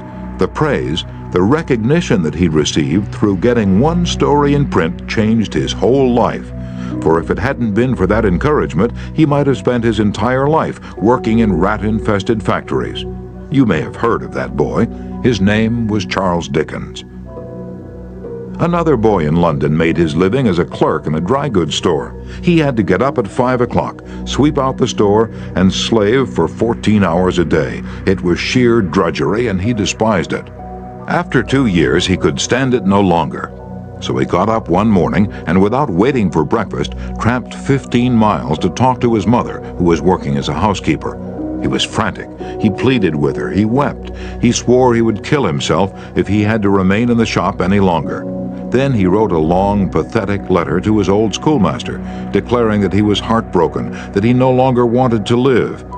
His old schoolmaster gave him a little praise, and assured him that he really was very intelligent and fitted for finer things, and offered him a job as a teacher. That praise changed the future of that boy and made a lasting impression on the history of English literature. For that boy went on to write innumerable best-selling books and made over $1 million with his pen. You've probably heard of him. His name? H.G. Wells. Use of praise instead of criticism is the basic concept of B.F. Skinner's teachings. This great contemporary psychologist has shown by experiment with animals and with humans that when criticism is minimized and praise emphasized, the good things people do will be reinforced and the poorer things will atrophy for lack of attention. John Ringelspaugh of Rocky Mount, North Carolina, used this in dealing with his children. It seemed that, as in so many families, Mother and Dad's chief form of communication with the children was yelling at them. And as in so many cases, the children became a little worse rather than better after every session, and so did the parents. There seemed to be no end in sight for this problem. Mr. Ringelspaugh determined to use some of the principles he was learning in our course to solve this situation. He reported, "We decided to try to praise instead of harping on their faults. It wasn't easy when all we could see were the negative things they were doing. It was really tough to find things to praise. We managed to find something, and within the first day or two, some of the really upsetting things they were doing quit happening. Then some of their other faults began to disappear. They began capitalizing on the praise we were giving them. They even began going out of their way to do things right. Neither of us could believe it. Of course, it didn't last forever, but the norm reached after things leveled off was so much better. It was no longer necessary to react the way we used to. The children were doing far more right things than wrong ones. All of this was the result of praising the slightest improvement in the children rather than condemning everything they did wrong. This works on the job, too. Keith Roper of Woodland Hills, California, applied this principle to a situation in his company. Some material came to him in his print shop, which was of exceptionally high quality. The printer who had done this job was a new employee who had been having difficulty adjusting to the job. His supervisor was upset about what he considered a negative attitude and was seriously thinking of terminating his services. When Mr. Roper was informed of this situation, he personally went over to the print shop and had a talk with the young man. He told him how pleased he was with the work he just received and pointed out it was the best work he had seen produced in that shop for some time. He pointed out exactly why it was superior and how important the young man's contribution was to the company. Do you think this affected that young printer's attitude toward the company? Within days, there was a complete turnabout. He told several of his co-workers about the conversation and how someone in the company really appreciated good work, and from that day on, he was a loyal and dedicated worker. What Mr. Roper did was not just flatter the young printer and say, "You're good." He specifically pointed out how his work was superior. Because he had singled out a specific accomplishment, rather than just making general flattering remarks, his praise became much more meaningful to the person to whom it was given. Everybody likes to be praised, but when praise is specific, it comes across as sincere, not something the other person may be saying just to make one feel good.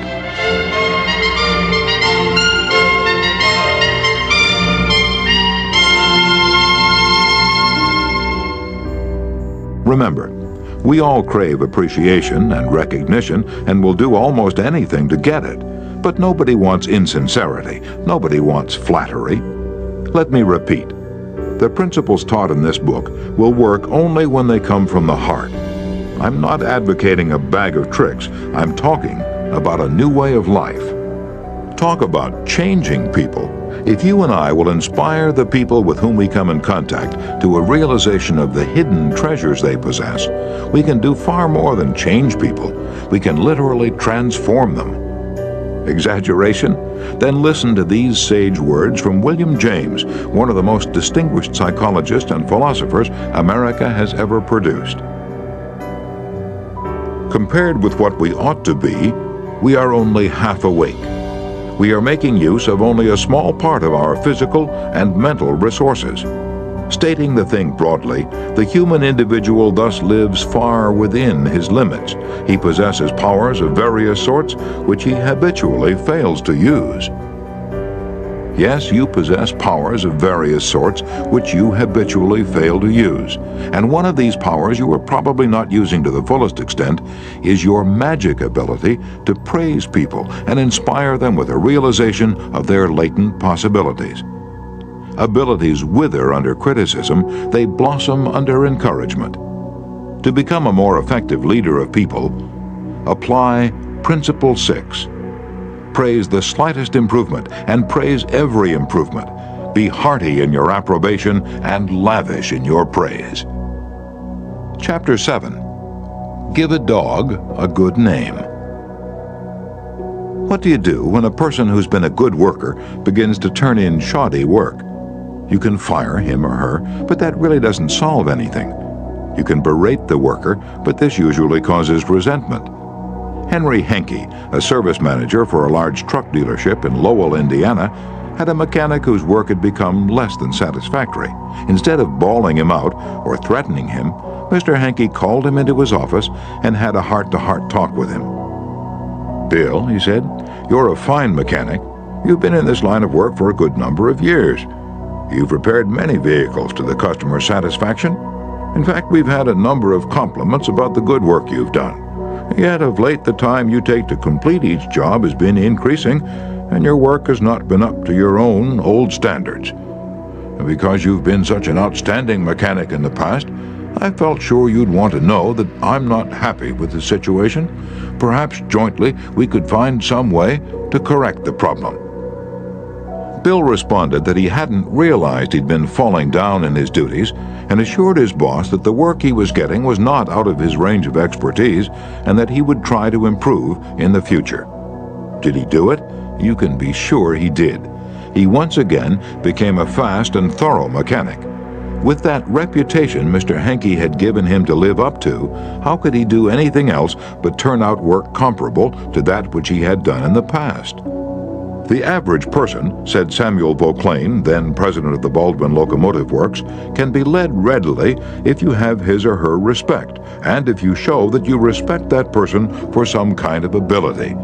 In short, if you want to improve a person in a certain respect, act as though that particular trait were already one of his or her outstanding characteristics. Shakespeare said, 'Assume a virtue if you have it not.'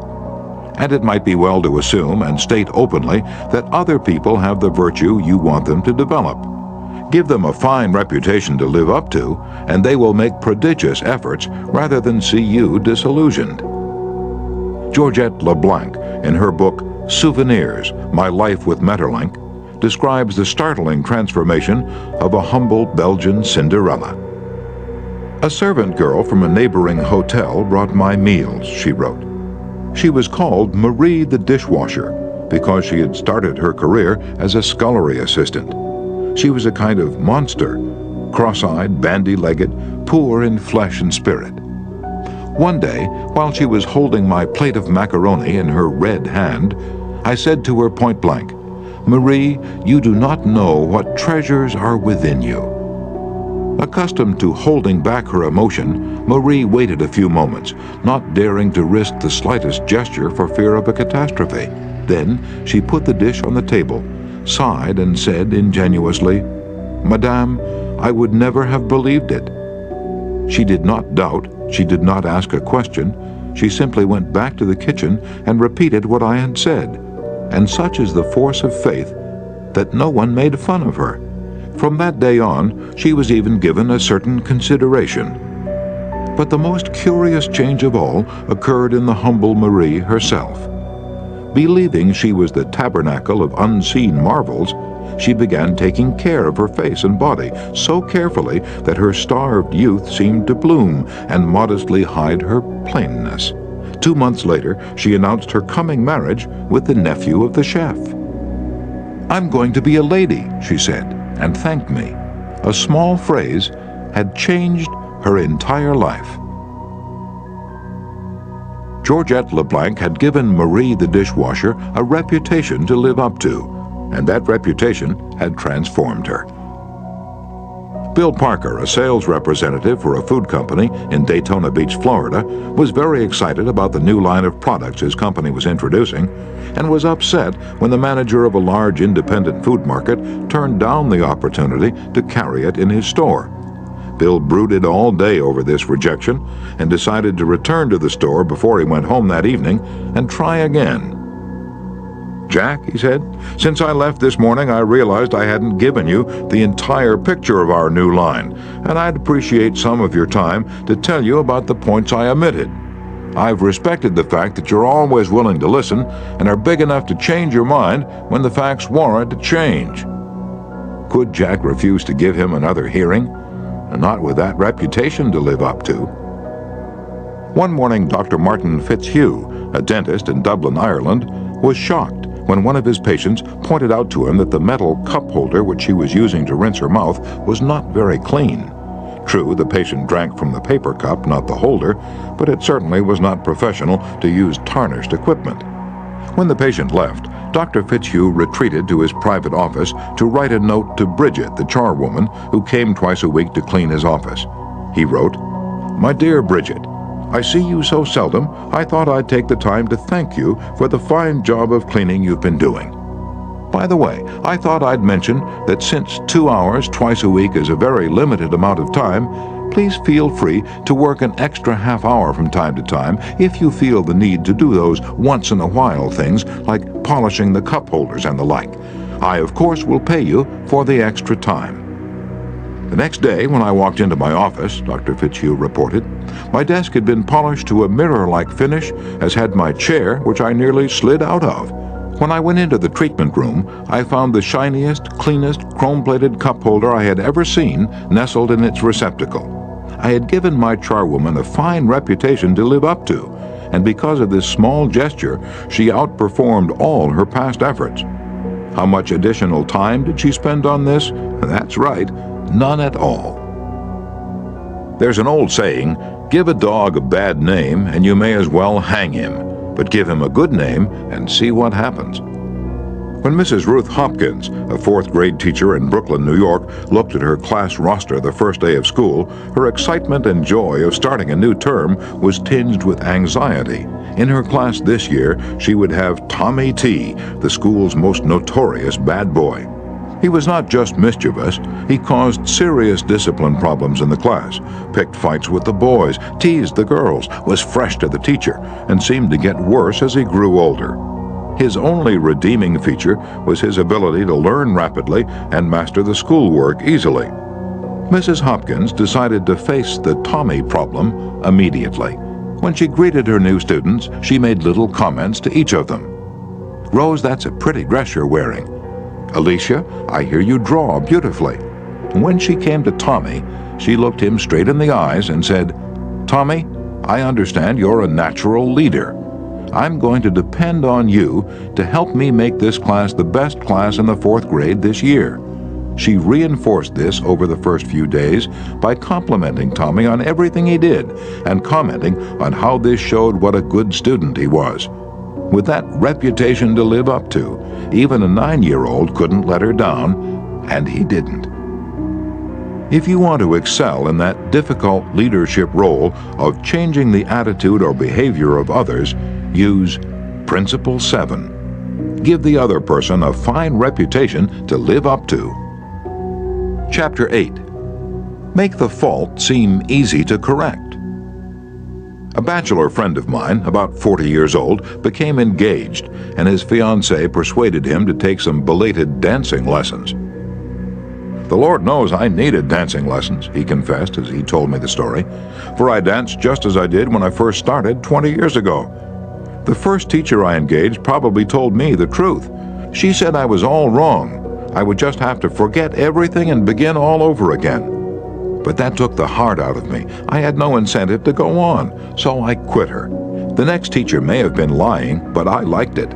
She said nonchalantly that my dancing was a bit old-fashioned, perhaps, but the fundamentals were all right, and she assured me I wouldn't have any trouble learning a few new steps.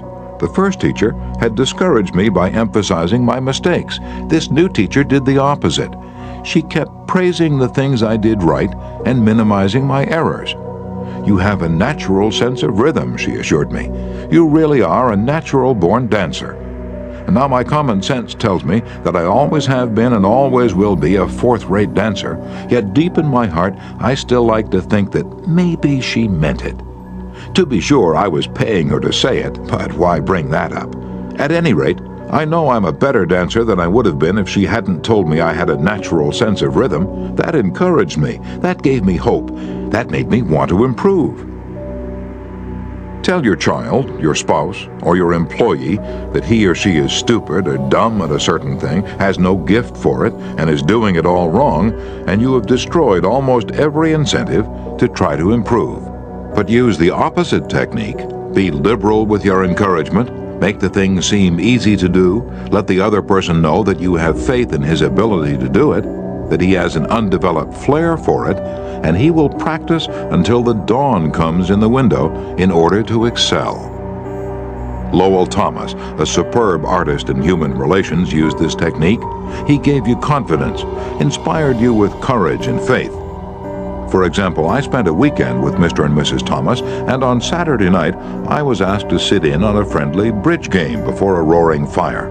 Bridge? Oh, no, not me. I knew nothing about it. The game had always been a black mystery to me. No, impossible. Why, Dale, it's no trick at all, Lowell replied. There's nothing to bridge except memory and judgment. You've written articles on memory. Bridge will be a cinch for you. It's right up your alley. And presto, almost before I realized what I was doing, I found myself for the first time at a bridge table, all because I was told I had a natural flair for it and the game was made to seem easy.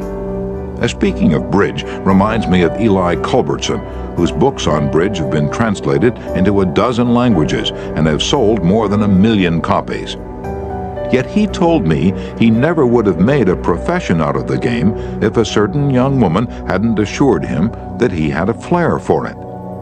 When he came to America in 1922, he tried to get a job teaching in philosophy and sociology, but he couldn't. Then he tried selling coal, and he failed at that. Then he tried selling coffee, and he failed at that too. He had played some bridge, but it had never occurred to him in those days that someday he would teach it. He was not only a poor card player, but he was also very stubborn. He asked so many questions and held so many post-mortem examinations that no one wanted to play with him. Then he met a pretty bridge teacher, Josephine Dillon, fell in love and married her. She noticed how carefully he analyzed his cards and persuaded him that he was a potential genius at the card table. It was that encouragement and that alone, Culbertson told me, that caused him to make a profession of bridge. Clarence M. Jones, one of the instructors of our course in Cincinnati, Ohio, told how encouragement and making faults seem easy to correct completely changed the life of his son. In 1970, my son David, who was then 15 years old, came to live with me in Cincinnati. He had led a rough life. In 1958, his head was cut open in a car accident, leaving a very bad scar on his forehead. In 1960, his mother and I were divorced, and he moved to Dallas, Texas with his mother. Until he was 15, he'd spent most of his school years in special classes for slow learners in the Dallas school system. Possibly because of the scar, school administrators decided that he was brain injured and could not function at a normal level. He was 2 years behind his age group, so he was only in the 7th grade. Yet he did not know his multiplication tables, added on his fingers, and could barely read. There was one positive point. He loved to work on radio and TV sets. He wanted to become a TV technician. I encouraged this and pointed out that he needed math to qualify for the training. I decided to help him become proficient in this subject. We obtained 4 sets of flashcards: multiplication, division, addition, and subtraction. As we went through the cards, we put the correct answers in a discard stack.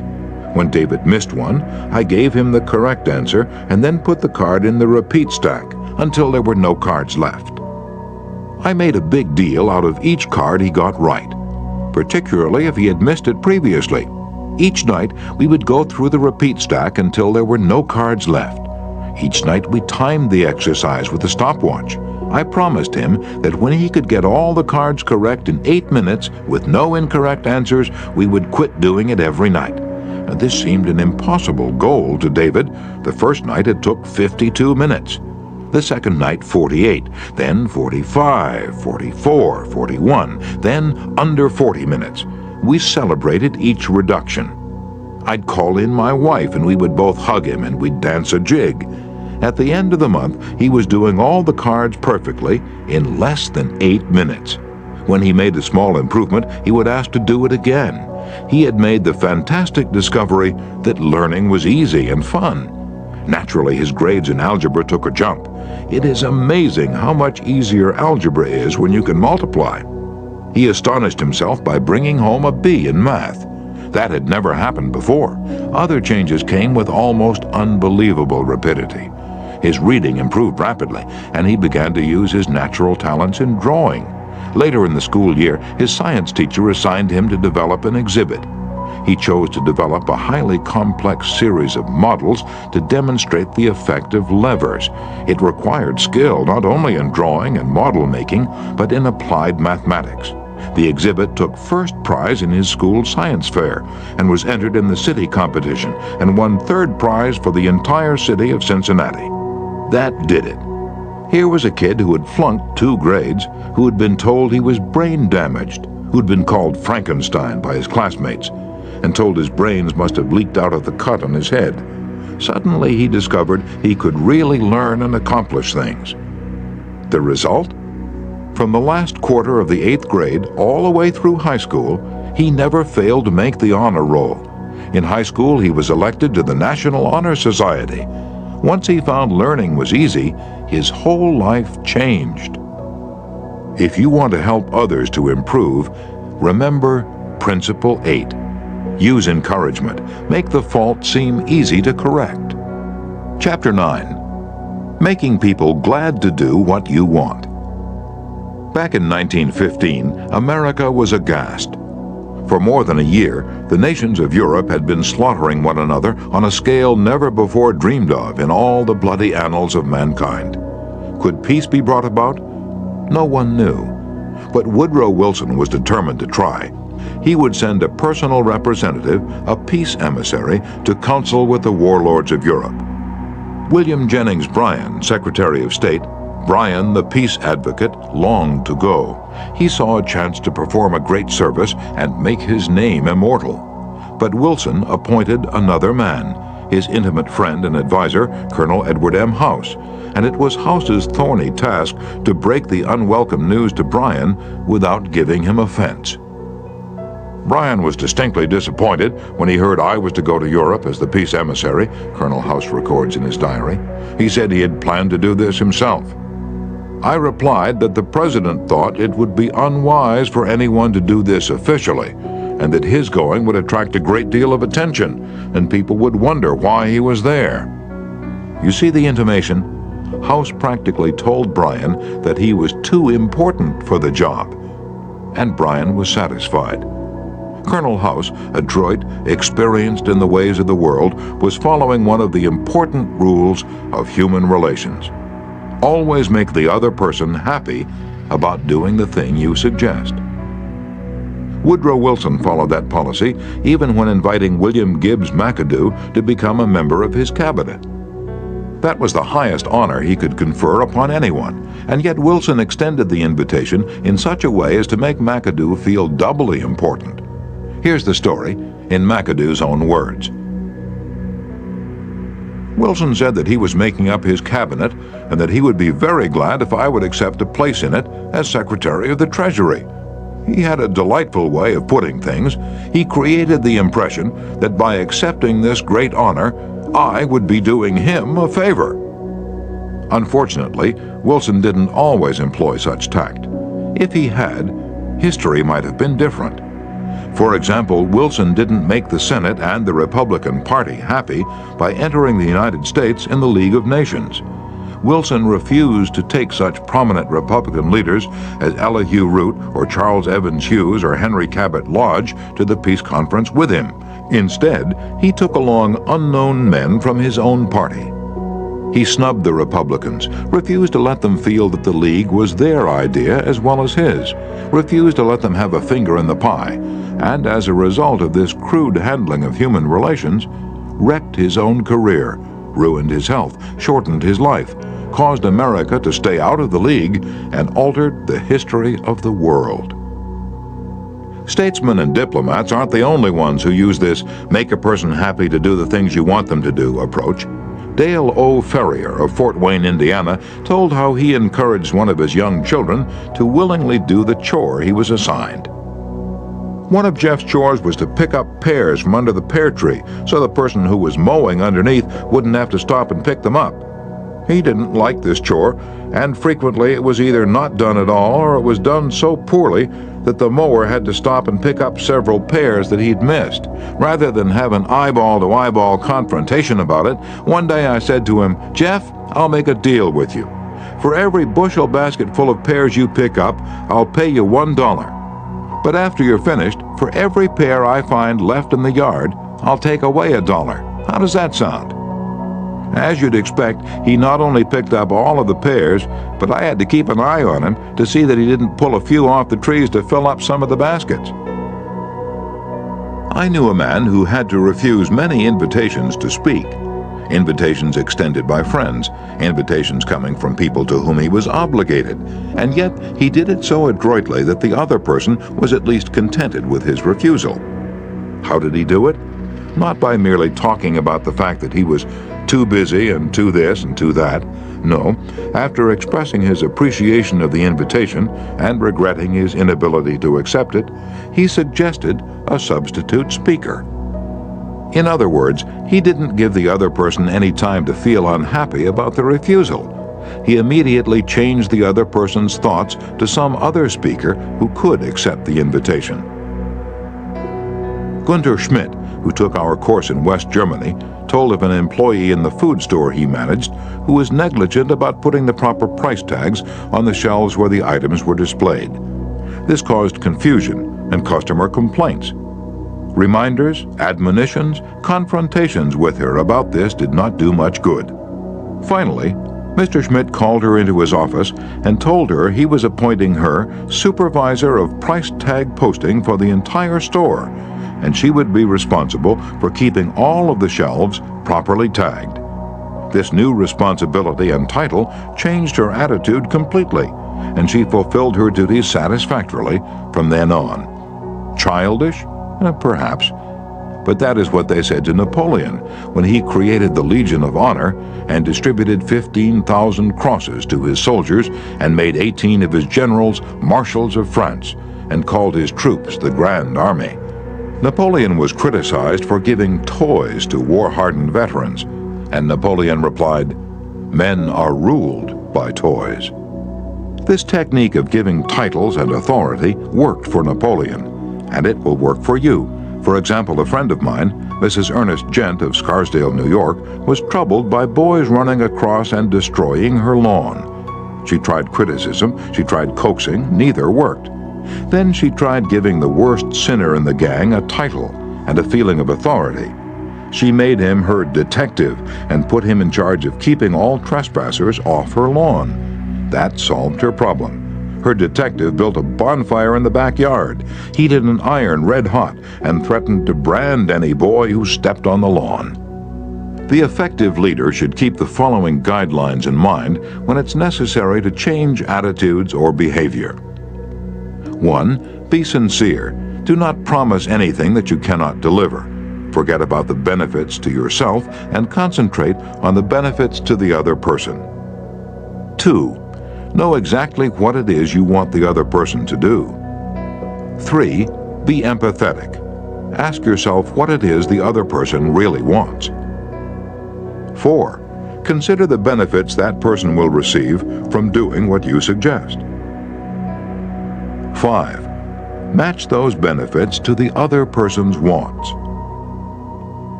And 6. When you make your request, put it in a form that will convey to the other person the idea that he personally will benefit. We could give a curt order like this: "John, we have customers coming in tomorrow, and I need the stockroom cleaned out. So sweep it out, put the stock in neat piles on the shelves, and polish the counter." Or we could express the same idea by showing John the benefits he will get from doing the task. "John, we have a job that should be completed right away. If it's done now, we won't be faced with it later. I'm bringing some customers in tomorrow to show our facilities. I'd like to show them the stockroom, but it is in poor shape. If you could sweep it out, put the stock in neat piles on the shelves, and polish the counter, it would make us look efficient, and you will have done your part to provide a good company image." Will John be happy about doing what you suggest? Probably not very happy, but happier than if you had not pointed out the benefits. Assuming you know that John has pride in the way his stockroom looks and is interested in contributing to the company image, he will be more likely to be cooperative. It will also have been pointed out to John that the job would have to be done eventually, and by doing it now, he won't be faced with it later.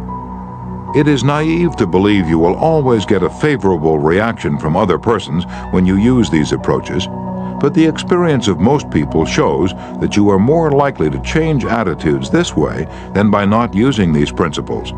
And if you increase your successes by even a mere 10%, you have become 10% more effective as a leader than you were before. And that is your benefit. People are more likely to do what you would like them to do when you use Principle 9. Make the other person happy about doing the thing you suggest. In a nutshell, be a leader. A leader's job often includes changing your people's attitudes and behavior. Some suggestions to accomplish this. Principle 1. Begin with praise and honest appreciation. Principle 2. Call attention to people's mistakes indirectly. Principle 3. Talk about your own mistakes before criticizing the other person. Principle 4. Ask questions instead of giving direct orders. Principle 5. Let the other person save face. Principle 6. Praise the slightest improvement and praise every improvement. Be hearty in your approbation and lavish in your praise. Principle 7. Give the other person a fine reputation to live up to. Principle 8. Use encouragement. Make the fault seem easy to correct. Principle 9. Make the other person happy about doing the thing you suggest.